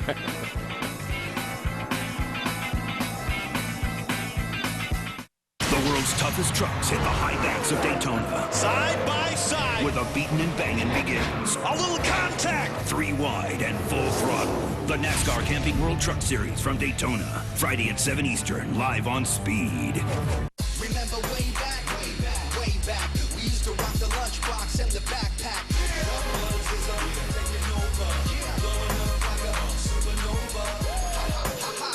Sponsifier is back. How's it look? Looks like Kyle Busch. Yeah, it does. Sponsifier is back. I'm back in the saddle again. Out where a friend is a friend. Where the long hard cattle feed on the lonely chips and wheat. Back in the saddle again. See how affordable an RV vacation can be. Visit GoRVing.com and watch a free video. Go affordably, go RVing.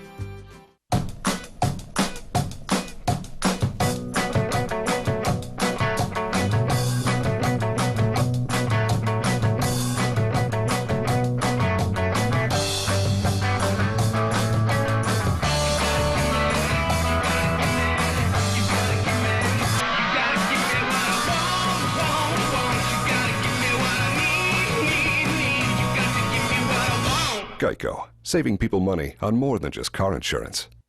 This is more than a ticket. It's a wallet-sized definition of who you are and where you belong, providing both a place to sit and countless chances to stand up for what you believe in. It's a rite of passage, a declaration of independence, and an invitation to discover 43 new heroes and 100,000 new friends. This is more than a ticket, because it says as much about you as any piece of paper can. Reserve yours today at NASCAR.com/tickets. Welcome back to NASCAR Sprint Cup practice presented by AARP. Mark Martin leads the Hendrick charge at the top of the chart. Martin, Jimmy Johnson, and now Jeff Burton up to third, displacing Jeff Gordon. There's where the fuel goes, and today's Napa Know-How question. No catch can man, no problem. There is the self-venting fuel port, the self-venting can that will administer the fuel, and the catch can man is now like the tail fin a relic of the past. And it sounds simple. We just eliminated one pit crew member from each team, the catch can man, but it's become very complicated, Mike, and I think we're going to see an ever-growing process here, because that catch can man, if you think back to pit stops in the past, he's the guy that made most of the adjustments on the race car. So this has completely thrown all these pit crews a huge curveball. They've worked on it all off season, and I think we're going to see a bunch of different approaches, possibly starting tonight, even in the Budweiser shootout. Different strategies, different people making adjustments. Problem or not a big problem, Darrell? I think what you're going to have to watch as a driver is, I think you better be listening when they say, whoa, whoa, whoa, not go, go, go. Because the way that receptacle fits into the car, the receiver on the side of the car, it's a really snug, straight in, straight off kind of a fit. If you roll the car a little bit and that gas man gets in a fight with that gas can trying to get it out of that receptacle, I think it's going to hang in there. So your driver's going to have to be on his toes, listening to his crew chief. Well, we'll find out for the first time tonight on Fox, live with the Budweiser shootout. Denny Hamlin, who has a new partner, a new promotional partner, Michael Jordan. Hamlin and Jordan have teamed up, and Michael's flying, dunking image is on Hamlin's uniforms, and they have a deal going. And understand, Michael, the Bobcats, I guess they were down a man for practice the other day. Michael came out, suited up, and tossed a few in there at Bobcats Arena, to the delight of everybody there. And he's a longtime motorsports fan, owns a motorcycle racing team, followed stock car racing as he was growing up, and former car owner Hoss Ellington likes to tell the story, true or not, of a young Michael riding his bike over to Ellington's shop to watch them work on the cars. Well, he and Hamlin do have a lot in common. They both have bad knees. Well, I don't know if he has a lot in common with Denny in this race car, because right now Denny is not very fast in this 11 car. Right now, 35th quickest of the 46 cars that's been out there. The Michael Jordan logo is the jump man. Maybe he'll come down and give Hamlin a jump. We know whenever Denny has an off night and the Bobcats are playing at home that he's absolutely down there, a huge basketball fan, and loves playing basketball. In fact, that's how he got one of his knees in trouble, I think. Yes, it was. That's right. Last off season. See what Kevin Harvick can do. He's 19th on the board right now. He's finishing up his third run of this session. I think Burton's up there in third place. You'd think that Boyer's up there in fifth, and there's Menard in eighth, so you'd think this 29 car could get somewhere up in the top 10 based on those other guys. Doesn't look like it, though, but that's exactly how it was in that first practice session. He was kind of the lone RCR guy that was outside the top 10. Back to the garage. Let's check with Matt. Clint Boyer jumped up to P5 on the board, and you can hear your crew chief Shane's voice when he said, all right. You can tell the excitement of that move. Things looking very good here with the 33. Yeah, our Cheerios Hamburg Alpha Chevrolet, it's showing speed. We're getting closer, and that's the biggest thing, is just keep inching in on it. You know, we had a good test down here, had a lot of little things that we wanted to try, and when we came back, things that we thought were going to be gains, and so far most of them have been. You know, the wind kind of plays a little bit of a role in what happens today, so have a draw, early draw. You never know if that's going to be good or not wind factor wise, but it should be a little bit. So we're close. We got a couple more things, you know, tricks up your sleeve for tomorrow, and hopefully maybe it'll put us on the front row. Speaking of the draw, rough points night for you last night out at the dirt track.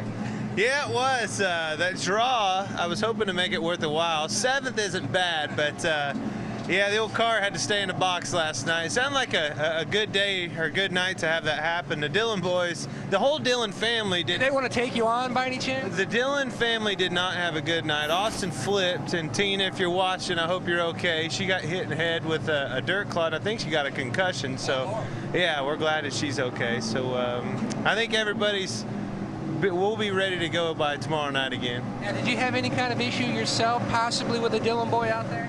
You know, the first night, as luck would have it, me and Ty get into it. I'm thinking, oh my God, this is not good. I've lost my cup ride out here messing around at a local dirt track in a modified. But no, we've had a lot of fun, a lot of success, but we've tore a lot of stuff up too. All right, good luck the rest of the Speedway. So Larry and Mack, you mentioned earlier, you documented all the RCR cars up on top of the roof. If Dave Cornelli can pan up, you can see that this is one of the number 3, remembering Dale Earnhardt decals that you'll see throughout the RCR organization for Speed Weeks. Larry mentioned that earlier.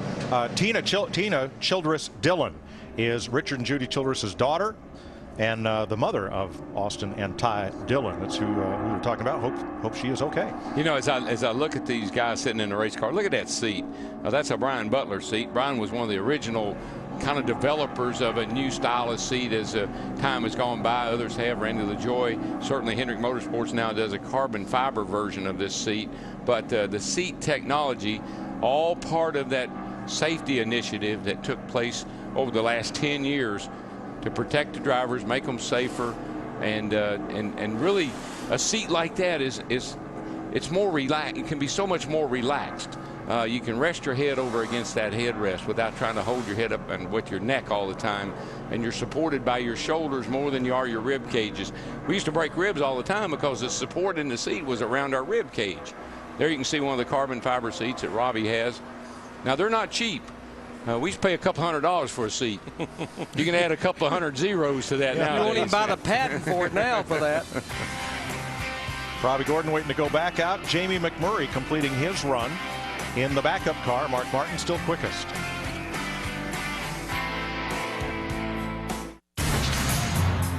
The biggest race of the year demands the biggest pre-race show on television, delivering the drivers, debate, and breaking news live from the track. NASCAR Race Day, built by the Home Depot, February 20th on Speed. Let's throw on those Saturday clothes. It's doing season.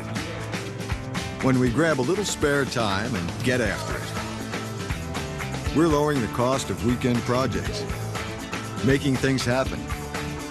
Less with our wallets and more with our own 2 hands. More saving, more doing. That's the power of the Home Depot. Take on your walls with Behr Premium Plus Ultra, the only interior paint that's rated #1. Live on Speed. Get fired up for the duel. 2 action-packed races that set the field for the 500. The Gatorade Duel at Daytona. Live on Speed.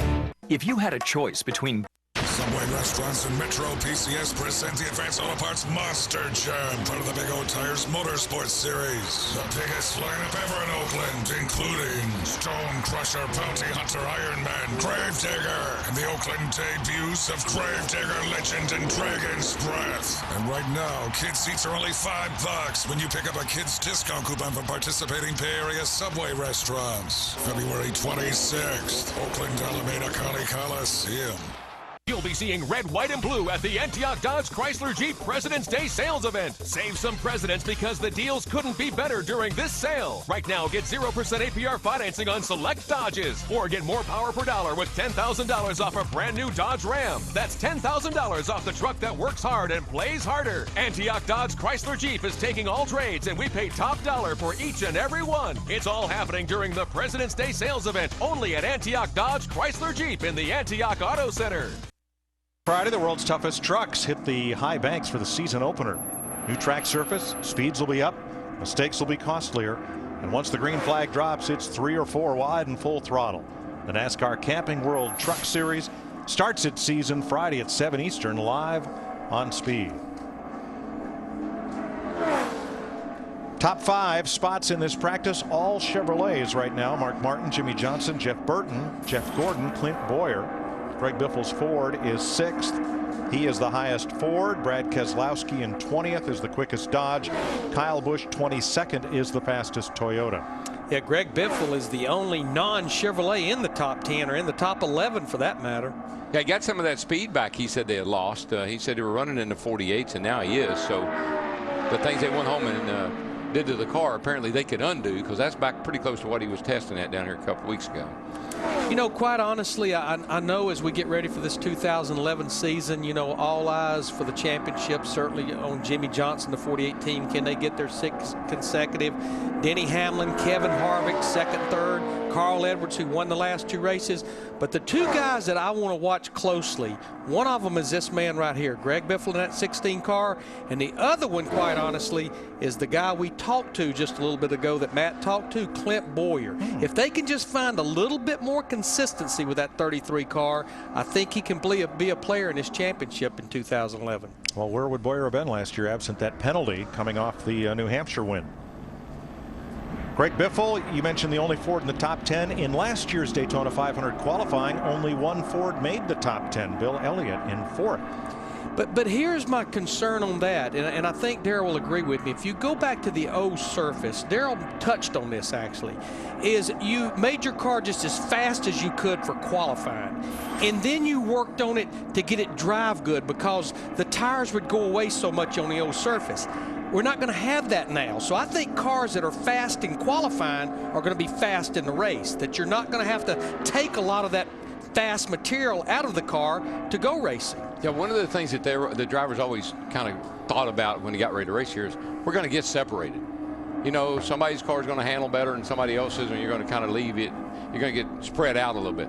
I just don't think we're going to see that happen with this pavement this year. Joey Logano out for his 3rd run. Would you call this a retro paint scheme? Doesn't this look like the original Home Depot Chevrolet of Tony Stewart way back when? Definitely looks a lot like it. And I looked at Joey's uniform the other day on Media Day, and it kind of goes back to one of looks like one of Tony's earlier driver's uniforms. Well, I don't want to bring up any bad memories, but that paint job is the paint job I believe was he and his teammate Bobby Labonte were racing down the back straightaway. Bobby was up front. No, Tony was up front. Bobby was running at the back of the pack to avoid any trouble. They had trouble, and they ended up on top of each other. That's right. Not a fun memory. No, it's not a fun memory. Ironic. But it is ironic. But not a fun memory. Yeah, that was in our first Daytona 500 back in 2001. Yes, it was. See this guy here. You don't want to talk about trouble at Daytona and Talladega. Oh, this poor guy, you know what? We know he won the Daytona 500 back in 2008. But other than that, it has been dismal for Ryan Newman at the restrictor plate racetracks. He's one of those guys who you said, have you ever? And he said, have I ever? He has done it all. Done it all. Well, he finished 3rd at Talladega a couple years ago with a car laying on top of him as he just about went across the finish line. He's 11th fastest right now. And you know, I can't help but when I see Ryan, I think about Ryan, I think about Buddy Baker. And you know, Buddy won a few super speedway races, but he had a lot of bad luck too. Yes. Along the way, and they have a lot in common. You're right, and cut from the same cloth. The worst one I remember is Baker's leading the 500 by a huge margin in the pre-two-way radio days. And they hang out a pit sign for him from pit road, and as he's struggling to watch and read it, the sign says easy, and he's trying to read the sign, runs slap in the back of Joe Frisson. But he hit him real easy. Well, poor Buddy. Not what they had in mind. Well, he and Ryan have both won the 500.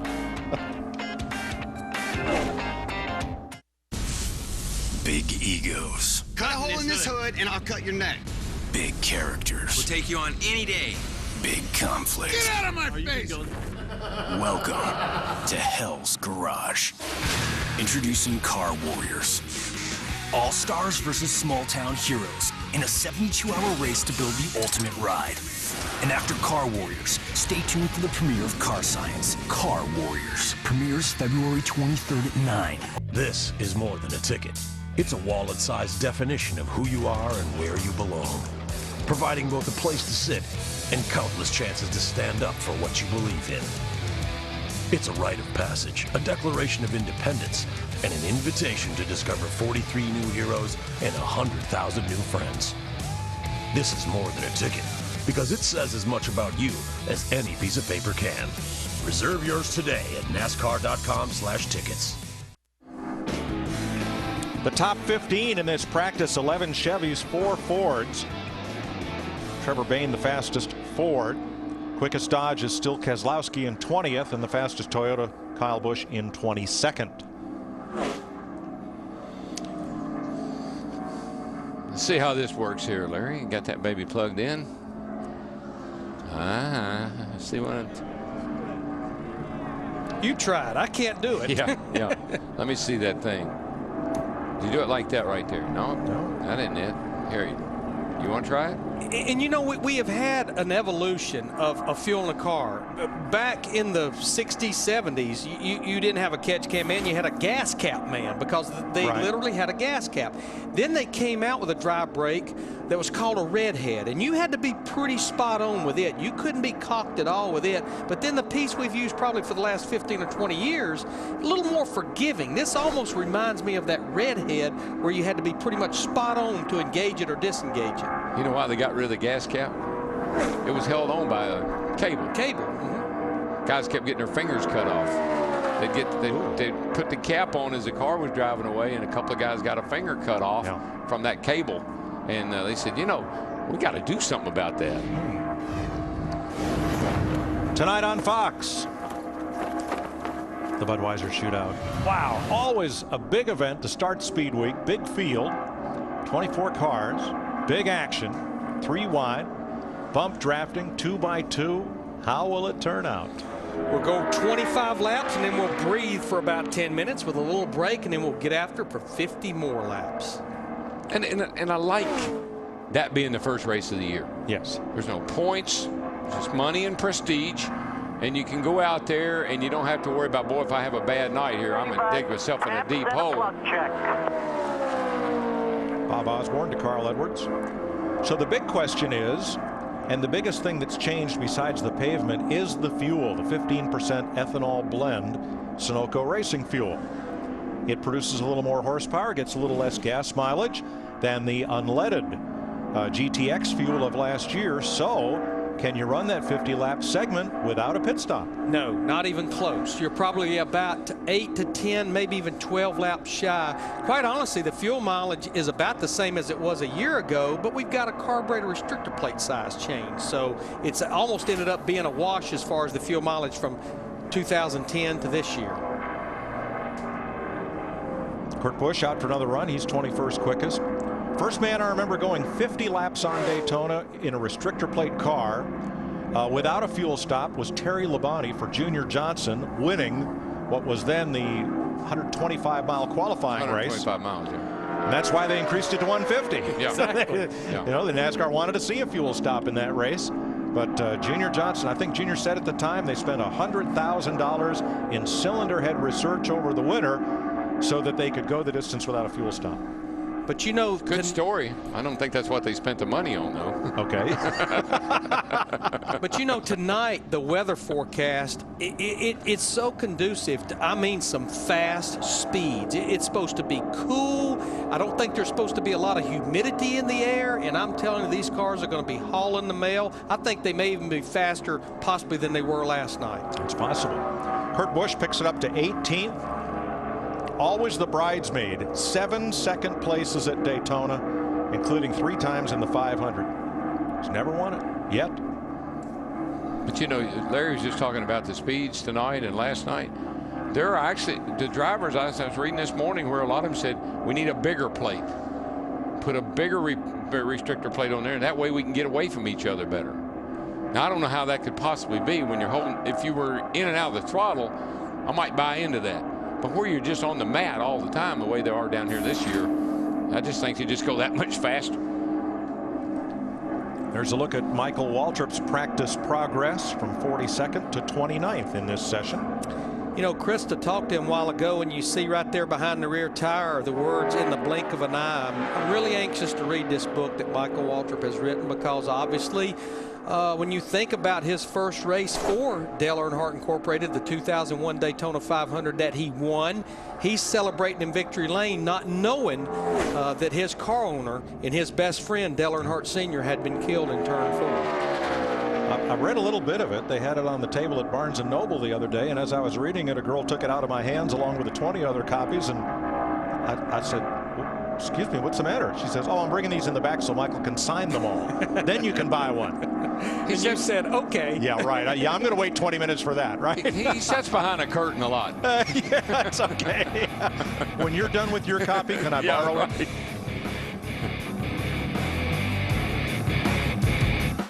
The world's toughest trucks hit the high banks of Daytona. Side by side. Where the beating and banging begins. A little contact. 3 wide and full throttle. The NASCAR Camping World Truck Series from Daytona. Friday at 7 Eastern, live on Speed. We gave it a more powerful Duramax turbo diesel and Allison transmission to help it move over 21,000 pounds. And then we gave it an advanced exhaust brake system to help slow it down, saving wear and tear on your brakes and on you.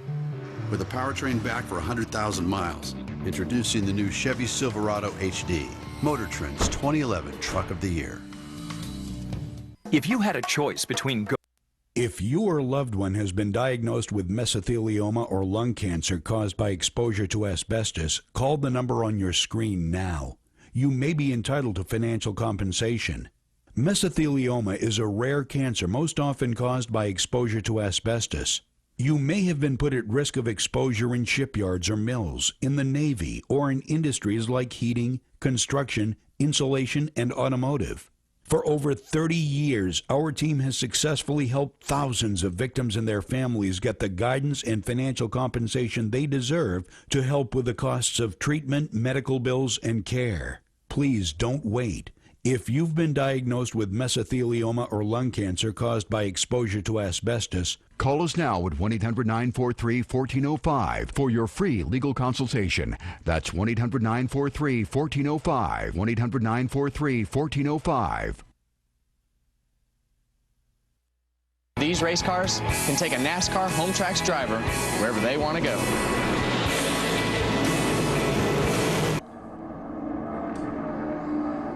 Won't be long before the home tracks start up across the nation. Great weekly racing. Hope you get a chance to get out there and see some of it this season. I want to congratulate all my buddies back in Nashville for saving the fairgrounds. The Save My Fairground Committee did a great job. Great job. Now we got to come up with a game plan, but at least they saved the track. I think one of those buddies was two-time Daytona 500 winner, old Sterling Marlin, wasn't it? He was on that like a hound chasing a car. I mean, he was all over that from the very get-go, and he had a vested interest. You know, his dad, Cuckoo, raced there, won championships. Sterling raced there. His son, Stedman, Sutherland, his daughter, wanted to race a truck down there. I mean, that's his home track, and he took that very seriously.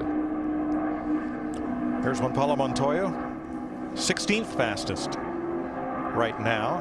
His teammate, Jamie Mack, with a backup car, 42nd on the board. Now, I was wondering, as we talked about this backup car, and he ran the car from Talladega last year, where's Jamie's Daytona 500 car?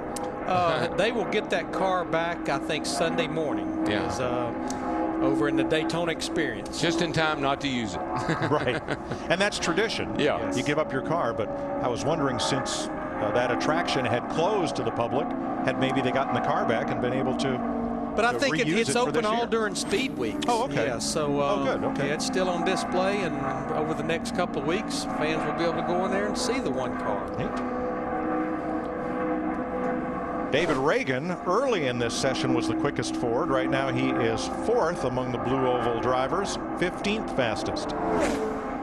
And I just really, truly believe, and I hope it happens, that this has got to be a year where David Reagan is going to have to produce. I think it's a negotiating year for UPS headed toward 2012, and I think it's time. You know, I think Jack Roush has been very patient with this young man. Great young man, but I think he's going to have to produce here in 2011. Now, I have read where he is. I've not asked him, but I've read where he's signed with Roush through 2013.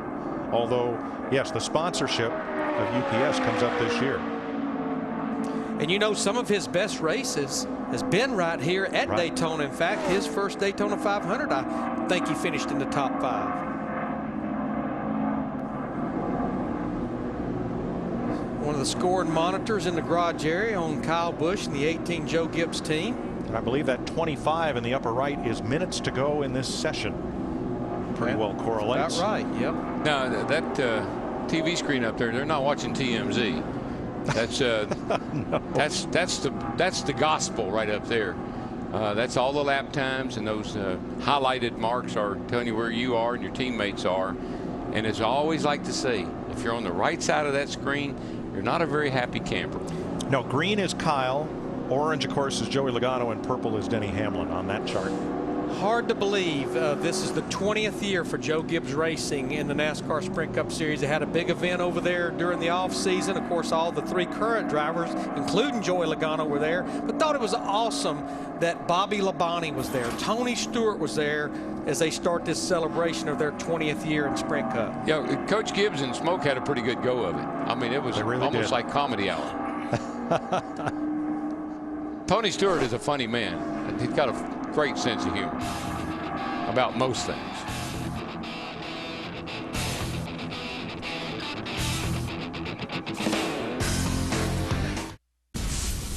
Big egos. Cut a hole in this hood and I'll cut your neck. Big characters. We'll take you on any day. Big conflicts. Get out of my face! Welcome to Hell's Garage. Introducing Car Warriors. All-stars versus small-town heroes in a 72-hour race to build the ultimate ride. And after Car Warriors, stay tuned for the premiere of Car Science. Car Warriors premieres February 23rd at 9 on Speed. Who's serving up the best beef tonight? For around $10. Incoming! Only Golden Corral has the ultimate beef lover celebration with Brazilian-style churrasco beef, all on our endless dinner buffet for around $10. Only at Golden Corral.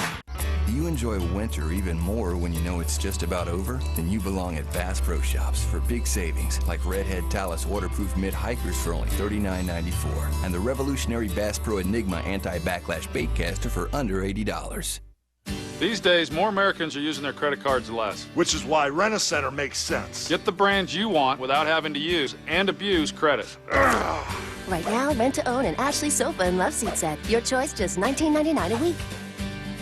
Every day you check the weather, check the time, check the news online, check the wife, check the kids, check your email messages, check the money in the bank, check the gas in the tank, check the flavor from your shirt, make sure your pits don't stink. Check the new hairdo, check the mic 1, 2, cause I'm about to drop some knowledge right on top of you. You check a lot of things already, wanna add one more that can help your situation for sure. Check your credit score, freecreditscore.com. Free credit score. You won't regret it at all. Check the legal, y'all. Offer applies with enrollment and triple advantage. Wrench. Wrench. Basic. Preferred. At Meineke, I have options on oil changes. And now I get free roadside assistance with Preferred or Supreme. My money, my choice, my Meineke. Monster Energy AMA Supercross all season long, only on Speed. Whoa. Big day on Speed and on Fox today, with the ARCA race at 4:30 on Speed and the Budweiser Shootout tonight on Fox. Tomorrow on Fox, Daytona 500 pole qualifying, 1 p.m. Eastern Time.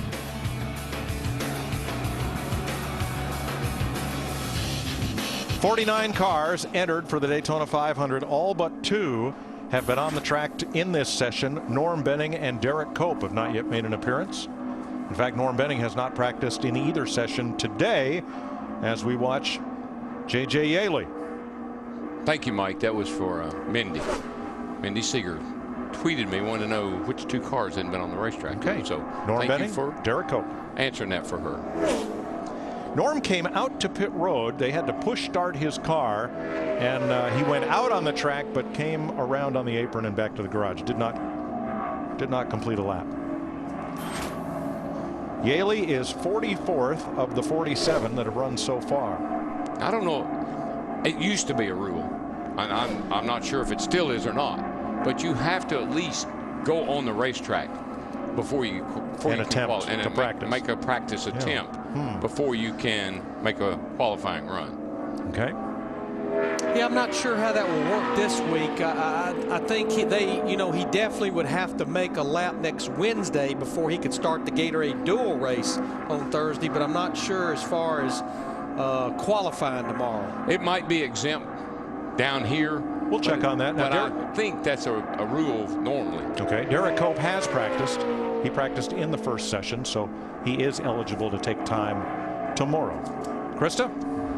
We've caught up with David Reagan. And David, listening to you on the radio, there was one thing you were talking about, and that was that wind on the back straightaway. How bad is it? Yeah, I mean, you actually pick up speed in the corners because the wind's blowing down the back straightaway so bad. I'm proud of our UPS team. They've done a nice job. I think we've got a fast car, but, you know, it's tough to really get a judge. You make a change and you go back out, the wind picks up a few miles an hour. You know, you can just see the RPM die down the back straightaway, but it feels like you're flying getting into turn one. So, you know, it is what it is. All right. Thanks, David. You know, one thing that David Reagan has done, and there the flag pretty much tells the tale of the win.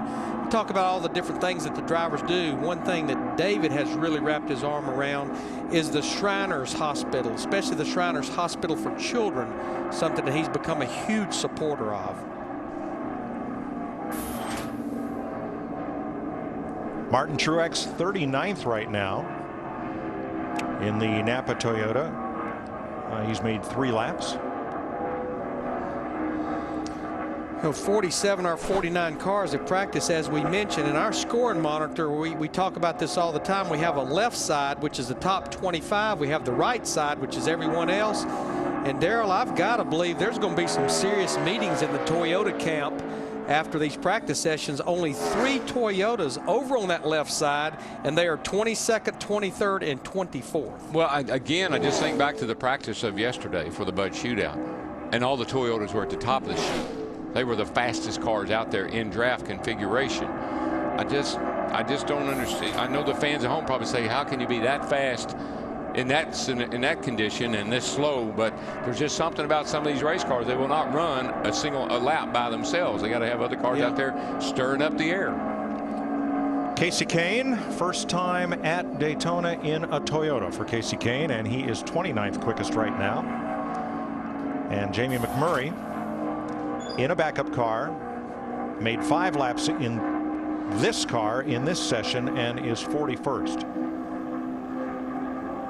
His teammate Juan Pablo Montoya, we talked about him a while ago, right now is 16th in that 42 car. Larry, as I watched Jamie earlier in the practice when he cut the tire down, I would speculate that was probably a sway bar arm that possibly rubbed that right front tire and cut the sidewall down, and that would be my first guess. I didn't ever hear anything any differently, but I'm sure it was a tire rub of some nature. Yeah, the only other thing I thought about, and I thought about it as I watched it happen in that first practice, did he simply just run over something that just cut the tire down? Now, if I recall, in that first practice, someone broke a brake rotor in turn 1. And so was it, I just was to confirm it's 3 and 4, so that had no effect whatsoever. And once that car hits the wall, you really don't know what the initial cause was. It's hard to dissect sometimes. Yeah, maybe he didn't really drive it in there and just kill it, so he might be able to bring it back to the garage and see what happened. Okay. Oh, A.J. Allmendinger talked earlier about the lines on the racetrack. That's something that was not here in the test session, but I got an idea, Mike. Why don't we go to break and talk about it when we come back? I love it when a plan comes together. Lines, everywhere lines. The biggest race of the year demands the biggest pre-race show on television, delivering the drivers, debate, and breaking news live from the track. NASCAR Race Day, built by the Home Depot, February 20th on Speed. This is Jack's collector car. It's valuable. It's a classic. Lucky Jack's neighbor Ned told him to add Staybill brand fuel stabilizer when he stored it. I told him. Oh, boy. Because Staybill keeps fuel from breaking down and gumming up the engine. That's pretty much what I said. Without Staybill, that engine probably wouldn't start right now. And repairs are costly. Jack, you did add Staybill like Ned said, right? You never listen to Ned. Never. Poor Jack. When you store, start with Staybill. Once upon a time, a bunch of guys got together with a crazy idea. Go farther, faster than mankind ever had before. They dreamt with their hands, and the world watched and waited. Well, time has marched on and priorities have changed. It's nice to know America still builds rockets. The 2011 Corvette, only from Chevrolet. Craig Burnett, lead chemist. Professionals and car enthusiasts all talk about how well Mother's Clay Bar works. You may think your paint is clean, but a simple touch will tell you otherwise. If the surface is not smooth as glass, you need the Clay Bar. Just spray, clay, and wipe away. Our Clay Bar shears off and removes harmful embedded contaminants, leaving your paint perfectly smooth and clean, paving the way for final waxing. Mother's Clay Bar system. More value, more clay. Practice rolls on. NASCAR Sprint Cup practice presented by AARP. And Trevor Bayne is the story of the day. He has just equaled Jeff Burton's fastest lap of the day, so that is third quickest, behind Mark Martin and Jimmy Johnson by only about a tenth and a half. Brian Vickers back out. He is 26 on the board, 49.60, so he lacks about, or 49.20, his best lap, about 6.5 tenths back of Mark Martin's league-leading Chevy right now. Tony Wingo, crew chief on the 21 car, right? Yes. Was over at Roush Fenway for a number of years. But you see the lines there in the corner, and that's something that was not down here when we had the test. The white lines there, a lot of the drivers from the December tire test and then the test that we had here in January requested that the racetrack do that, not to where you would necessarily know where you need to be running your car, but the biggest reason is that's how they would judge how much distance there was between a car and the wall. As to where the car was on that dotted white line. That's the reason they only did it about a little over a lane off of the outside retaining wall. All right, back to the garage. Krista. Caught up with Joey Logano. So, Joey, you're back there talking with your crew chief, Greg Zipadelli. What kind of things are you talking about? I just trying to figure out what I'm doing next. I didn't look at my schedule all day, but no, our Home Depot Toyota is interesting. We weren't as fast as we were at the test, so we were trying to figure out where the speed went, and I think we got it all back from the test. Just everyone's picked it up that little bit more too. So we're working hard at it, but I feel like we're getting closer. Excited about my shootout car though. I feel like that thing's real fast. So we'll see what happens tonight. And we're talking a little bit different look. You've got the white and orange fire suit. I know we were just talking about how long it was going to stay white. I figured I was going to have, marinara sauce all over it, some all the pasta or something like that, but it looks cool for now. We'll see how long it lasts. Okay, try to stay clean before the shootout. Thanks, Joey. Thanks, Krista. Logano, the third fastest Toyota. Kyle Busch, who has run the most laps in this session, 10, is back out for another run as practice rolls on. But I'll be right there.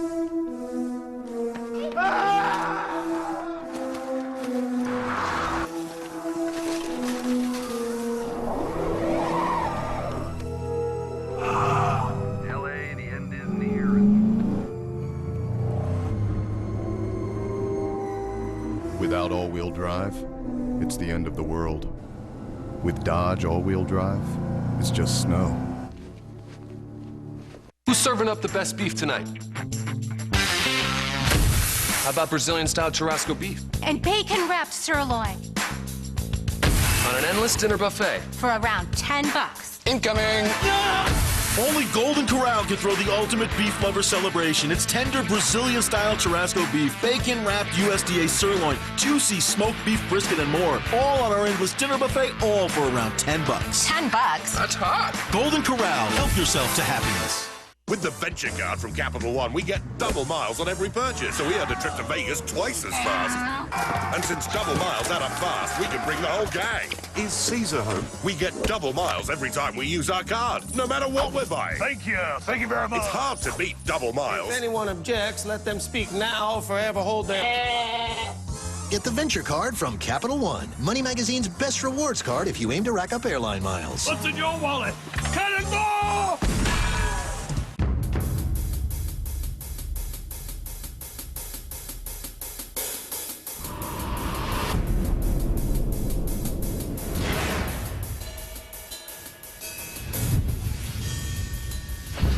Some athletic uniforms are designed to wick away moisture. Other uniforms are made to wick away 500-degree flames.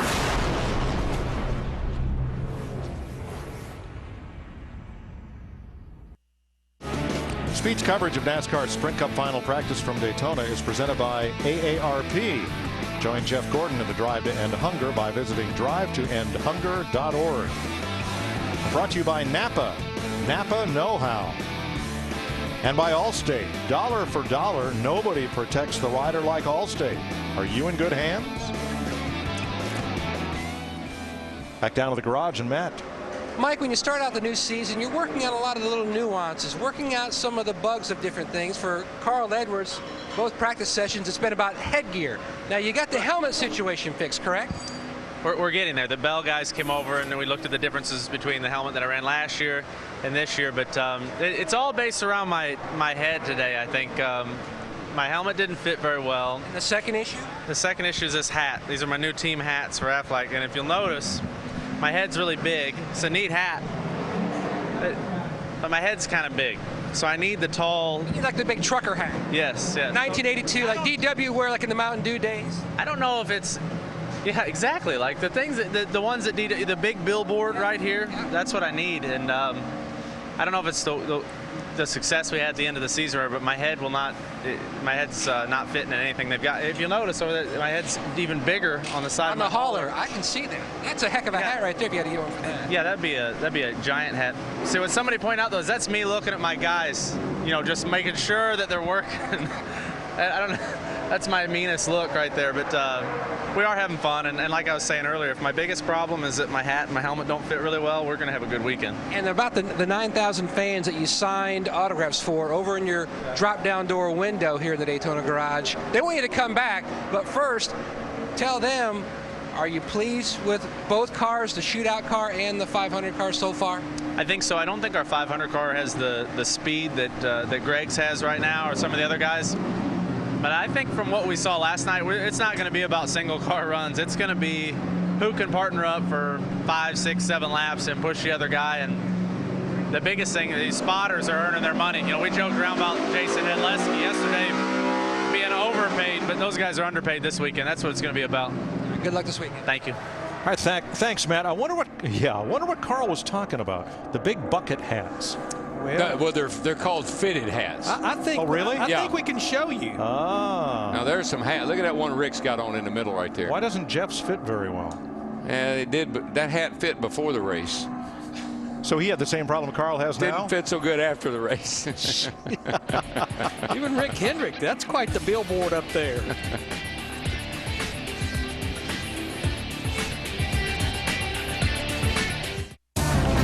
Live on Speed. Get fired up for the duel. 2 action-packed races that set the field for the 500. The Gatorade Duel at Daytona. Live on Speed. Remember way back, we used to rock the lunchbox and the backpack.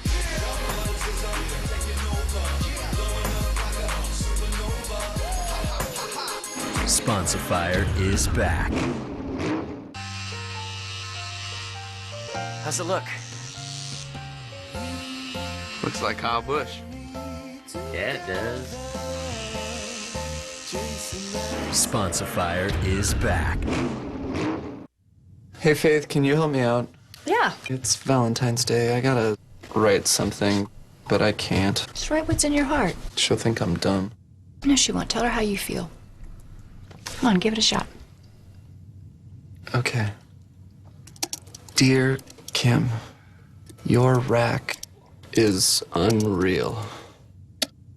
So you sent that? My heart told me to. You don't have to go bald. Attention Darvon and Darvocet users. This is important news for people who have used Darvon, Darvocet, or their generic equivalents and have developed heart problems. According to an FDA recall, Darvon and Darvocet have been linked to abnormal heart rhythms, heart attacks, and even cardiac death. If you or a loved one have used Darvon, Darvocet, or their generic equivalents and have had a heart attack or suffered cardiac death while on the drugs, or still suffer from an abnormal heart rhythm after taking the drugs, call the law offices of Davis & Crump right now to see if you qualify qualify for a cash award, including medical expenses. According to the FDA, Darvon and Darvocet have caused abnormal heart rhythms, heart attacks, and cardiac deaths. If you or a loved one have used Darvon, Darvocet, or their generic equivalents and suffered any of these complications, you may be eligible for a cash award, including medical expenses, but you must call the law offices of Davis & Crump right now. The call is free, and we don't get paid unless you get paid. Call the number below right now. Operators are standing by. Welcome back to Sprint Cup practice presented by AARP. Only a couple of cars on track at the moment as we wind down with about 7 minutes to go in this second session.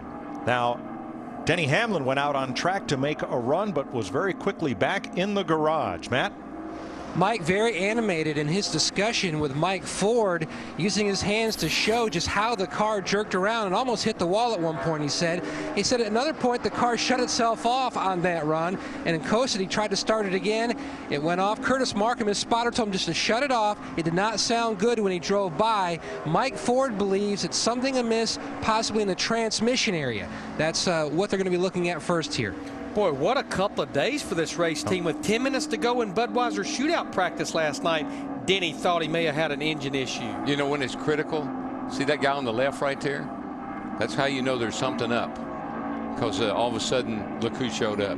Car owner, Coach Gibbs. Okay, boys, what's going on? All right, Krista? Well, while Denny Hamlin is frustrated, Trevor Bayne is elated. You look at that chart, Martin, Johnson, Bayne. How does that sound?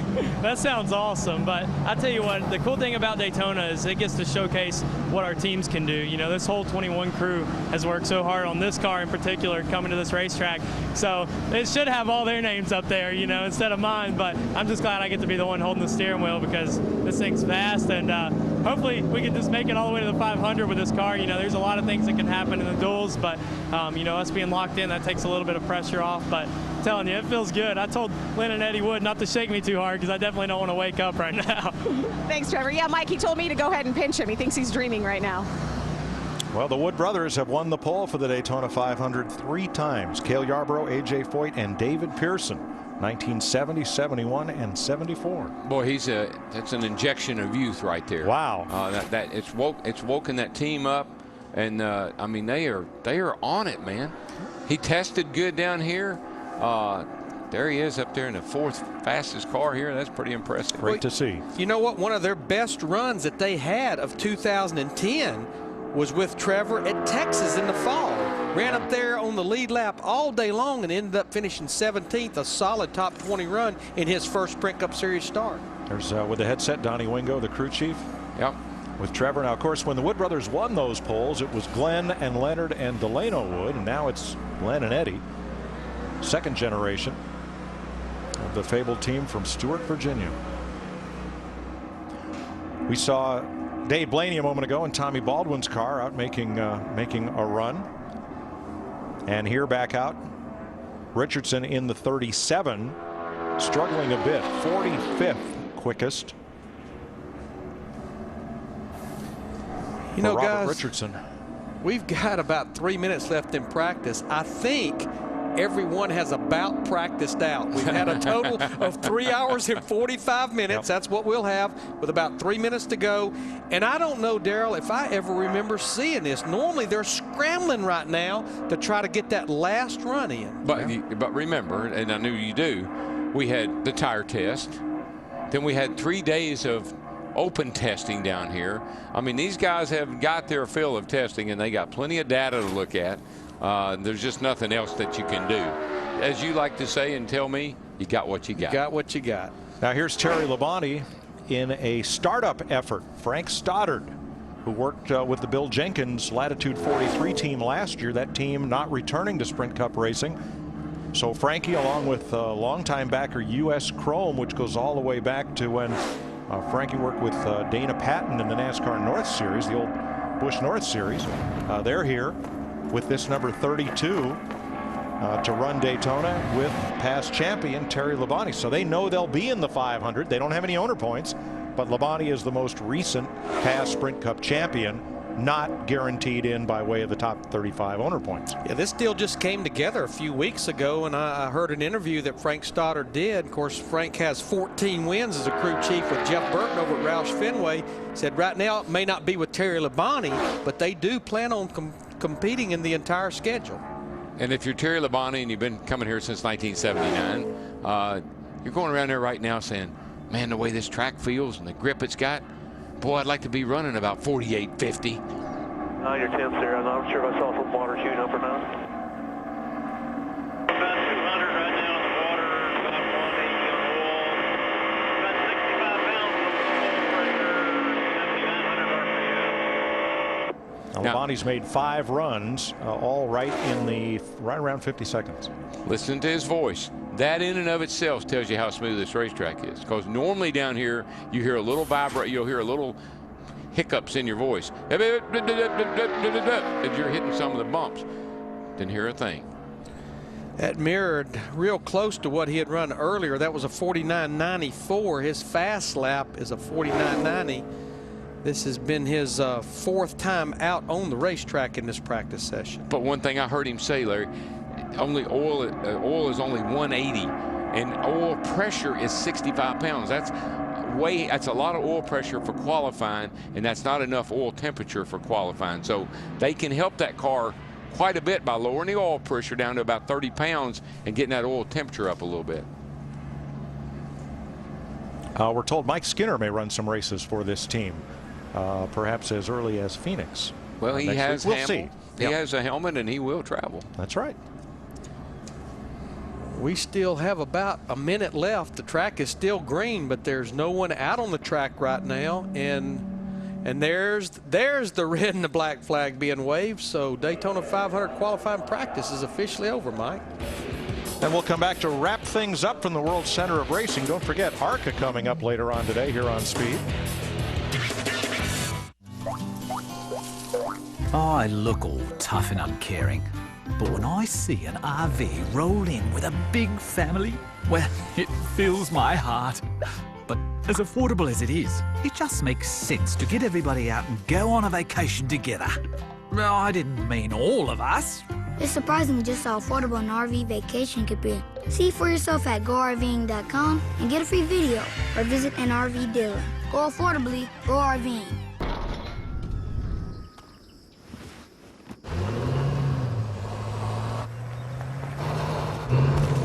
We gave it a new fully boxed high-strength steel frame and hydraulic body mounts for a comfortable ride.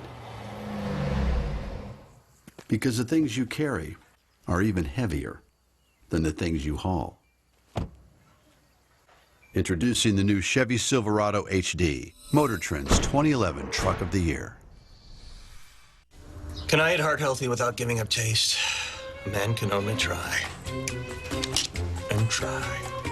And try. Honey Nut Cheerios taste great and can help lower cholesterol. Be happy, be healthy.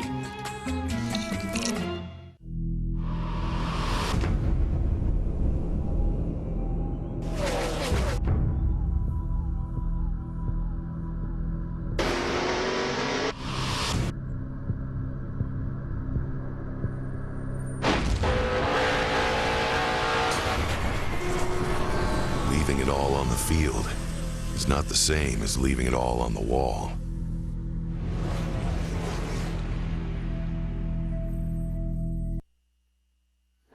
This copyrighted telecast may not be reproduced, retransmitted, or used in any form without the authorized written consent of NASCAR Broadcasting. NASCAR would like to thank all of our loyal fans for your continued support, and we hope you enjoyed today's broadcast. Mark Martin wins practice. Jimmy Johnson, Jeff Burton, Trevor Bayne, the fastest Ford in 4th. Paul Menard, Gordon Boyer, Biffle, Earnhardt, and Kenseth, the quickest Dodge. Kurt Busch in 18th. Fastest Toyota, that'd be Kyle Busch, 22nd fastest. You know, we kind of talked about it at the top of the show, and this practice really didn't end a whole lot different from that first practice. It looks like Richard Childress Racing, Hendrick Motorsports, but a little bit of a surprise. Trevor Bayne up there in that top 5 never fails for Daytona 500 qualifying.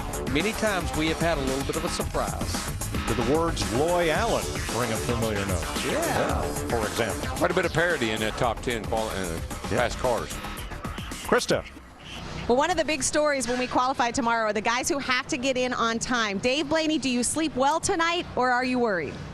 Well, the car's got some speed in it. It's been pretty solid the whole time, so that makes me feel good. And there's not much I can do to affect it tomorrow if I just steer it around there. So I'll probably sleep okay.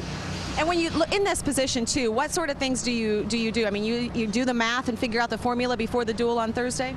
Well, I think the top three in our group in qualifying is pretty much locked in. So that's what we've been shooting for. And I think in both these practices we were in the top 3 of our group. So who knows? I think it ran about what Tommy and the guys thought it would run. So hopefully it'll magically pick up more speed tomorrow and it'll be good. All right. Thanks, Dave. The top 3 of that group right now, Bill Elliott, Dave Blaney, and Michael Waltrip of the Go or Go Homers. Now, the 2 drivers who did not practice, Derek Cope was in the first practice. He will be allowed to qualify tomorrow. Norm Benning did not make it on track today. He will not be able to make a qualifying lap, and will have to practice to get in and try to get in on Thursday. ARCA racing at 4:30 p.m. Eastern Time, about 45 minutes from now, in the Budweiser Shootout. I can't wait to see what happens tonight. You'll see it live on Fox, as you will see Daytona 500 qualifying tomorrow. Dale Earnhardt Jr. on the pole, and how about Jimmy Johnson will start 23rd of those 24 cars in the shootout. I'm anxious to see if it's going to be that 2x2x2x2 thing tonight. For a little while. I think I want to see them bunch up and race. I think we will. Last year, Hendrick Motorsports swept the front row for the Daytona 500. Mark Martin and Dale Earnhardt Jr. They are 1st and 9th in this final practice before tomorrow's qualifying. So ARCA racing coming up shortly here on Speed. The Bud Shootout tonight. We're all primed and ready for a great race. How about you? We'll see you later. Let's go racing, boys.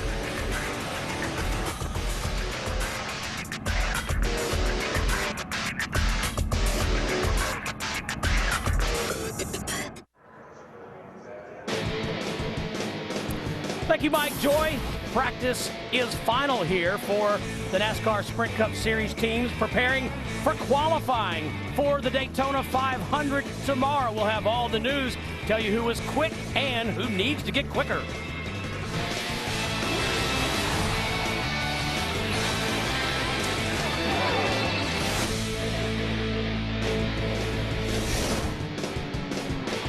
World Center of Racing, the Daytona International Speedway beckons. We know that you've had withdrawals from NASCAR racing all winter long, but it is on. Speed Weeks 2011 here on Speed. NASCAR Live presented by AARP, the Drive to End Hunger. I know Jimmy Spencer is excited to see some stock car racing. Oh, man, all winter long I always anticipated Daytona. And we have more stories.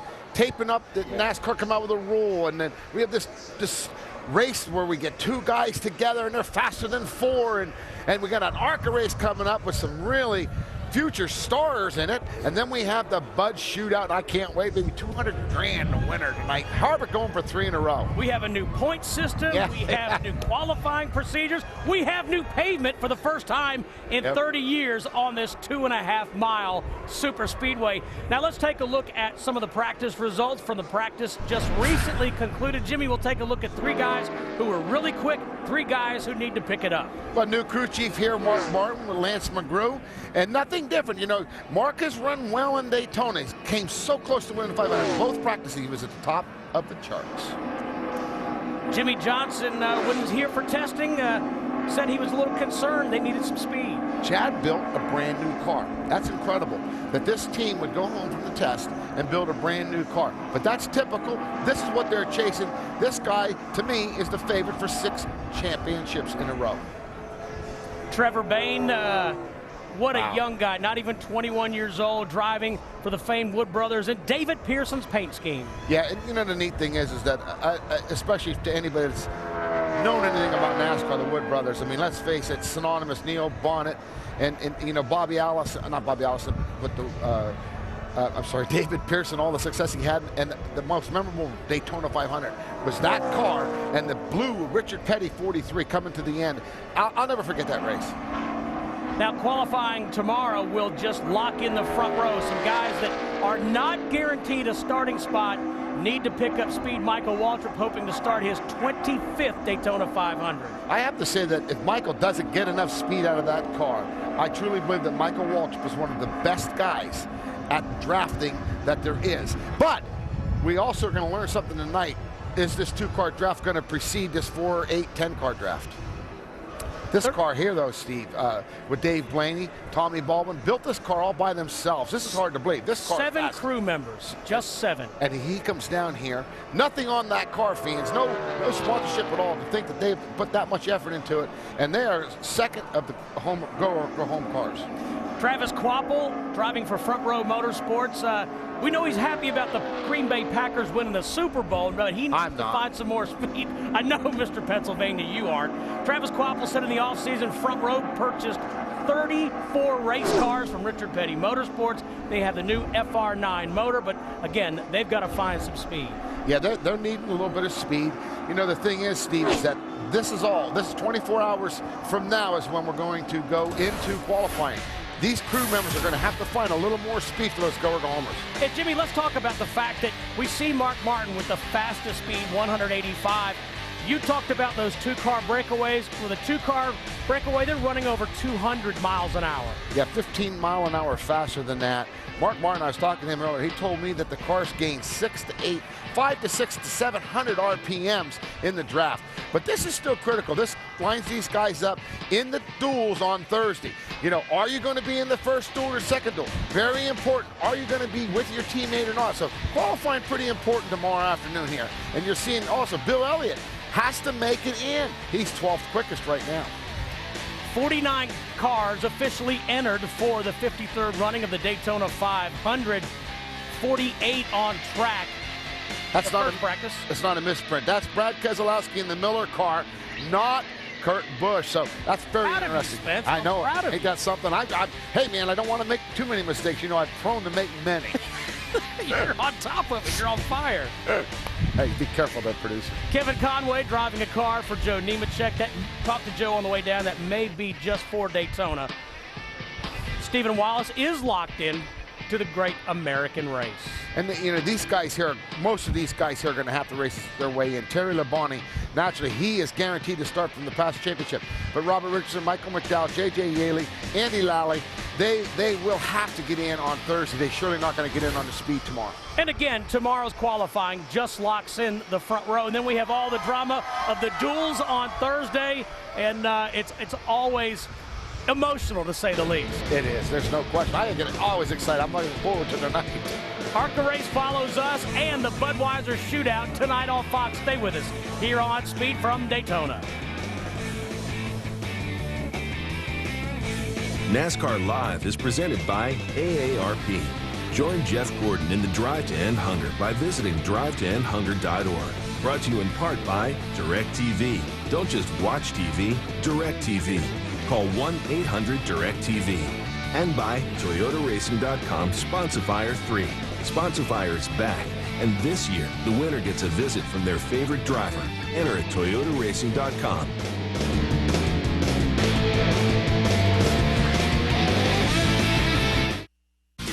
Introducing Car Warriors, all-stars versus small-town heroes in a 72-hour race to build the ultimate ride.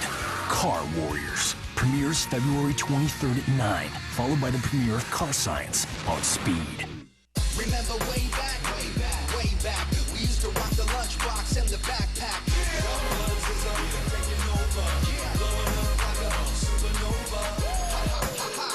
Sponsifier is back. How's it look? Looks like Kyle Busch. Yeah, it does. Sponsifier is back. Let's throw on those Saturday clothes. It's doing season. When we grab a little spare time and get after it. We're lowering the cost of weekend projects, making things happen. Less with our wallets and more with our own two hands. More saving, more doing. That's the power of the Home Depot. Take on your walls with Behr Premium Plus Ultra, the only interior paint that's rated #1. Right now at H&R Block, you could get money. And you could get it fast. Just bring in your tax information and get a refund anticipation check for up to $9,999. You pay nothing out of pocket to get the maximum refund guaranteed. Never settle for less than fast. Call 1-800-HR-BLOCK or visit hrblock.com to make an appointment. H&R Block. Never settle for less. This is more than a ticket. It's a wallet-sized definition of who you are and where you belong, providing both a place to sit and countless chances to stand up for what you believe in. It's a rite of passage, a declaration of independence, and an invitation to discover 43 new heroes and 100,000 new friends. This is more than a ticket, because it says as much about you as any piece of paper can. Reserve yours today at NASCAR.com/tickets. Jimmy Spencer and I were just talking about it. Get fired up for the duel on Thursday. The new pavement test NASCAR's best as they fight for position in the Great American Race. Get ready for 2 action-packed races that set the field for the 500. The Gatorade Duel at Daytona Thursday at 2 Eastern and live on Speed. Jimmy Spencer loves palm trees. Gorgeous sight. But that's because he's a landscaper. NASCAR Live. Presented by AARP. The drive to end hunger. A.J. Allmendinger's number 43 in the garage area. Practice is over. Nearly 4 hours of practice for the NASCAR Sprint Cup Series teams as they prepare for tomorrow's qualifying session for the Daytona 500. Joining us in the garage, as they will for all 100 hours of marathon coverage, as Dave Despain likes to say, Randy Pemberton and Bob Dillner, and we begin with Bob. Steve, a few of the Fords looking pretty sporty during single car runs, getting ready for Daytona 500 qualifying tomorrow. One of them, the guy that's standing with me right now, Matt Kenseth, 10th quick in that practice session. I know you always say you just hold the wheel and follow a line, but how impressed are you with that top 10 run and a pretty good time going into qualifying tomorrow? Yeah, I was real happy with our speeds, especially as a group, so we're not usually real fast in single car runs here at the Speedway. So I know Jimmy and them guys have been working really hard on this. This is, I think, our 3rd car since the tire test. He kept trying to build something that he liked better, and Doug Yates, some guys always do a great job on the engine. So so far so good. Hopefully pick up a little bit tomorrow and have a shot at that top 10 or top 5. We all can't wait, though, for tonight, the Bud Shootout. You start 19th. What's that race going to be like? I don't know if it's like practice. It's going to be 15 2-car runs, 2-car groups. So, I don't know. It's going to be a lot different because it's a big group, and obviously we are all side by side. And I'm curious. I'm curious as everybody to see how it's going to turn out. It's pretty interesting listening to you on the radio, and I think you were in a group of 4 or 5 cars yesterday, and the Biff and somebody else went by you, and your reaction on the radio was like, oh my gosh. The sense of speed that that 2-car draft has is incredible, but why can't you run fast with 4 or 5, 6 cars? Well, I don't know, but you lock up 2 of them. I mean, it's like that. It's been like that with these cars, and here, of course, we have so much grip that the cars, can go a lot faster than what they, what the tires are. Nothing's holding us back on grip. We can go as fast as the cars will let us go. So, I don't know. The 2 cars go real fast together, and you put a 3rd on there, and they won't run. So it's just 2 cars together will run a couple seconds faster than the draft can run in a normal draft. So certainly, it's going to be all about that in the front. I'm just not sure what's going to be like, in the middle. Teammates going to be more important than ever, I'm sure, in tonight's Bud Shootout? Well, yeah, maybe not just teammates, but certainly somebody that, wants to work with you, or you can work with them, and you're on the same page, when to switch spots, and you just got to be on the same page and want to do the same thing, and you have to have a car that'll hook up with theirs, and theirs will hook up with you when you swap positions. So certainly that's going to be important to try to figure that out for them. Matt Kenseth, quick in single car runs. Look for him tonight in the Bud Shootout. He's got a very fast race car, Randy. Well, thanks, Bob. We have Bobby Kennedy standing here leading the charge for Michael Waltrip, who's going to be in the Bud Shootout, and then, of course, trying to make the Daytona 500 here with qualifying tomorrow and then the Gatorade Duel on Thursday. Bobby, when we look at the speeds from today, it appears Toyota down a little bit on that single car run. The fastest Toyota 22nd. You guys, you've got to show some speed. Michael's got to get you in the 500.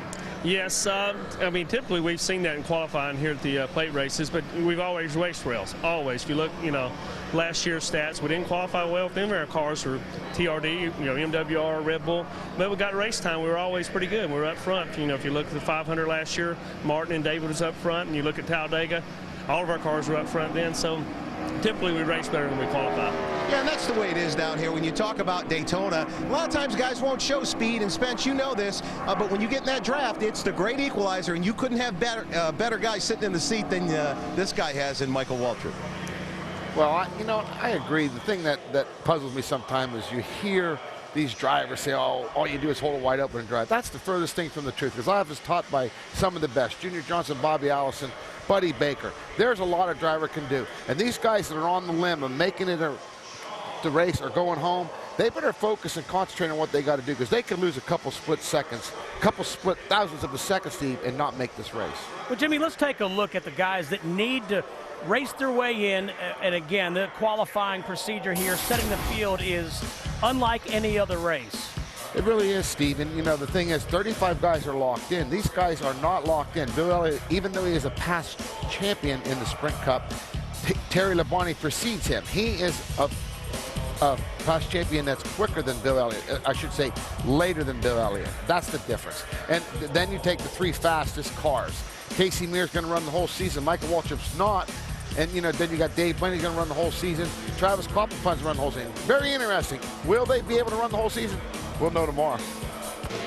Well, we're going to look forward to tonight's Budweiser shootout when we come back to the World Center of Racing, the Daytona International Speedway.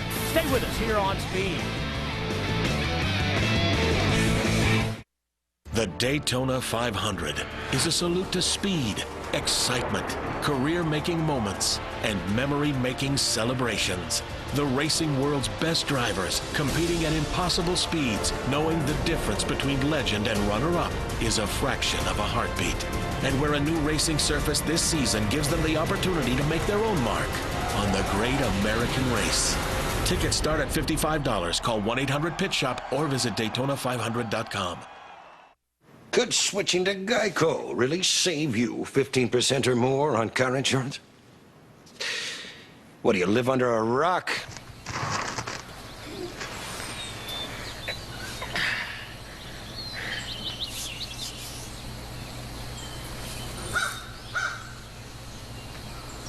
No way. Hey, Rick, check this out. Geico. 15 minutes could save you 15% or more on car insurance.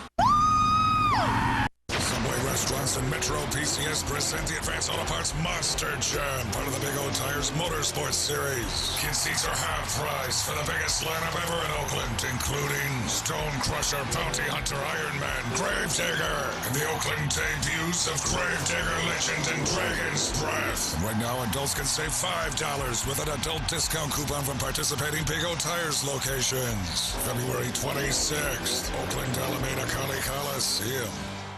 We looked at our bill from the phone company. It was holding us back. It was weighing us down. We knew our phone bill was a problem, and we weren't dealing with it. It was like having a dark cloud over us. We looked at our bill and we switched to Comcast Business Class. Fast internet, better phone, tools from Microsoft. Great deal. Find out how much your business could save. Call Comcast Business Class at 1-800-391-3000. 360 degrees of everything is now on sale. Visit NASCAR.com/tickets today.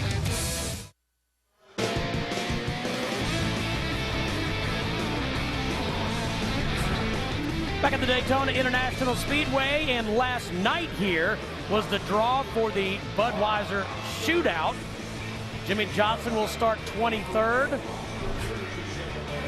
Kevin Harvick, 18th, and Jimmy, 24 of the best drivers in this garage area, will go at it tonight in the front row. How about Tony Stewart and guess who?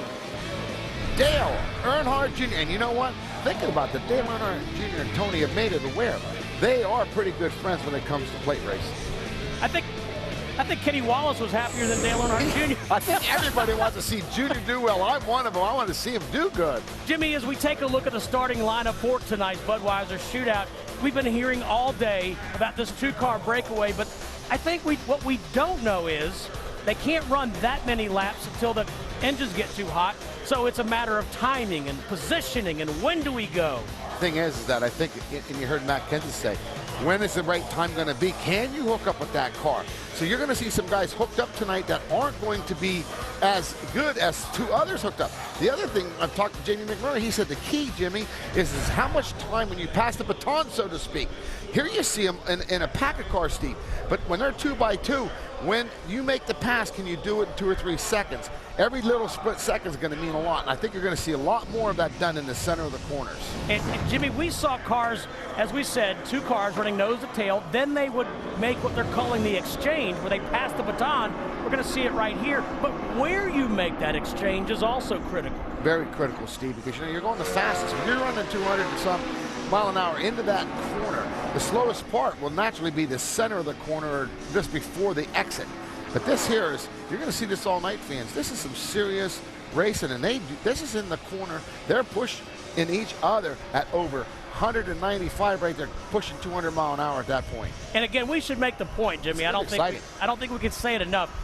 The car running behind will get overheated after about 3 or 4 laps. There you see the exchange. Joey Logano moving around his teammate Kyle Busch. Yeah, and Steve, you know as well as I do, you cannot run a car hot. You can't run a lawnmower hot. You can't run anything hot because it doesn't run long, it expires.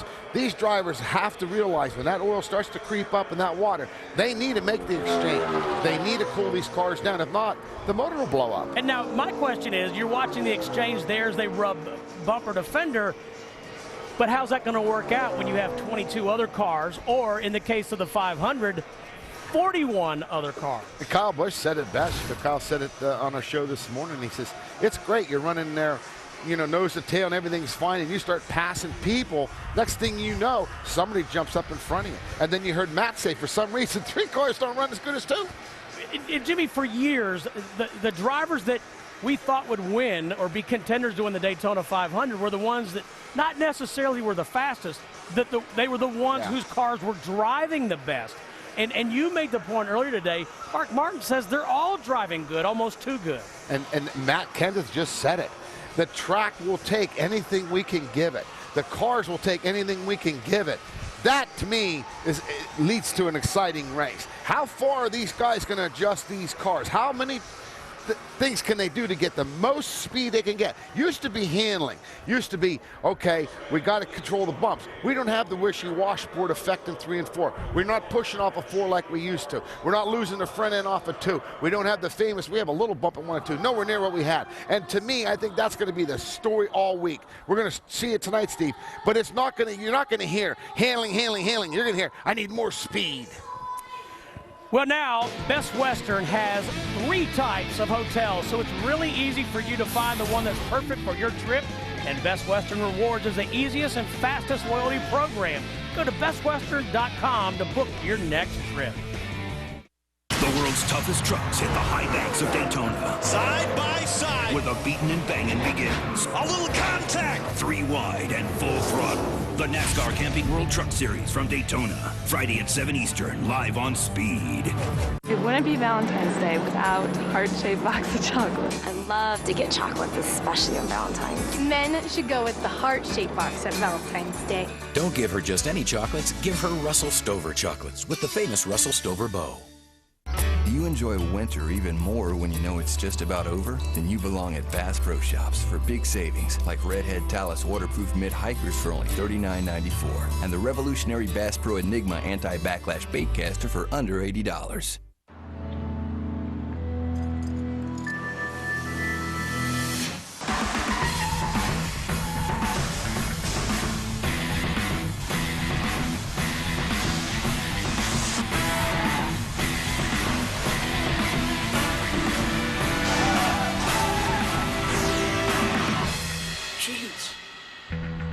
Jeez.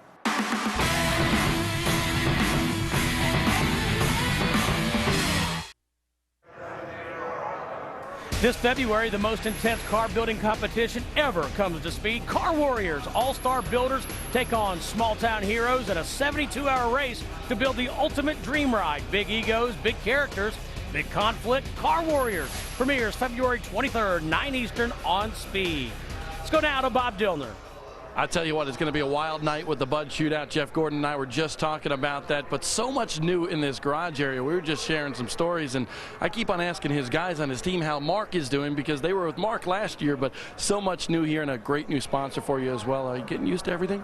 Yeah, we're having a great time. You know, Alan and this group have worked really hard, and really proud of them. And you know, things are going really well so far, and the chemistry's there, and that's what I like. And then I feel like we've got the greatest sponsor. You know, Drive to End Hunger, AARP and AARP Foundation. You know, with what they're doing to go out there and try to end hunger. You know, over 6 million Americans 6 year over are battling with this. And there's a Central Florida food drive going on right now. So go to your local Winn-Dixie or go to drivetoendhunger.org, and they can give you a lot more information about which Winn-Dixies you can go to and all the details.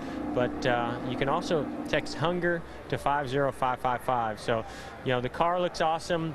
The folks have been great to work with, and you know, to be able to have a sponsor that's cause-driven, where we're out there helping millions out, is something that's very special. And I know the NASCAR fans, you know, really love to get behind things like this. Hey, one word. What's the end of the Bud Shootout going to be like tonight? Wild. Definitely wild. All right, wild, insane. We've heard all sorts of stuff with the Bud Shootout tonight here at Daytona, Steve. Well, Bob, I think we'll take his word for it. What's interesting, though, is that this is going to be great. I did not realize that many people were hungry in America. Yeah, good program indeed. Getting ready for the ARCA race. We'll have that for you here on Speed. Stay with us. We'll be right back to Daytona.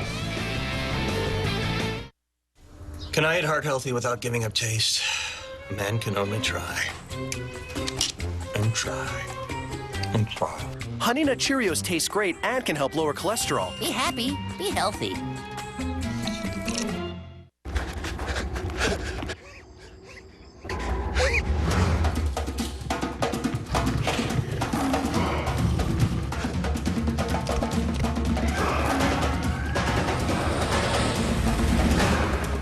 Speed training. It's how Advanced Auto Parts trains our staff to get you the right part even faster. Not bad. The part you need even faster. Advanced Auto Parts. Service is our best part. Next! You can buy Royal Purple for increased horsepower, superior protection, and fewer oil changes come at no additional charge. Royal Purple is available at quality oil change centers and auto parts stores nationwide. Find one near you at royalpurple.com. Things seem 30% better when you save 30% on spring vacations at Travelocity. Umbrellas. Little umbrellas. SPF, I'm in heaven. I'm going to be red as a lobster. Save 30% on spring vacations at Travelocity. It's go time.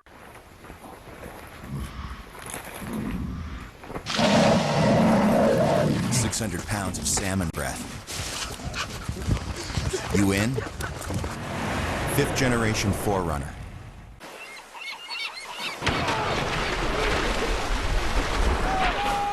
Sucker punched by a big fish. You in? 5th generation 4Runner. Big egos. Cut a hole in this hood and I'll cut your neck. Big characters. We'll take you on any day. Big conflicts. Get out of my face! Welcome to Hell's Garage. Introducing Car Warriors. All-stars versus small-town heroes in a 72-hour race to build the ultimate ride.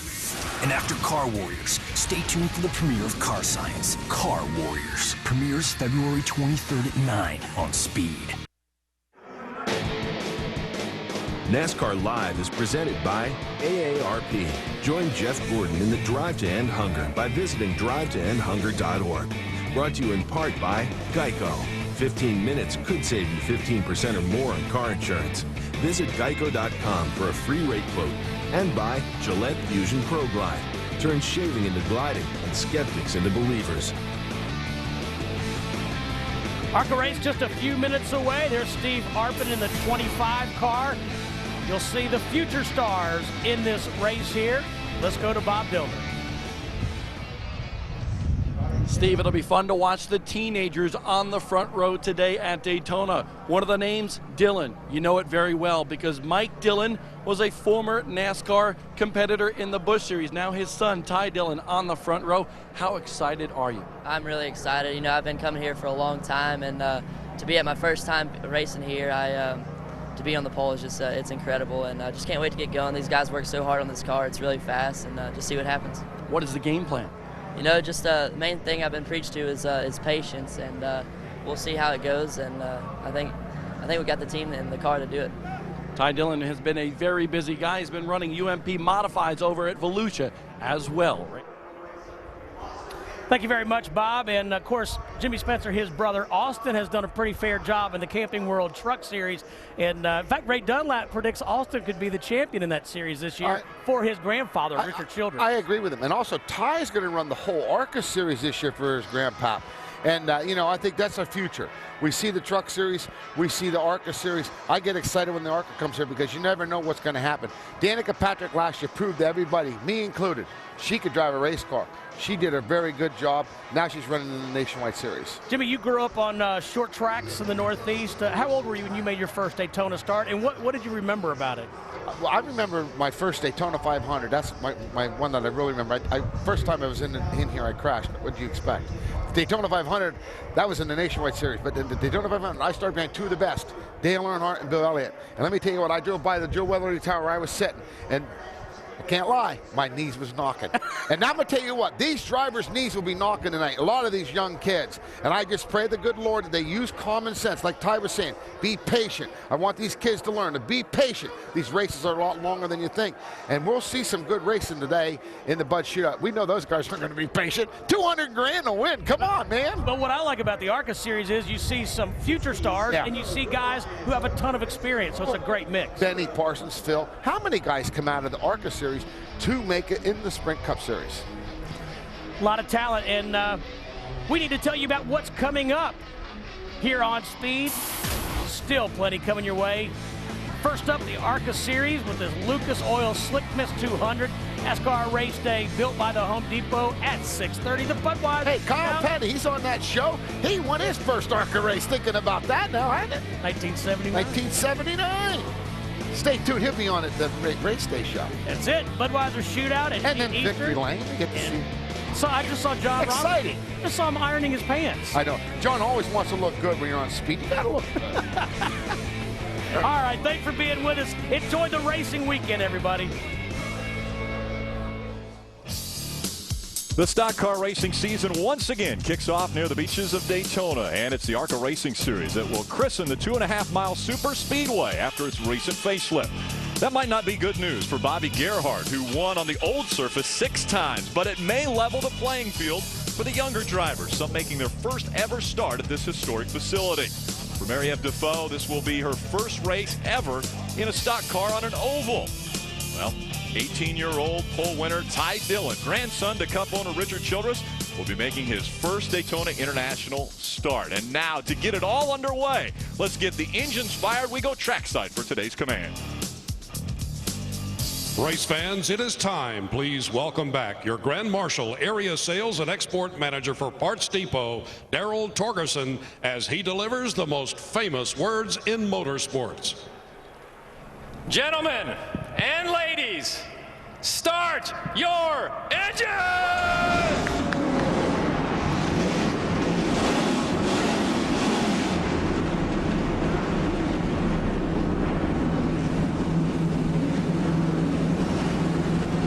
43 stock cars come to life. It's about time to drop the green flag on the 2011 season.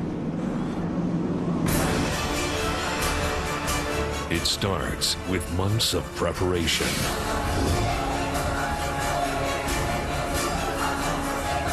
It starts when the tires hit the asphalt. It starts with the engines roar. ARCA drivers, start your engines! All right, you fired up. It starts with the drop of the green flag. Ready? Green flag, green flag. Green flag in the air, we're underway.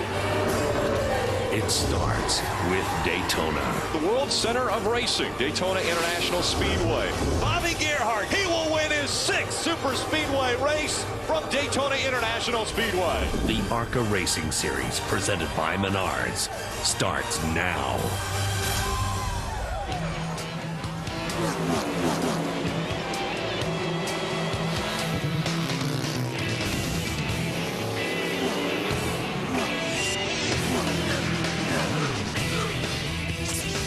Welcome to the ARCA Racing Series presented by Menards. It's the Lucas Oil Slick Mist 200 from the Daytona International Speedway on speed. Gorgeous afternoon here in Daytona Beach, Florida. 54 degrees, partly cloudy skies, but a great night for racing. Hello, everyone. Rick Allen, Phil Parsons, and Darrell Waltrip with you for the first race of the 2011 season, and it happens right here on a new racing surface, but a historic facility. And how important is experience when you come to a racetrack like this? Well, you nailed it with the historic. I love the history of this series. Started a race here in 1964. John Markham, Bill France Sr., great friends. Actually, Bill France suggested the name ARCA for the series. You got Frank Kimmel, who's a 9-time champion in the field, experience. Bobby Gerhart, a 6-time winner of this race in the field. And then you've got Billy Venturini, who his dad won 2 championships. He's got a pretty strong force going here today, too. And all 5 of those cars, DW, in the top 11 qualifying positions. Very, very optimistic going into this race. But we talk about experience. We have 2 18-year-olds on the front row making their first start ever at Daytona. Ty Dillon, Richard Childress' grandson, on the pole for his first ever race here at Daytona. Kyle Fowler, another 18-year-old in one of those Billy Venturini cars on the outside of the front row. We know they can do it for 1 lap, but a lot goes on here in 80 laps, DW. Yeah, and it's never going to be any easier. The track is repaved. It's got tons of grip. All you got to do is hold it wide open and don't hit anything. Well, we've got plenty of experience down on pit road. We'll start with Ray Dunlap. Well, thank you, Rick. You know, when you were talking about Ty Dillon, you look at his numbers. Guess what? On his very first race in ARCA, he won the pole and finished 2nd. His next 2 starts, he went to victory lane. Those are great numbers. But it's nothing like coming to Daytona. And his grandfather, Richard, just leaned into the window right before they rolled off and said, "Let me tell you something, son. It is an honor to run at this track. And if you win here, it's something you'll never forget." Jim? And Ray, 80 times in Super Speedway competition in the ARCA Racing Series, Frank Kimmel has led a lap. Matter of fact, 2,645 laps. He has yet to lead the final lap here at the World Center of Racing in his 20th try at Daytona. He starts back in 26th, but he was the fastest guy in happy hour this morning. And his brother Bill told me, the crew chief, we've got a good race car. May not be the great qualifier, but we got a really solid car. And they're hungry for their first win, believe it or not, here at Daytona, guys. Thanks, Jim. Want to take a look at our starting grid brought to us by Lucas Oil. On the pole, 18-year-old Ty Dillon. Outside of him, the 15 of Kyle Fowler, also 18 years old. Unbelievable. Steve Arpin, a 3-time winner in the series last year. Billy Venturini said, "I think he's our main horse." He's in row 2. Yeah, you got Bobby Gerhart, who has won this race 6 times. He's not happy about this new paving job. He'd like to left those big bumps in the track. Hal Martin is another one of the Venturini entries into this field, and they expect Hal Martin to do great things today as well. Absolutely. How about Ricky Carmichael now? Ricky had a top 10 finish here last year. Going to run a full truck season this year for Turner Motorsports, looking for a good run here at Daytona. Kevin Swindell back there in that 98 car. Somebody to keep an eye on. Dakota Armstrong, another one of the young drivers coming into this series and working their way up. Won at Talladega last year. He has a win on a super speedway. Jason Bowles had a lot of success earlier this year already on a racing surface in stock cars, winning at Irwindale in the showdown. How about a pair of ladies back in row number 12, Milko Duna from IndyCar Racing, and Mary-Eve Defoe making their first ever ARCA start. Kind of nice they start side by side. And imagine that, behind them, 9-time series champion Frank Kimmel. As we just heard, Frank has never won at this racetrack, looking to check that off of his bucket list. Chad McCumbee back in row number 14, a 2-time winner in the ARCA Racing Series. Look for him to move towards the front. Darrell Basham, just lucky to be here, Phil. I mean, the shop burned down. They lost everything. A bunch of people jumped in, helped him get a car to bring down here, and he's in the field. We talked to him on the way to the driver's meeting. He said, "I've never been more excited. This is the best car I've ever had. I borrowed it, but it's the best car I've ever had here." Good job of borrowing a good car. And again, 43 cars starting. Scott Stenzel will have that 43rd position. for today's race. I want to take a look at our Russell Stover track description and race analysis. You know, DW, the numbers look a lot like they did here in the past, but this racetrack is nothing like it used to be. 31-degree banking, that's all still the same. The travel's 18 degrees, but it's a new surface. There aren't any bumps here. No, this surface is going to lure these guys into doing things that they've never done before. You can go places and do things that you've never been able to do here before. That's going to be exciting. It's going to be treacherous as well. Look at that pit window there, right there. Yep. 55 to 65. Darryl, 55 to 65 laps here. This is only an 80-lap race. You guys talked about the new surface. We heard from some of the drivers in between practice sessions here about what they thought about this surface. Unbelievable. It's not the same Daytona at all. It doesn't feel the same. It's not bouncing around. Really, really nice. I think it's going to give a little bit of confidence to some of the guys that, you know, they can do it. And there's a lot of bumps here last time, and you had to be careful when you hit somebody. Well, there's not any this year, so I think there's going to be a lot more beating and banging. This is a perfect surface. It doesn't wear the tires down at all. We ran 30 laps yesterday in practice, and the mold marks were still on the tires, which is amazing. My thoughts were I kind of miss old surface. It took a while for someone maybe to get accustomed to what it took to be comfortable, but I don't know, it's going to make it for an interesting race. It's going to make for real exciting racing. We're going to be in a lot tighter groups. I think you're going to see a lot more 2- or 3-wide racing. I hope to God we don't see any 4-wide racing, because I don't think there's much room for it out there. To me, it's really smooth. There's a small bump at 3 and 4, but that just gives a little bit of character. It's got a lot of grip, and it's a lot of fun. I can't wait to get out there with all the cars and do some drafting. And Ty Dillon grabs the Menards Pole Award presented by Ansel. Now, he's done this before. Ty Dillon has been out in front of the field here in ARCA, and he's also won races. Ty Dillon won the last 2 races of the 2010 season, so he has experience in the ARCA Racing Series, but not at Daytona. He has what you need. He has a fast car. And we want to take a look at a few different drivers in this field, a closer look as we do our speed spotlight.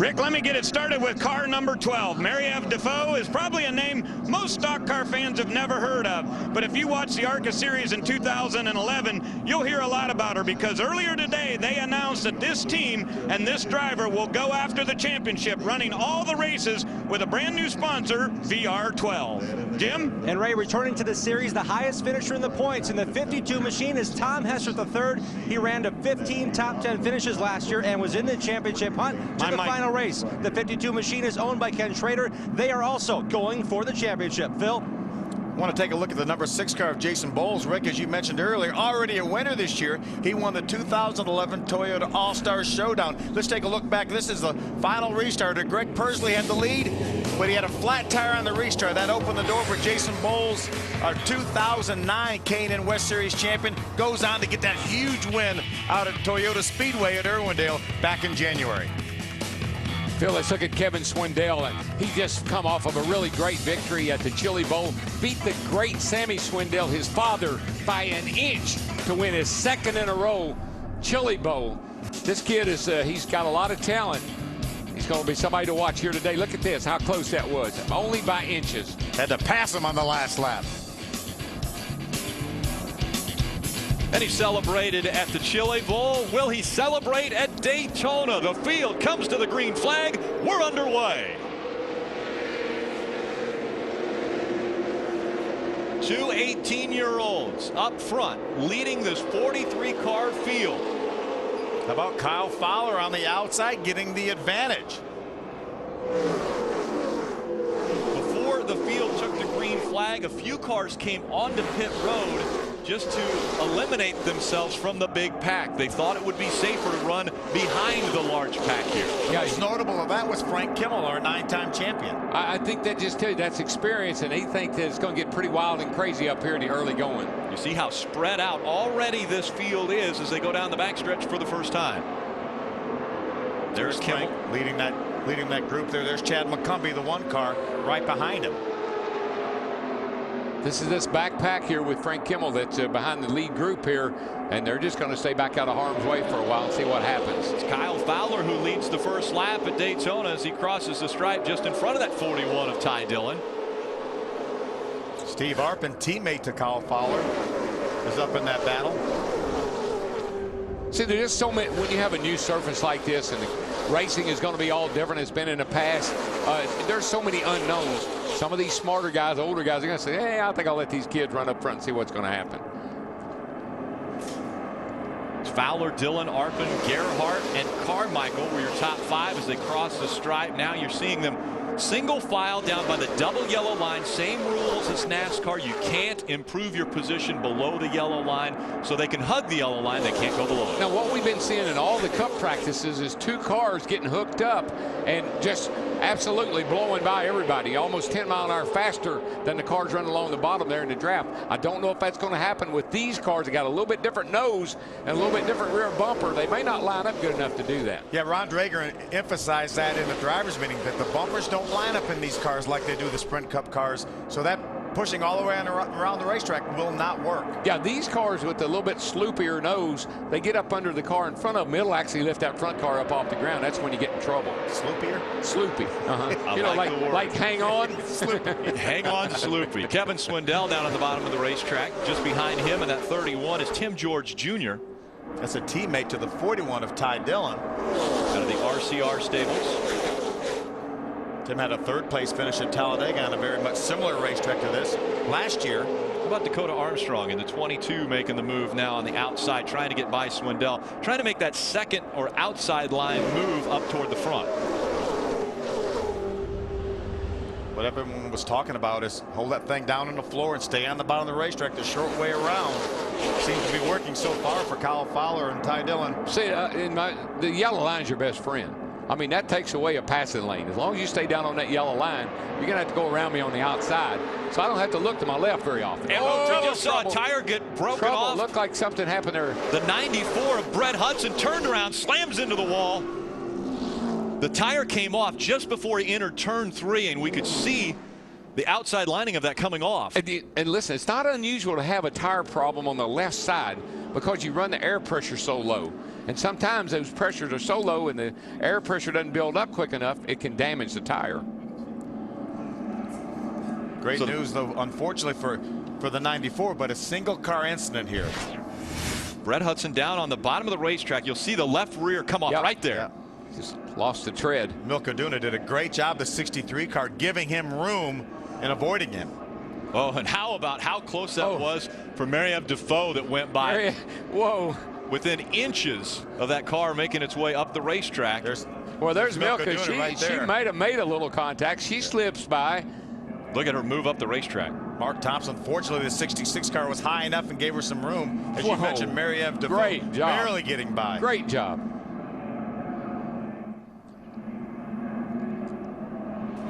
You just don't see many single car accidents here. Great job by Brett Hudson. He almost saved that car, and there was absolutely nothing he could do with that casing gone off the left rear tire. Obviously a lot of damage to the rear of that race car on the left side. That's the reason. Lost the tread of the tire entering turn number 3.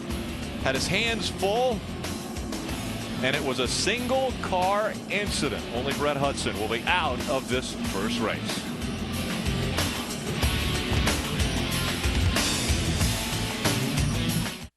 Keeping your pride and joy perfect is as easy as 1, 2, 3. Start with Slick Mist Speed Wax. Simply mist on and wipe off for a professional detailer shine. For your tires and trim, there's Lucas Slick Mist Tire and Trim Shine. Spray on and wipe off for better than new look. Then finish her with Lucas Slick Mist Interior Detailer. Just spray and wipe. Easy. Use Lucas Slick Mist Car Care products and she'll never look better. Fast, easy, and professional. Really, it's sort of like having an extra set of hands. Or 3. Let's throw on those Saturday clothes. It's doing season. When we grab a little spare time and get after it. We're lowering the cost of weekend projects, making things happen. Less with our wallets and more with our own 2 hands. More saving, more doing. That's the power of the Home Depot. Take on your walls with Behr Premium Plus Ultra, the only interior paint that's rated #1. Coming straight at us. Watch out! Ready for a little tug of war?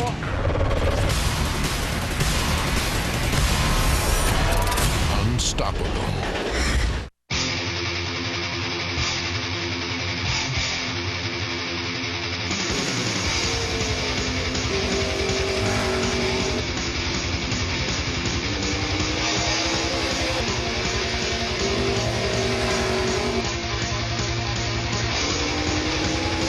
Ansel gloves. They're designed to fit you in the job you do. Switch to better performance. Ansel gloves, now at Menards. Coverage of the ARCA Racing Series on Speed is brought to you by Lucas Oil Slick Mix, the fast and easy car care products. By Yamaha, nobody's more in tune with motorsports than Yamaha.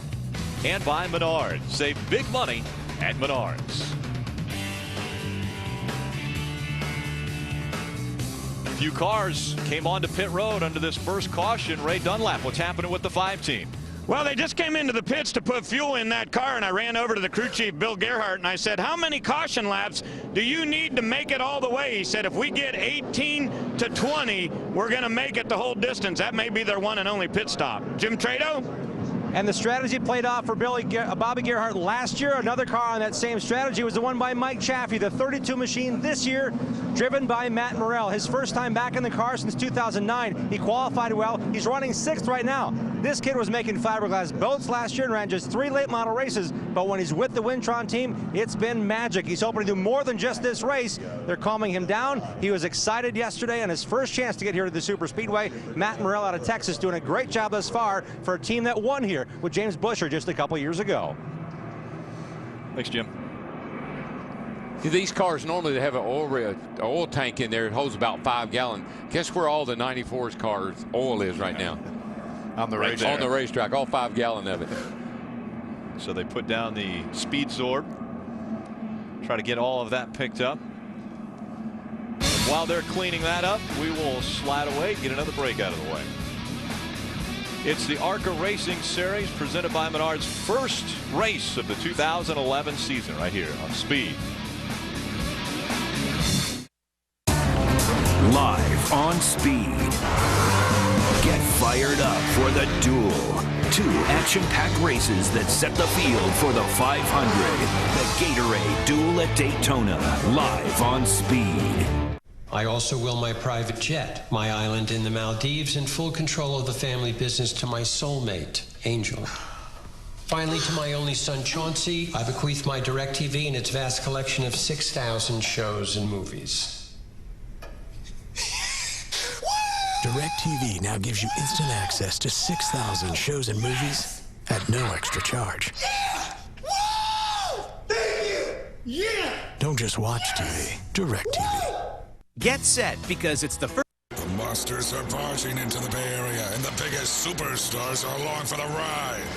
Subway restaurants and Metro PCS present the Advanced Auto Parts Monster Jam, part of the Big O Tires Motorsports Series. World Champion Gravedigger, Monster Jam Superhero Iron Man. And for the first time in Oakland, Gravedigger Legend and Dragon's Breath, plus Megasaurus. And all kit seats are half price. February 26th, Oakland Alameda County Coliseum.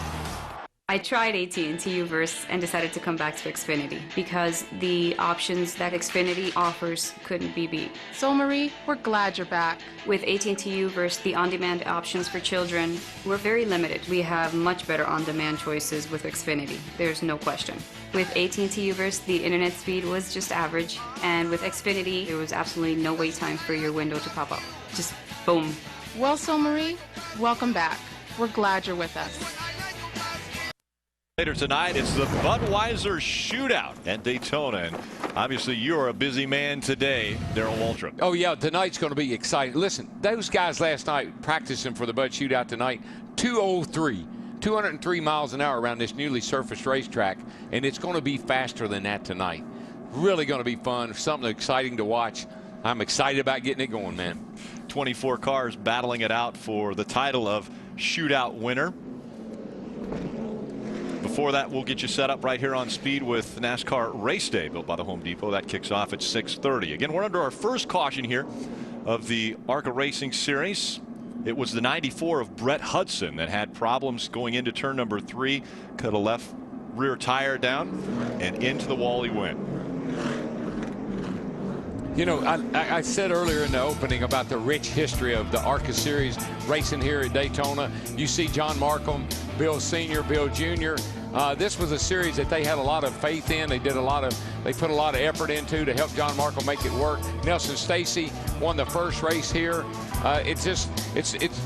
It's been Iggy Katona, a 6-time champion. He won here at 57 years old. 57 years old, one of the best ARCA champions. And of course, who can forget the first time I heard about Benny Parsons, your brother Phil, was down here in the ARCA race. 2-time champion in the ARCA series. Yeah, won here back in '69. Had 3 poles in a row here from '68 through '70. And then here's it. Most wins in history. 79 for Iggy. Frank Kimmel 74. You see Jack Bowser, great Jack Bowser. Tim Steele, Nelson Stacy. This has just been a series that has developed in the Midwest, and the NASCAR family and the France family really helped nurture it along. You know, you talk about the Bowser family. Jack won 3 championships as a driver, and then his son Bobby won 2 championships as well. So long history. And Jack moved on to the USAC Stock Car Series after winning 3 championships in a row, or he would have won more championships and more races. And we're a part of that history right here. We saw the second name on that list as far as total wins. Frank Kimmel, just 5 back of Iggy Katona. Frank hadn't been, you know, he struggled a little bit the last couple of years, but still, you never count him out. And when this thing went green, when they dropped the green, Frank and a whole group of other guys kind of fell to the back. And you'd say, why would they do that? Because Frank Kimmel, he's an experienced guy. He said, let's do that. And they said, we'll do it with you. He's won 74 races. I think a lot of guys ought to go, well, he knows what he's doing. Yeah, he didn't luck into very many of them, I can tell you that. Again, Ty Dillon started on the pole in this race. He's running second to Kyle Fowler. You know, I asked about the 41 number. I wondered what kind of history that was with RCR. That's the number that Richard ran at Bowman Gray when he first started racing, the 41. Pace car's got its lights off. It'll make the hard left turn onto pit road, leaving the field back in the hands of Kyle Fowler, and he will bring them to the green flag. We're back underway. They always protect the right. The reason they're up here next to the outside retaining wall is you can't pass only to the right until you get to the start finish line. So you protect the right side. Now you protect the left side. Now you got to watch them down low, get down on that yellow line. Good clean start. Remember now Bobby Gerhardt all the way back at the back of the pack doing a fuel mileage situation here. I think he's going to try to make it the rest of the way. We talk about him needing 18 or 20 laps of caution. This race averages somewhere between 30 and 35. So historically, he will get enough caution laps to do it. And he'll continue to rewrite the history books. If he's able to win again, it would be his 7th win. He's won here 6 times already. And we heard his brother say, you know, you're going to have to be careful here now for a little while, working through some of this traffic, slower cars. We're seeing about anywhere from 15 feet to 4 feet, the difference between these cars. They aren't bump drafting. As you mentioned, Darrell, they don't match up. No, they really can't. It's a disaster if you do. You might be able to push a little bit down the straightaway, but you sure can't push all the way around the racetrack like we've seen the Cup cars do. These guys right here and girls are really using their head. They're just single file. Long race to go yet. We have 70 laps remaining in this race. Let's don't take any unnecessary chances right now. We're going to have a pit stop for most of these guys. Maybe people like Bobby Gerhardt, Matt Merrill, Chris Buescher may not stop anymore, but the rest of these cars up front all have to stop. As a matter of fact, it's a rule that everybody in the field has to stop by lap number 7. I think right now you're just feeling out this new racetrack and how your car feels in traffic right here with these guys all bunched up the way they are. Just kind of feeling everything out. I guarantee you it won't stay like this very long. When you mentioned feeling it out, they were allowed to test earlier, but there was no test where you put 43 cars on the track at one time and you run nose to tail. So this is definitely a new situation for a lot of the drivers out on the track. When you run the speeds you're running, there's just a lot of turbulence off of the race cars. That turbulence makes the car move around. You don't necessarily get that when you're testing.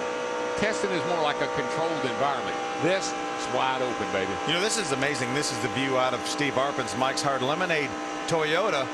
We're at Daytona, we're used to seeing that bounce around and everything. You're seeing nothing. It's just as smooth as glass out here. A little bit of an issue with the sun coming off turn 4 till he gets to the start-finish line. The other thing I love about that shot is you can hear the engine, and it never goes down. You never get out of the throttle here at Daytona. They're talking about maybe only losing 100 to 150 RPMs all the way around this racetrack. Remember, this is a smaller restrictor plate than these ARCA cars had last year. About 30 horsepower less than what they had last year. Kyle Fowler continues to lead the field around the historic 2.5-mile Daytona International Speedway. Ty Dillon giving chase. 36 years between the two of these drivers.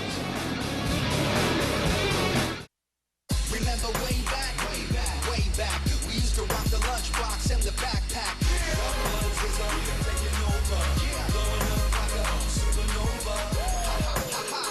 Sponsifier is back. How's it look? Looks like Kyle Busch. Yeah, it does. Sponsifier is back. You ready? Born ready. Beyond ready. Was ready yesterday. Was ready last week. Last month. Last year. Am I ready is so ready? So ready. Your ready didn't even start getting ready. Always ready. My ready. Get you ready for breakfast. You're ready. Got nothing on my ready. Ready for him, her, it, that, you.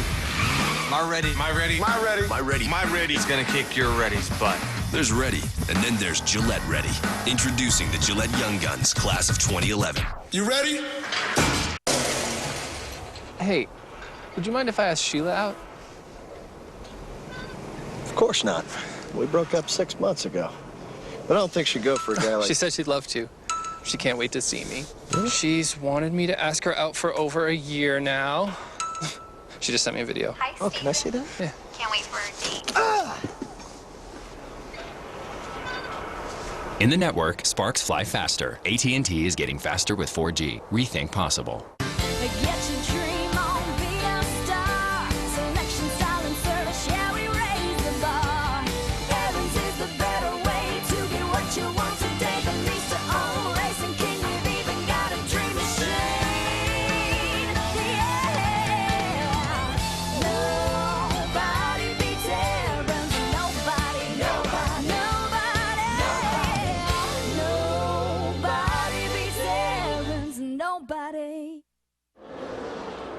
Welcome back to the Lucas Oil Slick Mist 200 for the ARCA Racing Series.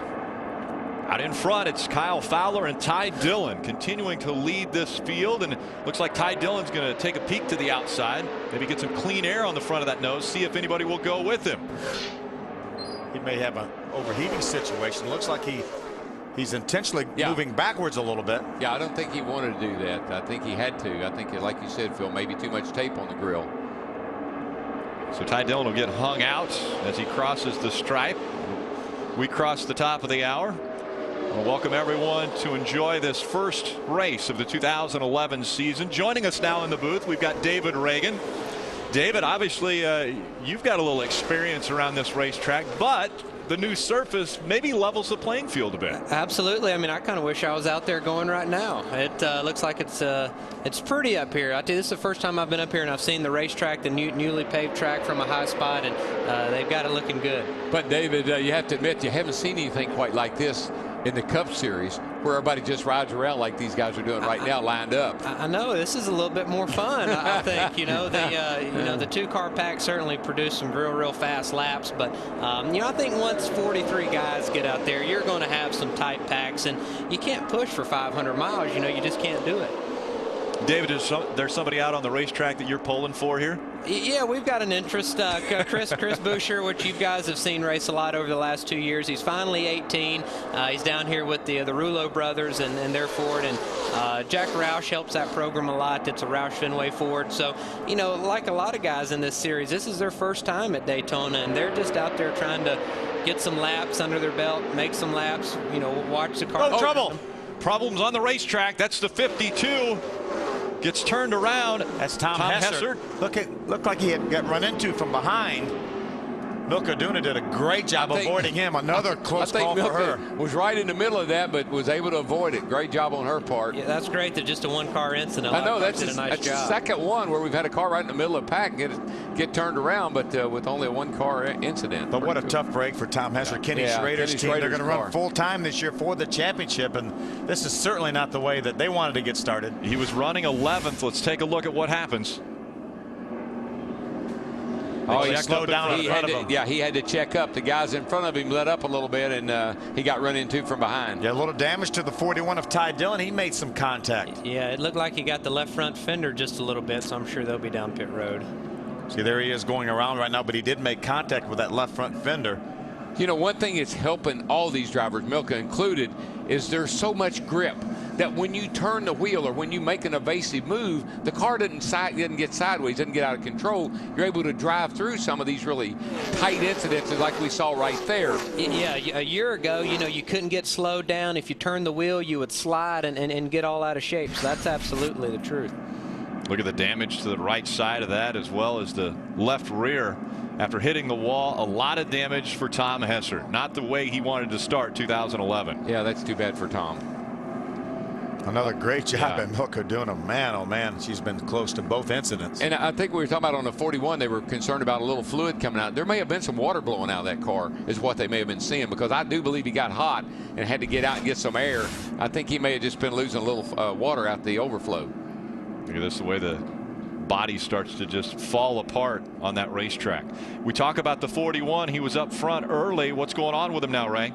Yeah, Darrell, it wasn't the fact that he was overheating. It's that the leader, the 15 car, was spraying water out. So they felt like he was the one overheating and maybe in a position to blow up. So let's go down to the other end of Jim and we'll start pit stops. Our race leaders are coming down pit road, led by 18-year-old Kyle Fowler. Leading this race down, his teammate Steve Arpin is directly behind him through the opening. The 15 is in. You can see they're doing fuel only, no changes. Steve Arpin in the middle of your screen talked about the car being a bit tight. They wanted to add tape, fuel only for him as well. Ray?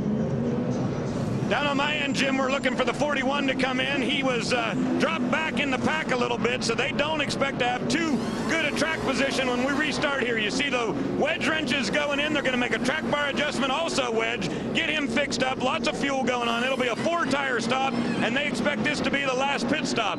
But he's going to have a long way to go to get back to the front. It's a good shot of Ty Dillon on pit road. Kyle Fowler, our leader, when the car came out, stalled his car. Disaster. They couldn't get it refired, and that's where that experience comes in. He was doing a great job on the racetrack. DW led this thing from the start, stalled it on pit road. They couldn't refire it. Now he's going to lose probably 20-some positions. Yep, from the lead to probably mid-pack. You know, that always happens at some point, you know, your first speedway race, and it just so happened the cameras were on him. He was leading the race, and we all get to talk about it. You see as they make repairs to Ty Dillon's car, we made contact with Tom Hesser. Yeah, a little bear bond going on that left front fender. 40 right here. Right in front there. The 52 has to check up. It's a touch. Close call for Milka Duna. Difficult situation for Tom Hesser. Stay with us. The biggest race of the year demands the biggest pre-race show on television. NASCAR Race Day, delivering the drivers, debate, and breaking news live from the track. It is the Daytona 500, the biggest race in our history. NASCAR Race Day, built by the Home Depot, February 20th, live on Speed. You ready? Ready? Green flag, green, green. Drifting can be the most demanding motorsport in the world. My name is June Main. The high RPMs required to keep my tires spinning and rubber burning are brutal on engine oil. That's why Lucas Synthetic Oil Stabilizer was formulated for performance on the track and the highway. Lucas Synthetic Oil Stabilizer keeps my power on for split-second decisions, making every shift and turn count.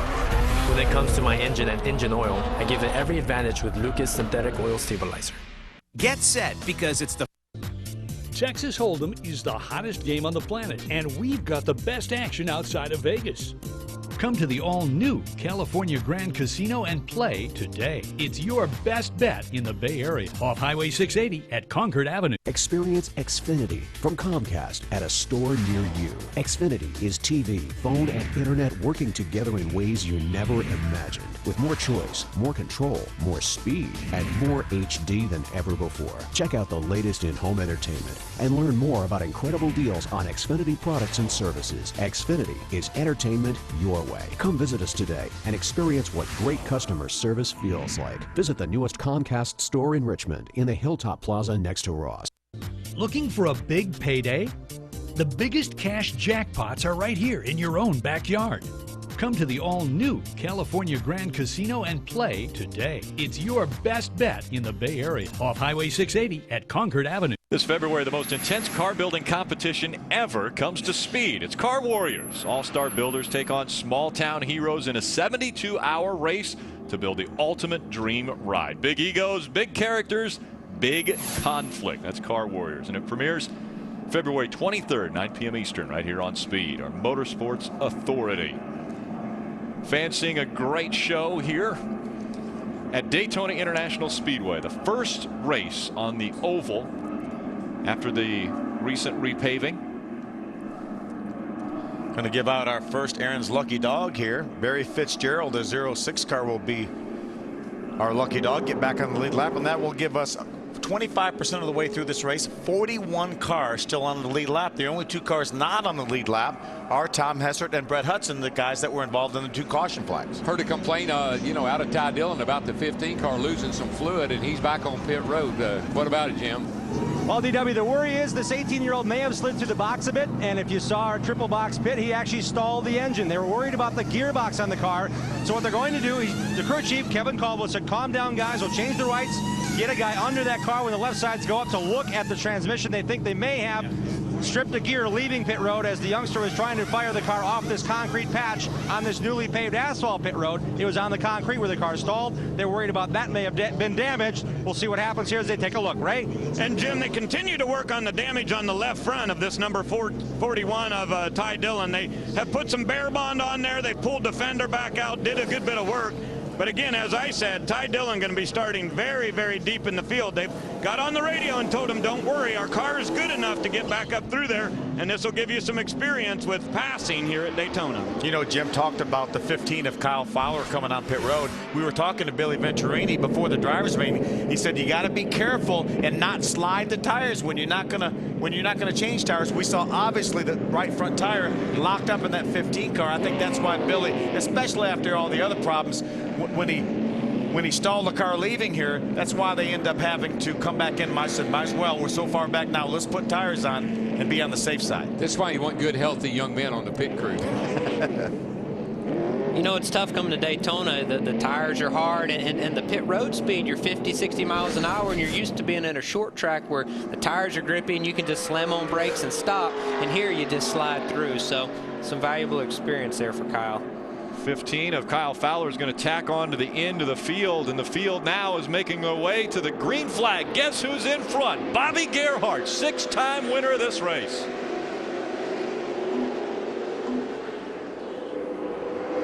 And 77 of Joey Licata not up to speed as quickly as he would like to be, and some of the guys jump to the outside of him and the inside to get by him. James Hilton right there. Frank Kimmel going by. James restarted up in the third spot. Frank now gets by the 48 of James Hilton.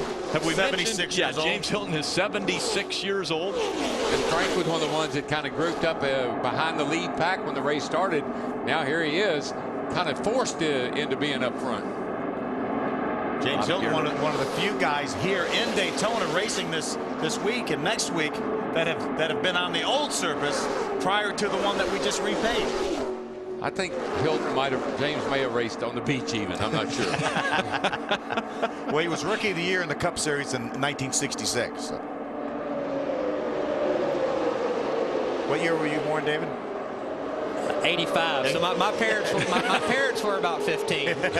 I just want you to know, David, that was a really good year. Yeah, I bet. really bad news for the rest of this field with Bobby Gerhart out front, because both Bobby and his brother Bill, crew chiefs for this team, said this is the best race car they've ever had at Daytona. Well, I tell you, that old car looking up on the outside there has got a pretty good head of steam. If he could get some help. Frank Kimmel pulled out, but as you can see, if you pull out and nobody goes with you, woe be unto you. Right behind Bobby Gerhart, that's 17 of Chris Buescher. What's happening with that team, Ray? Well, interesting, Rick, to think back. The Rouleau brothers have been coming to ARCA races for 25 years, and Gary Rouleau calling the shots on top of that pit box. He just told Chris, you get your bumper right up on that 5 and hold the bottom throughout the rest of the day. Guess what? We're done pitting. Just go race and have fun. Jim?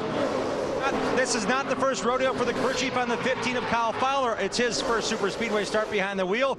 But Kevin Caldwell talked to ARCA officials for the last lap and a half, convincing them that that little bit of residue I saw on the back panel of the 15 car was fixed. There was oil on the back. ARCA said you might want to bring that down. He said when we looked under, we didn't see anything. They're going to leave him out there. So our front row starters coming from the back of the 15 did, to my visible vantage point, have oil on the back. So again, Ty Dillon had something to complain about, but they kept the 15 on the racetrack because Kevin Caldwell talked to the officials, and they're staying out. Well, Jim, sometime you'll overfill, you know, like even the gearbox, maybe get a little too much oil in it, maybe too much oil in the engine. It'll blow some of that out in the early going. We saw that shot of Ty Dillon just in front of Kyle Fowler. Remember, that's the way this race started. Ty Dillon on the pole, Kyle Fowler on the outside. Now those two are going to have to work together to try to get back to the front. We talked about the 5 cars out of Venerated Motorsports. You see right now Hal Martin leading that pack up in the 5th position. Kyle Fowler back in 33rd. We know he has a strong car, but as you mentioned, after that late pit stop, he's back to running with Ty Dillon in the 32nd and the 33rd positions. Billy Venturini mentioned to me before the start of this race, we definitely have team orders. These 5, if they can work together, they need to work together until near the end of the race. And he said at that point in time, then it's in the driver's hands. Then I'm not going to tell them what to do. But up till the end of the race, I want them working together to try to improve all their positions, because the Venturinis want to win this race. That bright yellow car on the outside there, Frank Kimmel, you know, he was running second there for just a few laps on the restart. Pulled to the outside, couldn't get anybody to help him. I think he's got a pretty good car if he could get a push here, but just can't get any help up on that outside. I haven't seen much from the outside of UDW. No, it doesn't look good. You know, you've got to have at least 7, 8, 9 cars to stay together and keep going. And you look on the bottom, you've got, you know, the top 10s all tied together. So it's tough to make that outside work. So, yeah, he needs somebody up here in this front pack to pull out. That's break right. the draft up a little bit, and maybe he could get a suck up to him. But I think you get a lot of these guys, you know, there's still, you know, 50 laps to go, and they say, man, we just want to ride. We just want to ride. So it's tough to make that outside work, you know, with just 3 cars now. And David, we were talking earlier before you joined us, and these cars aren't like the cars you guys are going to be running, the Sprint Cup cars, because the bumpers don't line up. They don't do that hookup where you run around here all the way around this racetrack pushing each other. Yeah, you just can't push quite as good. And these are the old style, you know, Sprint Cup cars that we've run, you know, years ago. So I think that, you know, the COT cars are something special about them that allows them to hook up like that. But, you know, these guys are getting experience, they're making laps, learning, and that's probably not a smart idea to get up and try to hook together the whole race. We're seeing 2 and 3 wide back behind this lead pack, led by Bobby Gerhart out in front of the field. Well, we want to thank David Reagan for joining us up here. David, best of luck. I know you've got qualifying tomorrow to get into the big show. Our UPS car's fast. You guys do a great job. We always enjoy watching you, and I'm going to get up top and watch the rest of this race. It should be good. Very good. Thanks a lot, David. Stay with us. The world's toughest trucks hit the high banks of Daytona. Side by side. Where the beating and banging begins. A little contact. 3 wide and full throttle. The NASCAR Camping World Truck Series from Daytona. Friday at 7 Eastern, live on Speed. Could switching to Geico really save you 15% or more on car insurance? Does it take 2 to tango?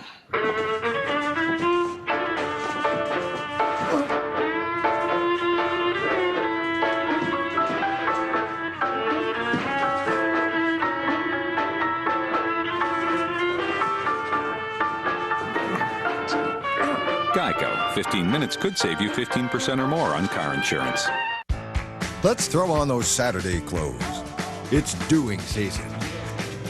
When we grab a little spare time and get after it. We're lowering the cost of weekend projects, making things happen. Less with our wallets and more with our own two hands. More saving, more doing. That's the power of the Home Depot. Take on your walls with Behr Premium Plus Ultra, the only interior paint that's store-wide now through Sunday. Together, we'll find the perfect gift. That's why only Zales is the Diamond Store.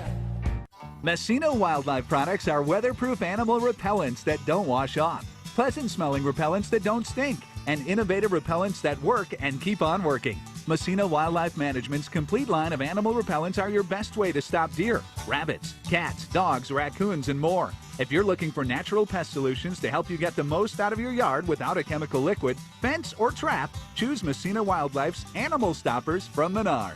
Save big money at Menards. Get fired up for the duel. The new surface tests NASCAR's best as they fight for position in the Great American Race. Get ready for two action-packed races as they set the field for the 500. The Gatorade Duel at Daytona. It's Thursday at 2 Eastern, live on Speed.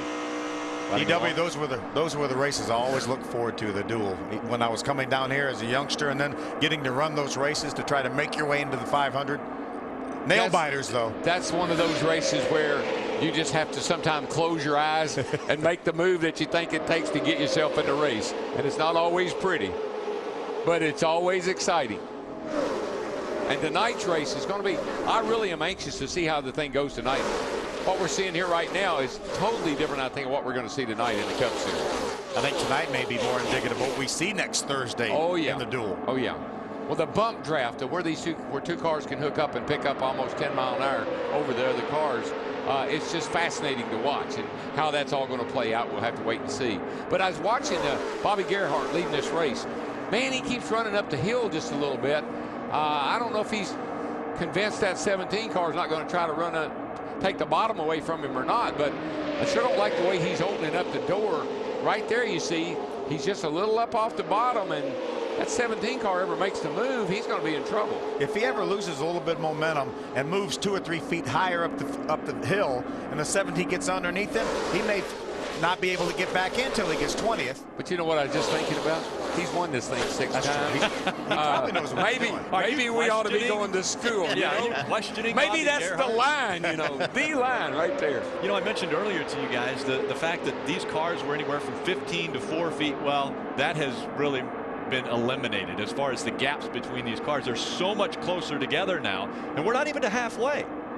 Yeah, they're snaking around a little bit more. They're starting to move. They're starting to snake a little bit, and I think really Gerhart is creating some of that movement, because there's guys back there that see what I'm seeing, and they're thinking, man, if that 17 car jump on in there, we might be able to pass Bobby Gerhart.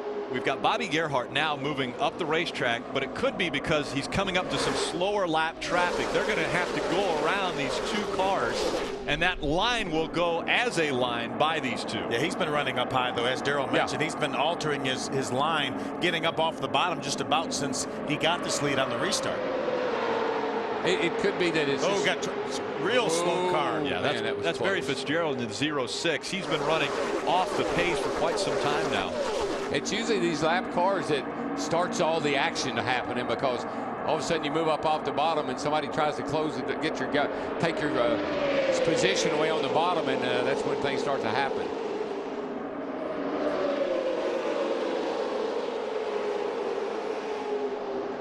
Got a big time lead draft right now. That's a lot of cars running together right there. I mean, they're all hooked up in a pretty solid draft. Yeah, still on the lead lap. Yeah, at least 35 cars are on the lead lap still. You see a little bit of fluid coming out of, looks like about the 7th or 8th car back. Yeah, you do see a little smoke coming out there. That's not a good, that's some kind of big issue there. It looked like the oil smoke. We have some great stories up in the top 10. Ricky Carmichael, we mentioned earlier, had a top 10. There he is, the black Monster Chevrolet there. He's running in the 6th spot. Miguel Paludo, who will run a full season this year in the Camping World Truck Series, right now running in the 7th spot in the 28 car. And there's Jason Bowles. We talked about him winning the Toyota All-Star Showdown. He's up in the top 10. Brian Rose was suspended from NASCAR for 6 years. Was reinstated last year, ran a couple truck races, and here he is in an ARCA car of his own that he owns, running up in the top 10. What a great comeback for him. That ninth spot just behind him, Steve Arpin in the 25. Talked earlier about people making their first starts and getting experience around here. Mary-Eve Defoe running in the 29th position. Her first ever oval start in a stock car. But they really get, right here is where things really get tight and close. Coming off turn 4, it seems like everybody bottles up just a little wee bit right there. 3 wide as they go through the tri-oval and into turn number 1. You know, the sun could be an issue also, Daryl, coming off turn number 4 there. You come into the sun and then you really don't get into the shade till you get almost to the start-finish line. Ray Dunlap, what's going on with the 41 team now? Well, Rick, I think we should take out a notepad and mark down the fact that Ty Dillon restarted after that round of pit stops 37th, and he has now moved up to 19th and really just at the back part of that lead pack. But the real thing is, he said when he goes to the high side to make a pass, he said the car is nowhere near as good as when it's on the bottom. And you see right now as he gets hung up there, Kimmel goes by the 31 and also the 63. So he's losing spots on the high side. They said get her back down to the bottom line. Yeah, Jim? it just seems like, Ray, that everybody's in that same boat. Nobody seems to be able to make the outside work. See, that 19 car right there is the one that's overheating. Jim, what's going on down there on pit road? Well, the 22 machine of Dakota Armstrong, just 19 years of age, won at Talladega, the most recent super speedway race in the ARCA Racing Series. His crew chief, veteran Paul Andrews, and now his spotter can be heard on the radio. That's Paul's son, Tim. They had to switch radios on their one and only pit stop back on lap 19. Dakota is working with Ty Dillon through the field. He's now just 2 cars behind him in the 22 machine. That 19 car, I just feel a lot of steam coming out of that car. He's running that really tight draft there. He got that engine overheating and that thing blowing out a lot of water. Still no one challenging Bobby Gerhardt at the front of this field. Chris Buescher runs second. Joey Licata is third. Matt Merrill fourth, and Hal Martin is fifth. A lot of patience being shown up here right now among these top 10-15 guys. Single file line, all for the most part hugging the double yellow line, with the exception of Gerhardt, who seems to be taunting the people behind him. Here's a good shot of Hal Martin's onboard camera. This is the backstretch going into turn number 3. As they drive around here through 3 and 4, you see how smooth this racetrack is. Watch when he gets to sun right here in the middle of 3 and 4. Look at now when he's looking into that sun. Blinding. Very much blinding. You know, but there's a real art to running in a draft and drafting the way these front cars are. You got to hold the throttle wide open to keep the momentum up. But you got to learn how to drag your brake. Little brake in the corner so that you don't run over the guy in front of you. And that's true all the way back through there. You got to kind of keep the throttle down to keep momentum up, but use your brakes to slow yourself down to keep running over somebody. You know, that's amazing, Daryl, because in the Sprint Cup cars, the guy out front now is having to drag the brake a little bit to keep from driving off the guy that's pushing him. Just past the halfway point, Bobby Gerhardt in front of Chris Buescher, Licata, Merrill, and Martin, your top 5. Can Gerhardt make it 7 wins at Daytona? Stay with us. Big egos. Cut a hole in this hood and I'll cut your neck. Big characters. We'll take you on any day. Big conflict. Get out of my face! Welcome to Hell's Garage. Introducing Car Warriors. All-stars versus small-town heroes in a 72-hour race to build the ultimate ride. And after Car Warriors, stay tuned for the premiere of Car Science. Car Warriors premieres February 23rd at 9 on Speed. Keeping your pride and joy perfect is as easy as 1, 2, 3. Start with Slick Mist Speed Wax. Simply mist on and wipe off for a professional detailer shine. For your tires and trim, there's Lucas Slick Mist Tire and Trim Shine. Spray on and wipe off for better than new look. Then finish her with Lucas Slick Mist Interior Detailer. Just spray and wipe. Easy. Use Lucas Slick Mist Car Care products and she'll never look better. Fast, easy, and professional. Really, it's sort of like having an extra set of hands. Or 3. If you had a choice between When it comes to important decisions, we choose wisely, and that's why people in Brentwood choose their hometown dealer, Bill Brandt Ford. And right now, you can choose from some great deals on America's best-selling vehicles. Get 0% financing for 60 months, plus $500 Ford factory rebate or $2,500 cash back on a great, stylish 2011 Ford Fusion. Bill Brandt Ford, your hometown dealer, is the right choice for terrific savings and great financing in Brentwood. My choice is Bill Brandt Ford in Brentwood. I don't wait for anything. And not because I'm a huge celebrity, which I totally am, but because I have Xfinity. I can watch my favorite shows and movies anywhere I want. Xfinity has the fastest internet available. Stream, download, and surf in a flash. Get started with Xfinity Internet for $24.99 a month for 6 months. Call 1-800-XFINITY today. There was guacamole here a minute ago.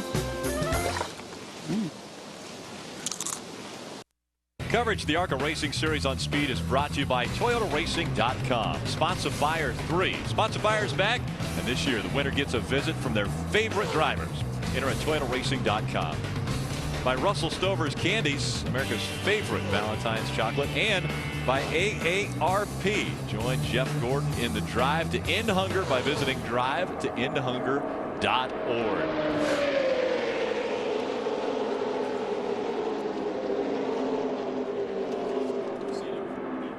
Phil, we just continue to see that 5 car just run that little wee bit higher line. It's got to be that Chris Buescher there behind him and says, look, you can go where you want to. I ain't going to try to pass you. Yeah, more than likely, those crew chiefs have got together. And Chris, they pitted on the same lap, pitted on lap number 5, and said, wherever you go, we're going to follow you. And here's a guy that's won 6 times leading, and Chris Buescher, who just turned 18, making his first ever super speedway start. I think what the 5 car might be doing is maybe he thinks that's saving him a little bit of fuel, not binding the car up, not putting it on, not putting a lot of wheel into it.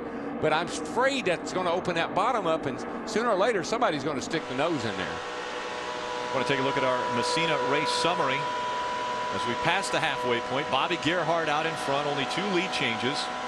2 different drivers.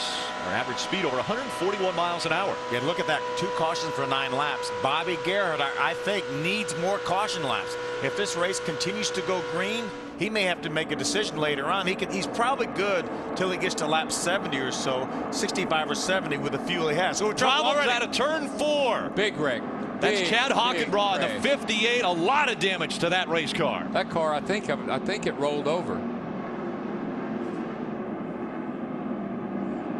Tremendous amount of damage. I think the 30 of Terry Jones got a little piece of that. He's made his way to pit road. The field all slowing coming off of turn number 4. Incredible amount of damage to the front and rear of this 58 of Chad Hockenbraw. Chad and this team, owned by his father Greg, are looking to run the full schedule this year in 2011. Great sign here. We've got the window net coming down. Yeah. About to climb out of that race car is Chad Hockenbraw. That looks like it right above the driver's door. It looks like where that thing's hit something there. It's been up on its roof. Yeah, I saw it come off the wall, and I'm pretty sure it was rolling over when I looked up and saw it. Again, this was coming out of turn number 4 for Chad Hockenbraw. He's lowered the window net. That's normally the sign to the safety crews that he's okay. Let's take a look at what just took place. This is coming off of turn number 4. Oh, he just gets sideways back there, and man, there she goes. Here it is upside down. Actually hit the roof. It looked like on the wall. Yeah, slammed it roof first into the wall. He may have had a little bit of help from behind to get that thing sideways, and then when he got sideways, he tried to correct it, and then when it did, it just hooked and went straight into the outside wall. Phil, I wonder how much, we talked about the sun in turn 4. I wonder how much, if that had anything to do with it, because about where he is right where it's kind of blinded for a second. Yeah, the car behind him may have bumped him a little bit from behind because, as you mentioned, so difficult to see with that sun. That was Benny Chastain's onboard view of what just took place. Again, a pretty amazing wreck for Chad Hockenbraw, and it looks as though the red flag will come out now, as they'll have to clean up the incident out of turn 4 and right to the entrance of pit road. We definitely saw Chad take the window net down and stuck his arm out and actually waved. The one wild ride here, that's for sure. So a red flag condition for the Lucas Oil Slick Mist 200. There's Chad climbing out of that race car, and what will be good is he'll walk to the ambulance and they'll drive him to the infield care center. Live on Speed. Get fired up for the duel. The new surface tests NASCAR's best as they fight for position in the Great American Race. Get ready for 2 action-packed races that set the field for the 500. The Gatorade Duel at Daytona, live on Speed. You ready? Ready? Green flag, green, green. Remember way back, we used to rock the lunchbox and the backpack.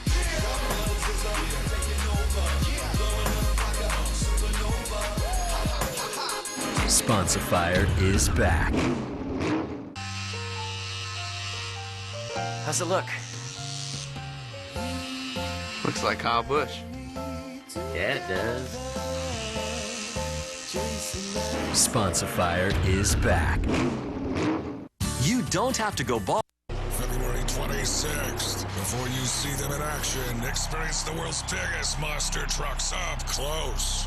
Subway restaurants and Metro PCS present the Advanced Auto Parts Monster Jam, part of the Big O Tires Motorsports Series. Before the show, meet the drivers and get face-to-face with the monster trucks themselves at the party in the pits. Pick up your free pit pass at any participating Metro PCS location. February 26th, Oakland, Alameda County Coliseum.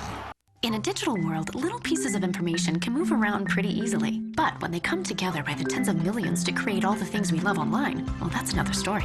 And if you have DSL, your internet connection can get really bogged down.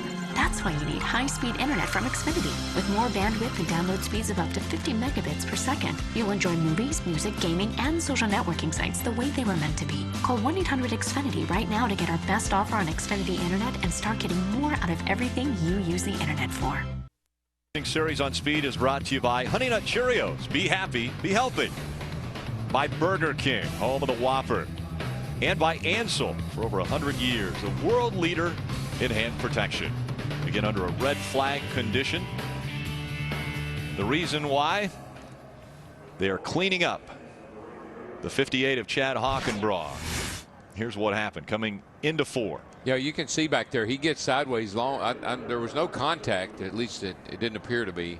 It looked like the car, something may have happened to it. Feel like a right rear went down or something. It just turned. That's sure what it looked like. Got real bad loose. 14 of John Ferrier was right behind him, but it looked like there was a gap, though, in between those two cars. So I think you're right, Darryl. Maybe a right rear tire went down, and as it got sideways, he went to try to catch it, and when it did, it caught. As you mentioned, you turn a steering wheel on this surface, and it's going to respond, and it turned hard right.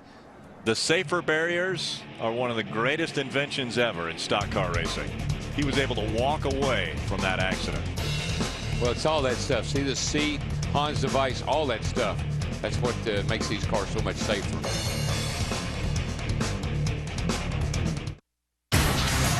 The biggest race of the year demands the biggest pre-race show on television. NASCAR Race Day, delivering the drivers, debate, and breaking news live from the track. It is the Daytona 500, the biggest race in our history. NASCAR Race Day, built by the Home Depot, February 20th, live on Speed. You ready? Ready? Green flag, green, green. I also will my private jet, my island in the Maldives, and full control of the family business to my soulmate, Angel. Finally, to my only son, Chauncey, I bequeath my DirecTV and its vast collection of 6,000 shows and movies. DirecTV now gives you instant access to 6,000 shows and movies at no extra charge. Yeah! Whoa! Thank you! Yeah! Don't just watch TV, DirecTV. Women love chocolate. A heart-shaped box of chocolate is a must. That heart-shaped box of chocolates goes a long way. I'd love to get a heart-shaped box on Valentine's Day.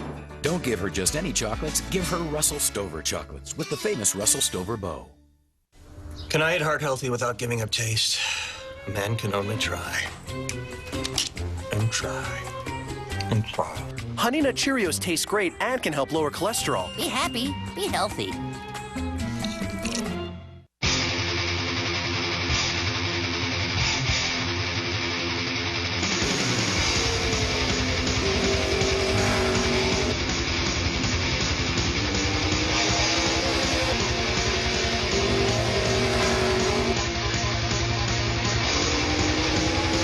Ansel gloves.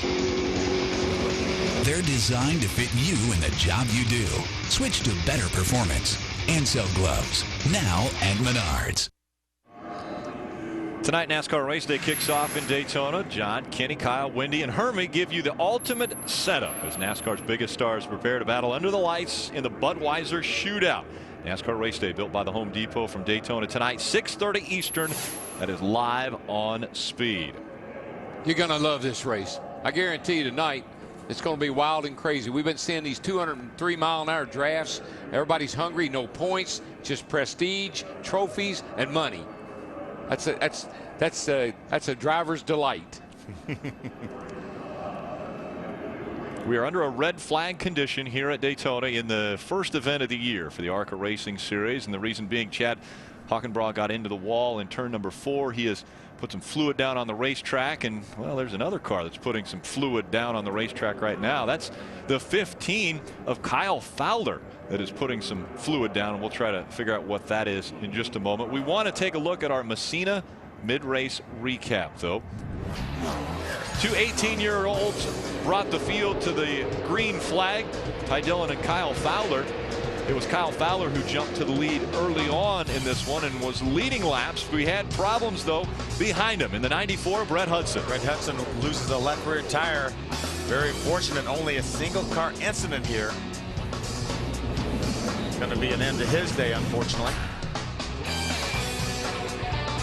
And right there you saw that the 52 car checked up a little bit, got hit from behind, sent him sailing into the wall. But watch Milcaduno here. Man, that was a piece of driving right there, but I really think the track has got that much grip in it. You can kind of turn the wheel, Phil, without wrecking. Our third caution was the most recent, bringing out our red flag condition and a wild ride for Chad Hockenbraugh in that 58.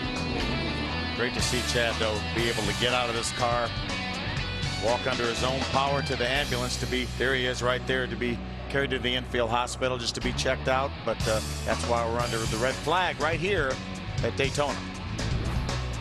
But these are older Cup cars. I mean, this is not the new COT car.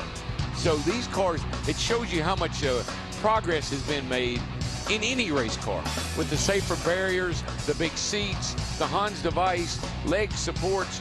That's why he was able to wreck that car, turn it up on its top almost, and walk away. See right there, you see the block mark right there on that wall. That's the safer barrier, and that is where Chad Hockenbraugh made contact. And Darrell, it's so much different now than it was in the years prior to all these safety innovations. Obviously, it's been 10 years since we lost Dale Earnhardt Sr., and so many great innovations have come along in the 10 years since then. I think about Martin Truex Jr. He was at Richmond last fall. The throttle stuck on his car wide open into turn 1. He said he drew up. He said, oh no, this is going to really hurt.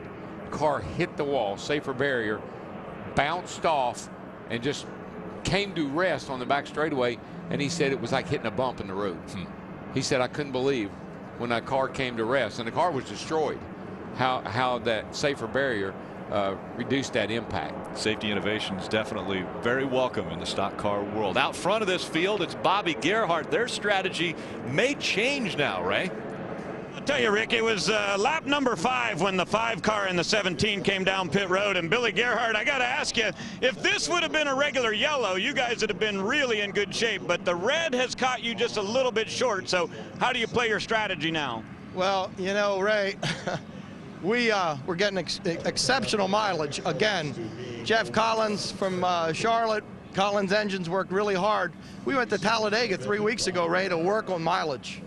And we knew when we came here it would be tough to pass. We went through all our notes and said, this is going to be tough. So let's work on the mileage, and that's what we did. And you're right, this really hurt. There probably would have been 8 to 10 laps of caution here, which would have put us home free. Now it's going to be very close. Are you staying out? Yeah, you know what? we talked last night about this. We had a team meeting, and we said, you know, we run here to win, Ray. Second, I'd rather be leading and run out of gas than run second, but we're going to give it a shot. I want to thank my guys here. They, what a group of guys I have here, Ray. They've done an exceptional job again with this race car. And Lucas Oil Products, thank you so much for being on our team, and we're just hoping for another yellow or two after this, Ray. All right, no question about it. They've got a great car. Will the strategy play out for the 5 team for Bobby Gerhart? We'll see. Let's go to the other end of pit road and check in with Jim Trado. Ray, in the same strategy is young 19-year-old Licata. Joey Licata is in the 77 machine. That is the car that Tom Hesser drove last year, and Parker Kligerman drove to 6 wins and nearly a championship the last 2 years. Fell to the wayside with these teams. But that 77 machine has a young man who's used to racing half miles on the West Coast. 2-time ASA Speed Truck Series champion, and this kid is having a ball. He's on the same strategy as Bobby Gerhart. He came down early, and they just told him on the radio before the red, stay high on the bank, keep that car in 3rd and 4th gear, save fuel, so that young man may be indeed a coach to a top 5 finish in his debut here at Daytona. But you know, better news, I'm standing next to the man who had that horrific incident, Chad Hockenbraugh. How are you? And man, that was a heck of a hit. I'm doing pretty fine, Jim. Going through 3 and 4, I don't know. We had a good 3 or 4 car draft going, and I heard something clinking and clanking. And I went to the outside of the 30 car, and all of a sudden it started coming around, and then after that, I don't know what happened. I know you had just a few laps last year. You got taken out early in an accident that was not of your doing, but you mentioned there was not much warning. No, there wasn't much warning. Like I said, as soon as it happened, it all took place right after anything. Was anyone around you? Did anybody get touching you maybe or closing on you too quickly? No, I don't think so. The 30 car started to slow down, but I'm not sure what exactly happened there, but I'm not sure. Resilient young man. Glad to see you're okay, Chad. Thanks, Jim. And we've gone from red to yellow, so the engines have refired, and the field making their way around this 2.5-mile super speedway. Will the strategy play out for the 6-time winner at this racetrack, Bobby Gerhart? Staying out.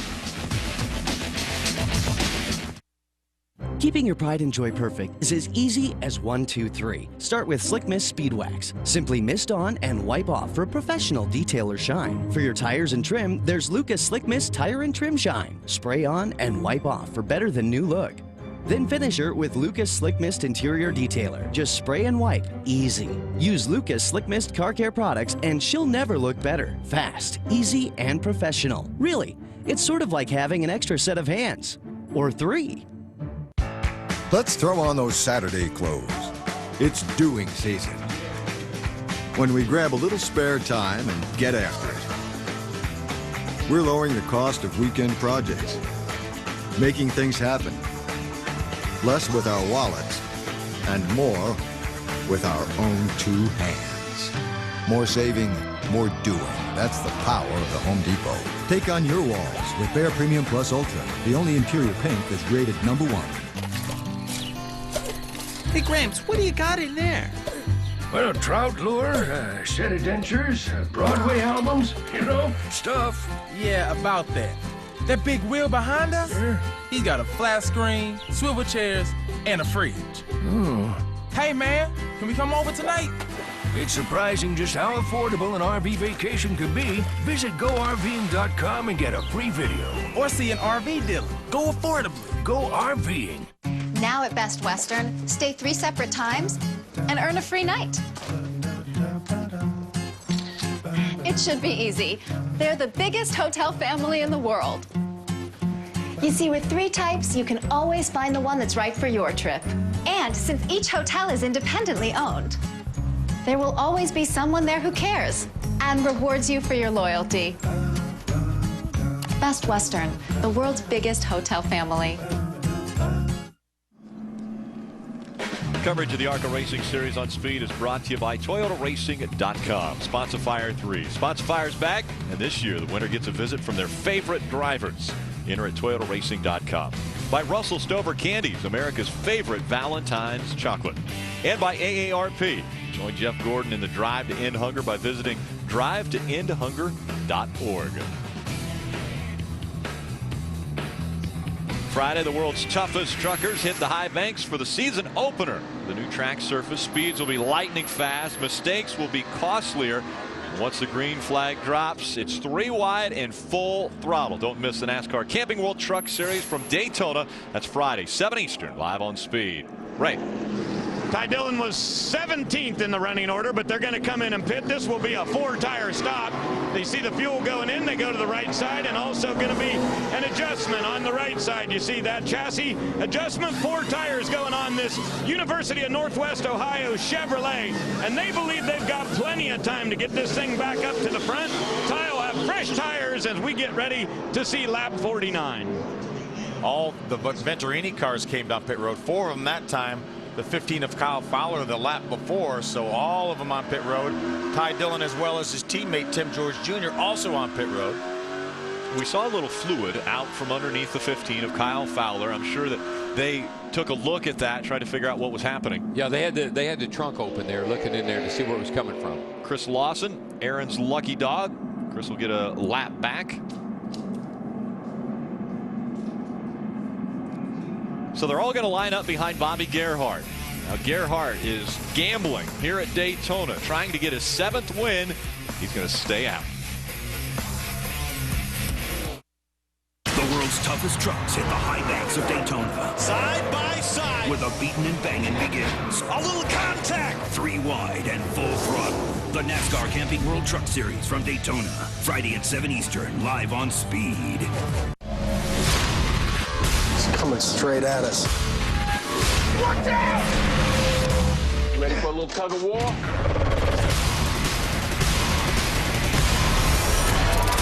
Unstoppable. You had a choice between TNT presents NBA All-Star 2011. Los Angeles plays host to the league's most spectacular event, where amazing is on display. Witness a dazzling scene in a sparkling city. The action is guaranteed to have Hollywood buzzing. NBA All-Star 2011, live from Los Angeles. Coverage begins February 18th only on TNT.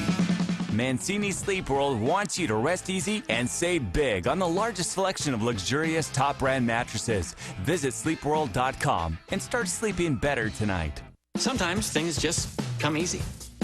Found it. And right now with Xfinity, saving money is easy. Switch to Xfinity Voice, only from Comcast. Now for $19.99 a month for a whole year. Talk all you want with unlimited nationwide calling. Get 12 popular calling features plus voicemail you can check online. And get the best in call clarity. Get Xfinity Voice for $19.99 a month for a whole year and start saving today. So beat the clock. You won't want to miss an offer this good. Call 1-800-XFINITY now. Underway with the 2010 season. Bobby Gerhart, he will win his 6th Super Speedway race from Daytona International Speedway. Armstrong gets his first ever win in the ARCA Racing Series. Craig Ghost climbs out of his car for his first victory in the ARCA Remax Series. Mikey Kyle making 6 different first-time winners. Now it's Tom Hessert's turn. Checker flag in the air. Got us another first-time winner. Rob Brent becomes the 9th. Grandson of Richard Childress, Ty Dillon is going to go to victory lane. 12th different first-time winner this year. Boy, going to Rockingham, that's going to be exciting. Patrick Sheltrick will win his first ever championship in racing. What an amazing season it was a year ago. How about the stops we're going to make this year? Yeah, this is our speed schedule right here. But the nice thing about this series, probably the one of the most versatile series in all the world, you've got these great races that we're going to have on TV. Then you've got some great short tracks like Salem, Indiana, Winchester Speedway, Berlin Raceway, Madison Speedway, the newly named Lucas Oil Raceway in Indianapolis, as well as a road course in New Jersey, and let's throw a couple dirt track races in DW, DeCoin and Springfield. That's the most fun these guys have when they go those dirt track races. Sliding that baby around that mile dirt. Pretty amazing. They have to run from the super speedways, the 2.66 mile Talladega Super Speedway, and then you see them running at tracks like DeCoin and Springfield on dirt. Right now, though, they want to conquer Daytona International Speedway. How about Milka Duno? What a great job. We've seen her miss a couple accidents, but she's been running up in the top 10 and top 15. She's with a great team. This is our same team that won the championship, Shelter Motorsports.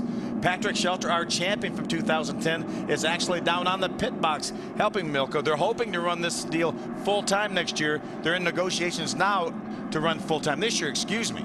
Well, isn't it amazing how much better driver you are when you have a good car, a really fast car?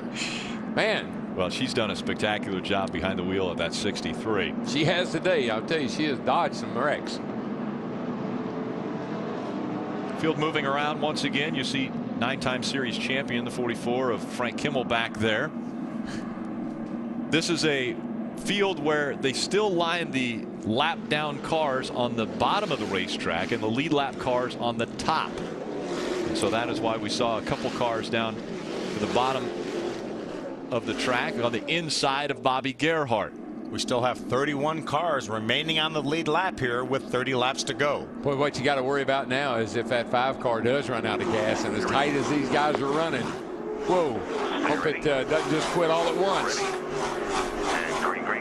Green flag back in the air. Bobby Gerhart in front of Chris Buescher as they work their way through the tri-oval and into turn number 1. Great restart. You don't want to get too far out in front because that car behind you will have so much more momentum.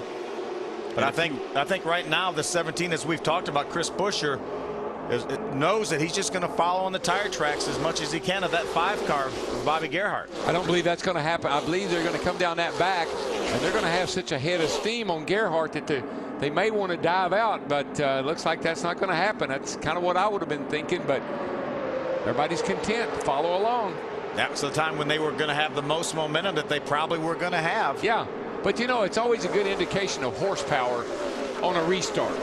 If you got a lot of horsepower, you can pull off and leave the other guys, and that's a good indication of how much horsepower you've got. Once again, we see Bobby Gerhart move up the racetrack. He's not right on that yellow line. He stays about a half a car length off of the yellow line. At some point in time, the guys behind him have got to say, he's won it 6 times. We've got to work together to beat him. I think that's making me really nervous, leaving that bottom that far open, particularly when you got a young guy behind you that, you know, sooner or later he's going to say, I've got to go. See Bobby now right down next to the yellow line, but as he moves into the corner, you see him move up just a little bit. And if the 17 of Chris Buescher stays down on the bottom a little bit lower, you see him right now with his left front corner just stuck out there. Well, that will not allow him to run as fast as if he was tucked right in his tire tracks. And that's why we may be seeing the gap between these cars closing up as we go along.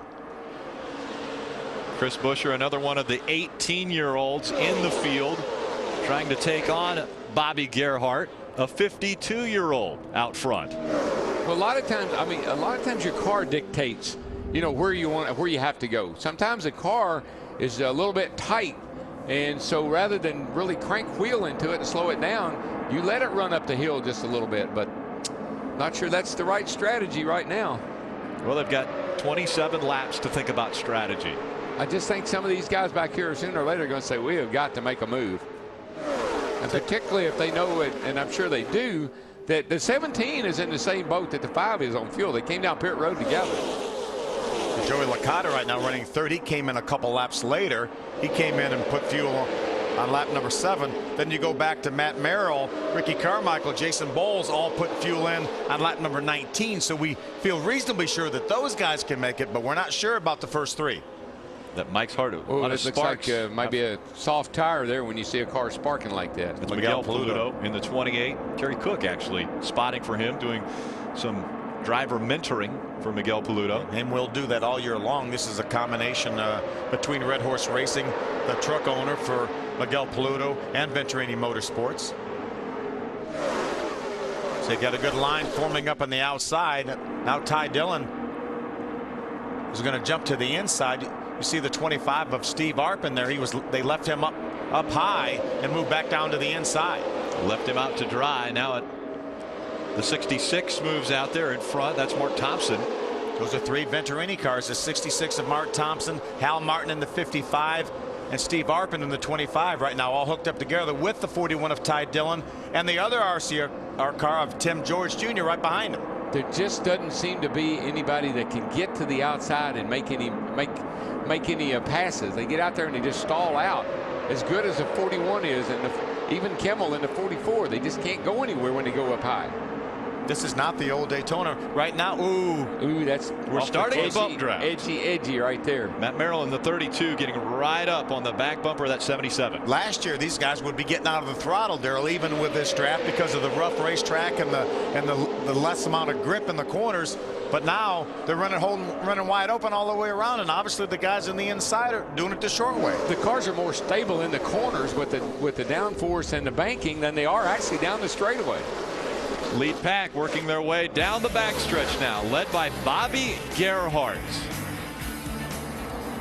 Oh, problems in the 10. That is Ed Pampa.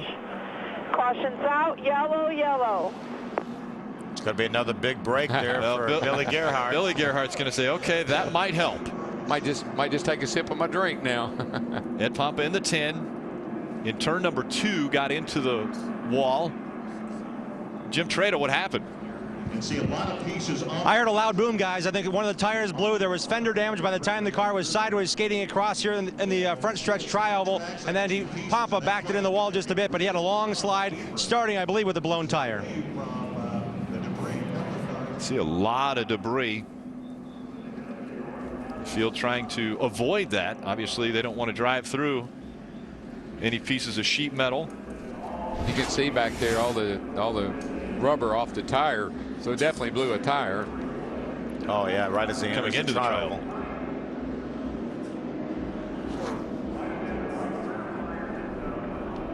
Tire just explodes, and that tears the right rear quarter panel completely off the race car. And you know, he's not cheering because Ed Pampa had an accident. He's cheering because he needed a caution. Yep, one man's bad luck is another man's good luck. So Bobby Gerhardt getting that much closer to his 7th win at Daytona International Speedway. Stay with us here on Speed Motorsports Authority.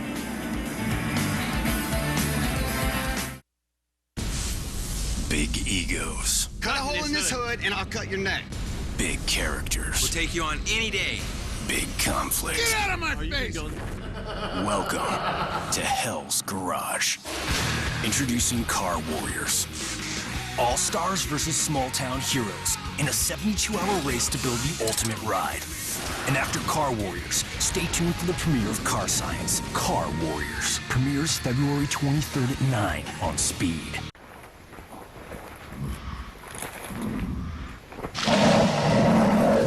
$600 pounds of salmon breath. You in? 5th generation 4Runner.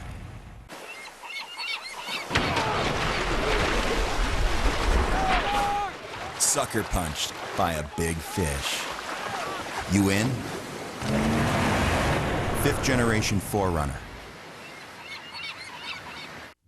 Hey Faith, can you help me out? Yeah. It's Valentine's Day. I gotta write something, but I can't. Just write what's in your heart. She'll think I'm dumb. No, she won't. Tell her how you feel. Come on, give it a shot. Okay. Dear Kim, your rack is unreal. So you sent that? My heart told me to.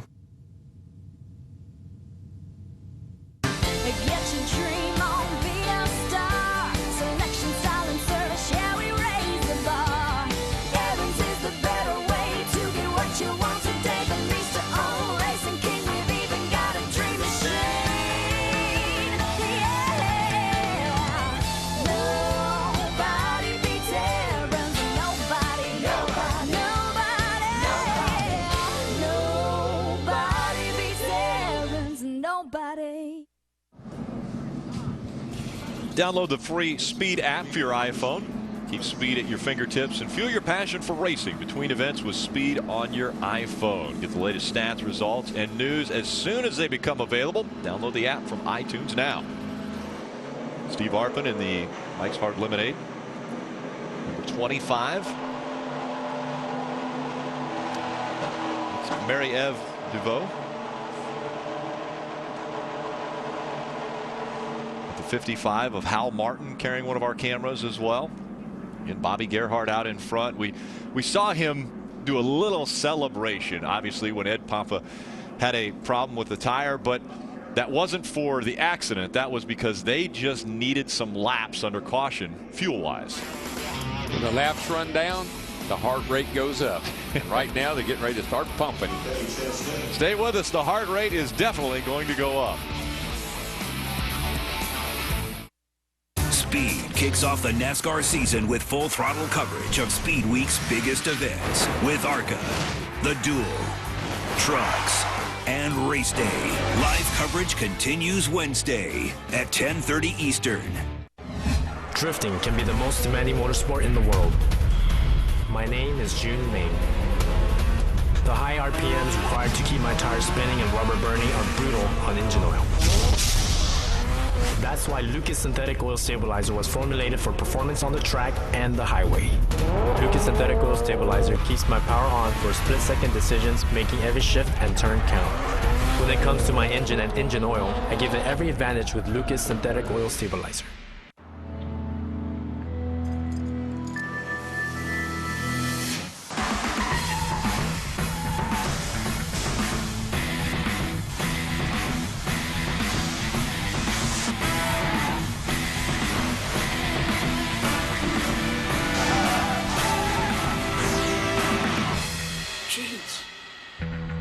Jeez.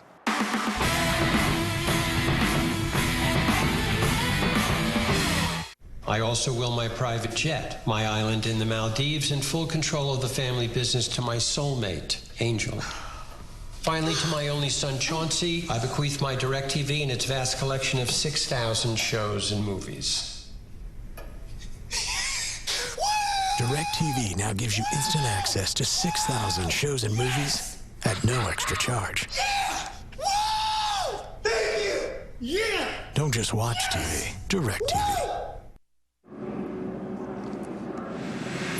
Tonight, NASCAR Race Day kicks off in Daytona. It's John, Kenny, Kyle, Wendy, and Hermie. They're going to give you the ultimate setup as NASCAR's biggest stars prepare to battle under the lights in the Budweiser Shootout. NASCAR Race Day built by the Home Depot from Daytona tonight. That's 6:30 Eastern, live right here on Speed. The cars getting staged in the garage area.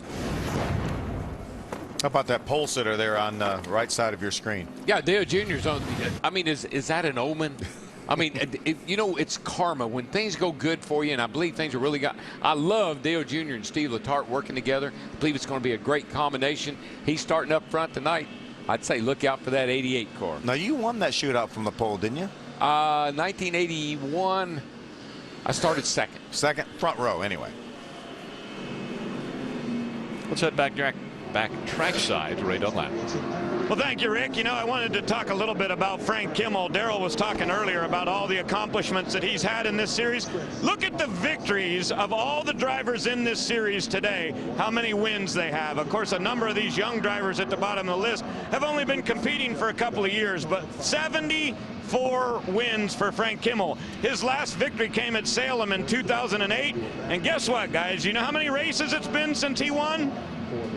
44. That's the number on the side of his car, and Frank said maybe that's the good omen for him today to finally get a win here at Daytona. Jim? Well, Ray, two drivers looking for their first victory in the ARCA Racing Series are Ricky Carmichael, and just ahead of him is the machine of the 32 of Matt Merrill. They both are on a strategy where they got fuel only on lap 19, so they've got that advantage on the three cars ahead of them. The strategy is this: the 32 is being spotted on the backstretch by team owner Kevin Sawinski. He talked to his driver about how to pack the air in front of him and move to make a move on the 77, so we'll keep an eye on that.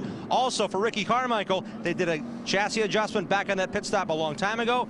They're both without tires, but both in a position now. If the fuel does run low for those top three, the 32 and the 4 look mighty strong. Thanks, Jim. One more time around, and the green flag will fly, and we'll be right here for it. Stay with us.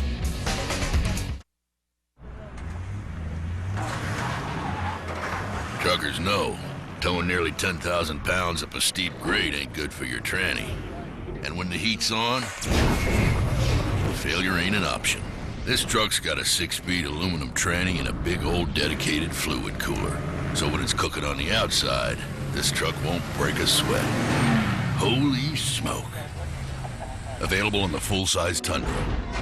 The truck that's changing it all.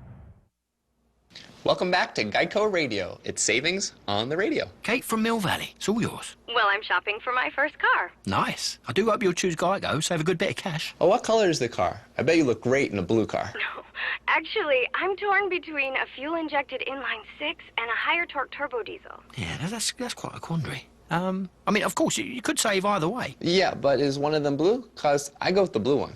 Geico. 15 minutes could save you 15% or more on car insurance. Let's throw on those Saturday clothes. It's doing season. When we grab a little spare time and get after it. We're lowering the cost of weekend projects, making things happen. Less with our wallets and more with our own two hands.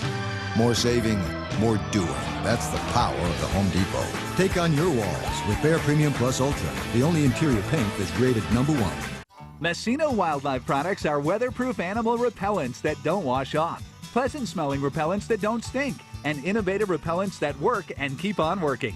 Messina Wildlife Management's complete line of animal repellents are your best way to stop deer, rabbits, cats, dogs, raccoons, and more. If you're looking for natural pest solutions to help you get the most out of your yard without a chemical liquid, fence, or trap, choose Messina Wildlife's Animal Stoppers from Menards. Save big money at Menards. Sun setting just over the grandstands in turn number 1, and the pace car making its way onto pit road. The field in the hands of Bobby Gerhart. 18 laps of racing to go. Green flag back in the air. I think now he's in his window. He has the amount of caution laps that he felt like he needed to get to the end. We learned a good lesson on that last restart. Not that he needed to learn many lessons, but he didn't break away and get way out there like he did last time. I think that was smart. Now they're getting lined up. All the top 5 right now lined up on the bottom together. Will there be 2 different lines? One line trying to get by that 5 of Bobby Gerhart. There's Mark Thompson on the very outside. There's Benny Gordon, the 09, that red car. Now he's going to duck back down to the bottom. Mark Thompson finished 2nd last year in this race. They just pull out, get it done. Phil, they pull out, but they realize almost automatically they just hit a wall. They can't go anywhere. The car just won't go forward, and they have to duck back to the bottom. Kimmel was in the middle. He was following the 32 of Matt Merrill. Yes, I believe that's Grant Enfinger in the 36 car. Oh, in front of Kimmel, correct? In front of Kimmel, right. Matt Merrill, remember, is up in the 4th position. 4th spot. Kimmel ducks back down to the bottom of the racetrack. 2 wide back here, about 10th. And I'm sure right now that's what Gerhart loves to see. Let them run 2 wide behind him. Yeah, Bobby Gerhart's got to be a big sigh of relief. He's got that 17 car behind him, and that car obviously either is going to wait till the last lap to make his move, or he's not going to make a move at all. He now can make it on fuel. Gerhart can. Oh, trouble! Got a tire down. Looks like the tire goes down. Also, the 25 has problems. That's Arpin in the 25 into the wall. Milka didn't make it that time. And this time we've got more crashing down below. The 23 of Nick Igdalski. Mary-Eve Dufault is the white car coming down the front straightaway. She was involved. The 15 car, Kyle Fowler, our outside pole sitter, is involved. There's Hal Martin, the 55 car right there. 68 Steve Blackburn. Problems. Benny Chastain, the 75 car right there. The Drive to Finish Hunger car also involved.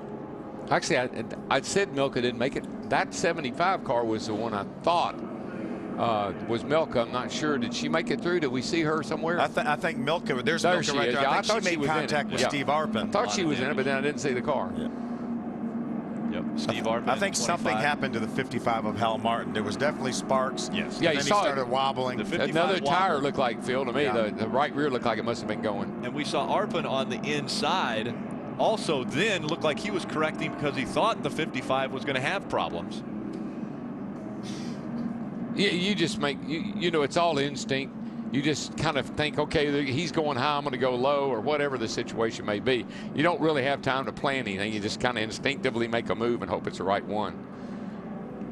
This is Hal Martin getting unstrapped. A devastating accident for Venturini Motorsports.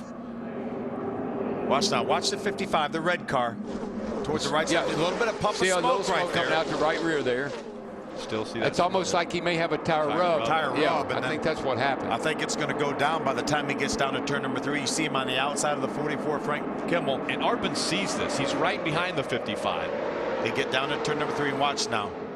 There she's starting to go, and there she goes. Looks like a right rear tire. And then Steve Arpin was moving to the inside to try to give him some more room, but Milka had already committed. There was nothing she did wrong. No room. The Cadalsi in a 23 also involved. There's John Ferrier, the 14. There's another view of it. Coming out of turn 55 up against the wall, and the Ryan Silas, 11, also involved. Yep, wreckage taking place, even down in the grass. Like you mentioned, very difficult for the Venturini group. There's 2 of them right here, the 55 and the 25, both cars from the Venturini stable, as well as Kyle Fowler is going to get involved. But you see, Milka was already on the bottom of Steve Arpin, and then Steve was just trying to move down to give Hal Martin some more room. And when he did, Milka was already there. Ty Dillon did a nice job avoiding that on the bottom side. Well, when you have 5 cars in the field like Venturini did, you got good odds of winning. You also got good odds of wadding up 5 cars. Getting caught up in something like this. Just your worst nightmare that more of your cars involved. Here's the second incident. Mariette Defoe in the 12 trying to avoid, gets hit right there. Steve Blackburn comes down the hill. Mariette almost had it made, and then the car came down and caught her. She was going by. Riding along with Steve Arpin here. He sees that car. They stalemated back there. At 50, they're wrecking behind you. You're wrecking behind you. 55 cut and tire. That's what the smoke was. 25 went with them. We just lost our help here. Yellow is out. Yellow is out. Big mess over there. Big mess. Got a 55. Oh, he knows right there. You hear the tire go. When that happens, he knows he's in trouble, and here comes the rest of the gang piling in. Now we'll take a look on the 75 of Vinny Chastain. Here he's just seeing wrecking in front of him. He's trying to stop, trying to slow down. He's on the brakes, but you just can't stop when you're going 190 miles an hour. And it looks to be okay right here. And then They're still running, buddy. Come on, you needed to stop. There's Vinny Chastain right there. He had committed to the bottom and then just couldn't get stopped. Made contact with Steve Blackburn in the 68 car. There's another view of the right rear tire going down. Then it finally exploded and put him in the outside wall bar. By this time, the 25 of Arpin and the 63 of Duno were already together. But that car coming down off the banking and a couple of cars back here, you know, if they had it just stopped, like right there, man, if you'd just got that thing woed up. You're low. Here's back it down, come to the bottom, nice and slow down. Easy. Right when she started to get back in the gas, thought she had it cleared, and then got smacked in the side. She was doing everything right. She slowed down. Really she knew where she needed to go. Right when she got back in the gas, car came down and came off the banking right into her. You know, the first time she went down to the apron, I think she was going too fast, and it actually shot the car back up on the racetrack. She slowed down some more, got back down to the apron, looked like she was going to be okay until they came off the wall. Spotter did a nice job too. I like the way he was talking her through it, but he didn't have any idea that car was going to come down the hill like that. So the problems start for the 55 of Hal Martin, and they continue on for about 8 other cars. Caution out once again at Daytona. Get fired up for the Duel. 2 action-packed races that set the field for the 500. The Gatorade Duel at Daytona, live on Speed. Monster Energy AMA Supercross, all season long, only on Speed. Can I eat heart healthy without giving up taste? A man can only try. And try. And try. Honey Nut Cheerios taste great and can help lower cholesterol. Be happy. Be healthy. Hey, Faith, can you help me out? Yeah. It's Valentine's Day. I gotta write something, but I can't. Just write what's in your heart. She'll think I'm dumb. No, she won't. Tell her how you feel. Come on, give it a shot. Okay. Dear Kim, your rack is unreal. So you sent that? My heart told me to. That heart-shaped box of chocolates is everything. That heart-shaped box of chocolates makes it special. That heart-shaped box is tradition. What better gift than a heart-shaped box of chocolates? It's important. It means a lot. Don't give her just any chocolates. Give her Russell Stover chocolates with the famous Russell Stover bow. Men lose. The monsters are barging into the Bay Area, and the biggest superstars are along for the ride. Subway restaurants and Metro PCS present the Advanced Auto Parts Monster Jam, part of the Big O Tires Motorsports Series. World Champion Gravedigger, Monster Jam Superhero Iron Man. And for the first time in Oakland, Gravedigger Legend and Dragon's Breath, plus Megasaurus. And all kid seats are half price. February 26th, Oakland Alameda County Coliseum. We are the face of Comcast. I'm a perfectionist. At least I try to be. At Comcast, we solve problems. If we don't resolve the problem the first time, we'll extend a courtesy service to our customers. You're a customer, you deserve it. If you're a new customer and you're not satisfied with our services, you can get your money back in the first 30 days. It's a phenomenal thing to offer to our customers. We're only as good as our word, and our word is good. Whether it's giving you a $20 credit if we're late or 30 days to try us out, at Comcast, we're all about the customer, and that's always guaranteed. Racing Series on Speed is brought to you by Lucas Oil Slick Mist, the fast and easy car care products. And NASCAR Race Day, built by the Home Depot, will follow us 6:30 p.m. right here on Speed, setting up the Budweiser shootout. They're lining up the hungry hounds over there. How about the Daytona 500 winner right there, Jamie McMurray's car. Lost a car in Daytona 500 practice when he cut down a tire. Practice number 1. And the coverage of the ARCA Racing Series on Speed brought to you by Lucas Oil Slick Mist, the fast and easy car products. By Messina Wildlife Management. Stop animal damage with Messina Wildlife Management. And by Aaron's. You don't need credit. All you need is Aaron's.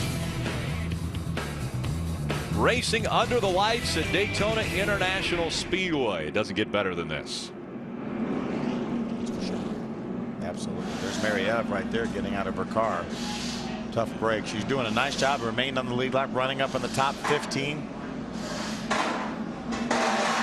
Mary Eve inspired to get involved in racing. Started out on motorcycles on the 2 wheels.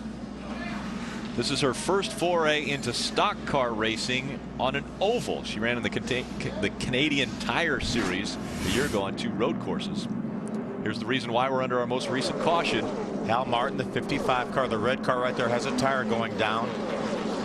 That's over in turns 1 and 2. Now when he gets down to turn number 3, that tire is going to be pretty much flat. You know, Phil, looked like Steve Arpin would have seen that smoke and might have wanted to try to get down out from behind the 55 before they got down there to turn 3, just in case something happened. Yeah, you see he was committed to following the 55 of Hal Martin, and then when Hal really started wiggling, he tried to get away from him, but Milkaduna was already there. He was there. And there's the aftermath that collects 4 or 5 more cars.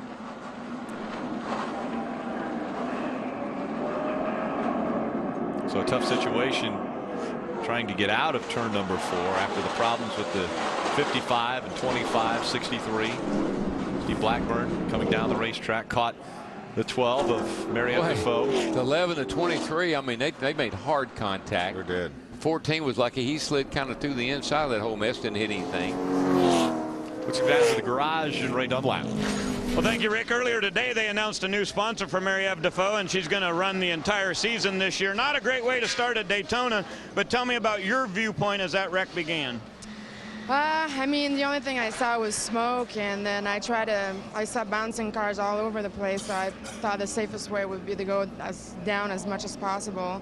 And then, unfortunately, we hit too hard, so we're not able to go back. But I can't say more. Thank you, the VR12, great support, Dodge, and Victory Water, and of course, Tony Martin Racing. They've been doing an amazing job. Here's a look at your in-car there. That was a pretty hard hit, but Prior to this crash, Mary, tell me about your day and your learning experience here at Daytona.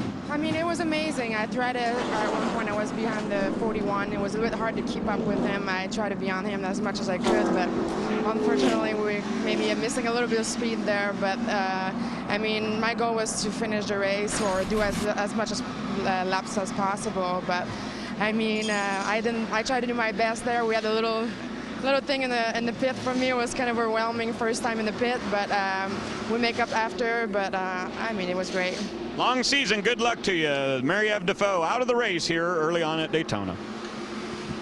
And she talks about, you know, intimidating on pit road. Remember, they're coming onto pit road at 55 miles an hour. They go around this on the racetrack right now at 70. Here's the cars that are involved in this incident. I mean, a big crash like that, and she's involved in it, but very, very composed and seemed to have her, you know, have her self all together, buttoned up, and we got a green flag here. We're going to finish this thing off. 10 laps of racing remain from Daytona International Speedway. Bobby Gerhart out in front of Chris Buescher, Joey Licata running in that third spot. Matt Merrill in fourth, and Ricky Carmichael rounding out our top 5. 10 laps to go. At some point, DW, somebody's going to have to get out of line here. Something's got to give, buddy. They can't. They're not going to ride this thing to the finish like this. I believe that the third, fourth, and fifth place cars are going to make a move here before long on those front two. And when they do, if somebody in that top 5 or 6 cars moves out, then it's going to bring that outside groove up there with them too, and then we may have a couple packs. This is the time right now where we've got a lot of spotters moving back and forth saying, okay, will you go with us? Will you go if we move out? That's Bobby Gerhart that time. That 17 car is going to get into left for a quarter pound of the 5 if he keeps moving up the hill like that. There's just no way to avoid it. He's being pushed from behind. Somebody's going to, the 77 car there of Licata is going to push him into the 5 if he keeps opening that bottom up. It's got to happen. Still a half a line up goes Bobby Gerhart. It is Lucas Oil number 5. I mean, I wish I could talk. I wish I could talk to Bobby Gerhart and say, Bobby, what are you doing? Why are you? What's the method to your madness? Because he has to have one. He does it every lap. There's a little contact from 17 to the 5. That's just a lot of. That's a lot of opening underneath him there to be doing that. But top 6 cars now have driven away from the rest of the field. See Benny Gordon right now, who leads that second pack in the 09 car. Good run for Benny, first race on a super speedway. And see, Phil, that's what's going to happen. These first 6 cars, if they can gap this other group back here, that's going to give the guys running 3rd, 4th, 5th, 6th.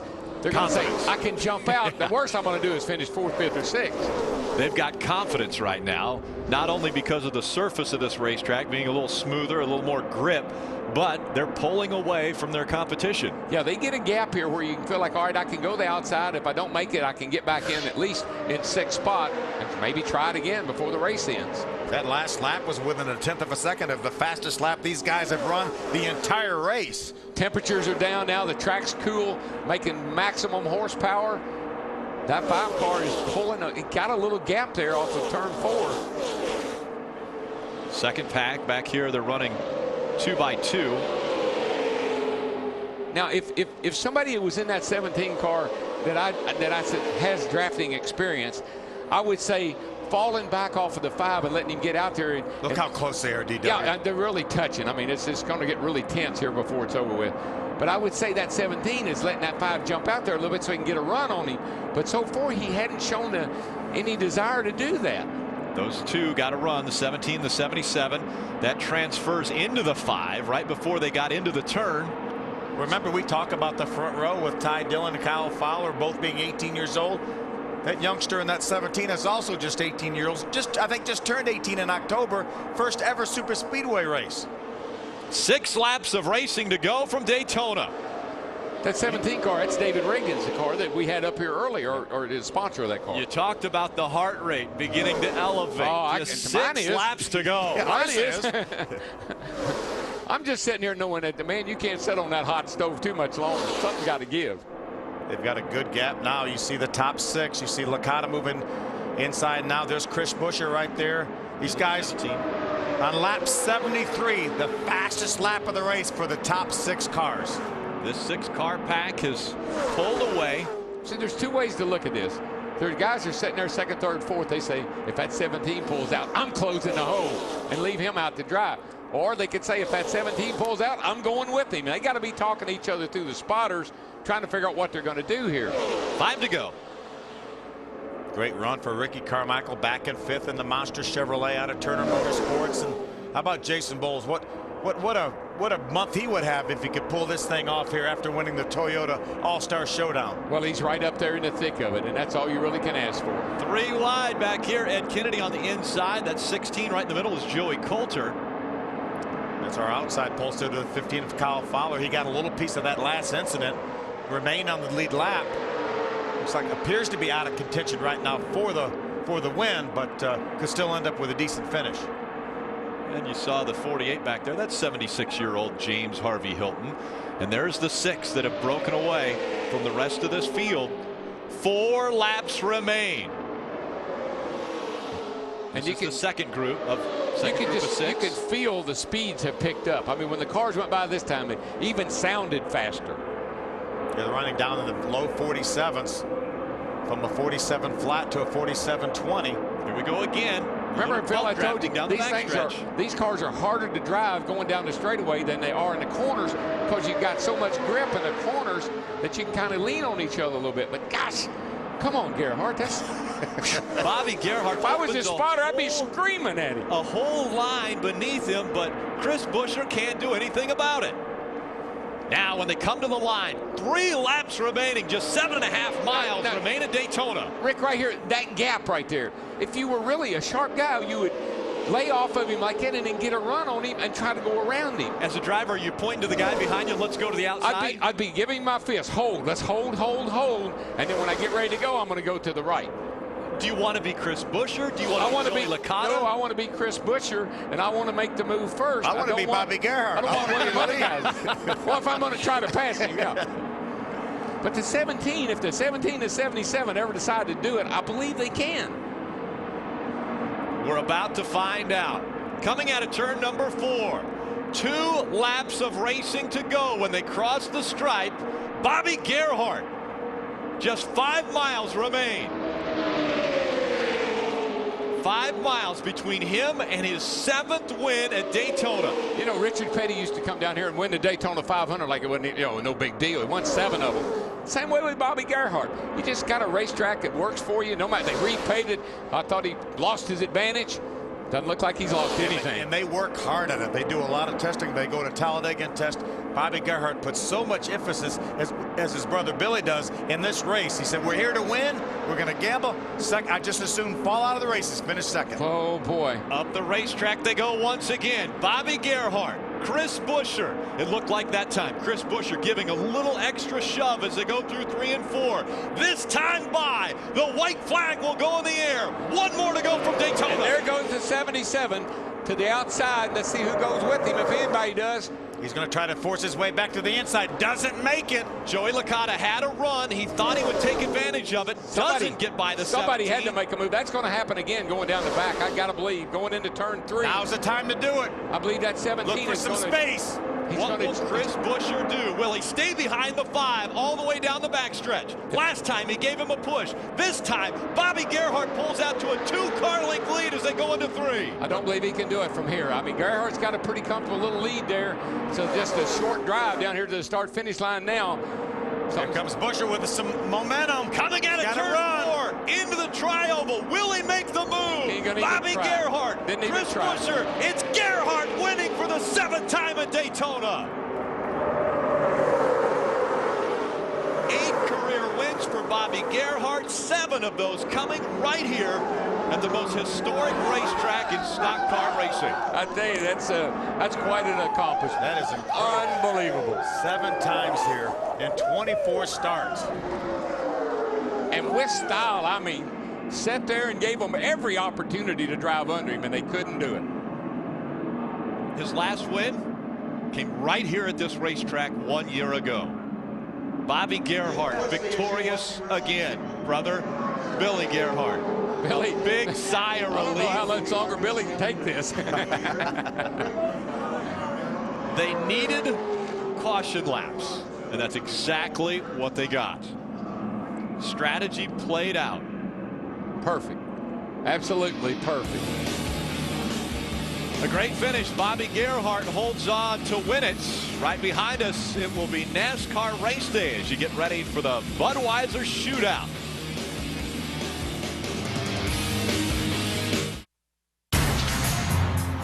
The biggest race of the year demands the biggest pre-race show on television, delivering the drivers, debate, and breaking news live from the track. NASCAR Race Day, built by the Home Depot, February 20th on Speed. Keeping your pride and joy perfect is as easy as 1, 2, 3. Start with Slick Mist Speed Wax. Simply mist on and wipe off for professional detail or shine. For your tires and trim, there's Lucas Slick Mist Tire and Trim Shine. Spray on and wipe off for better than new look.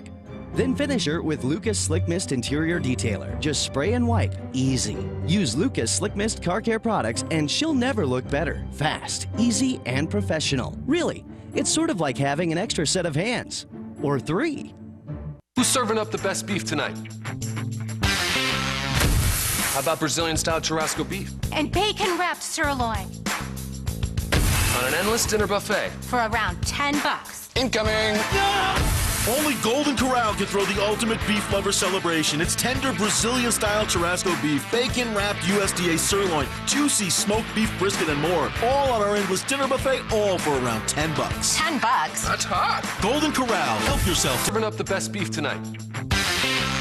For around $10. Incoming! Only Golden Corral has the ultimate beef lover celebration with Brazilian-style churrasco beef. All on our endless dinner buffet for around $10. Only at Golden Corral. Does your love for motorcycles go?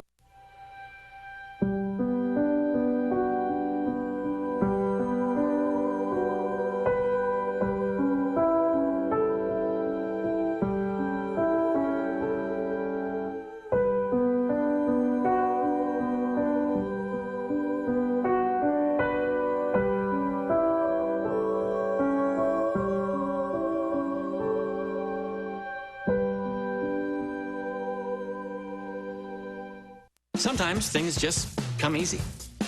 Found it. And right now with Xfinity, saving money is easy.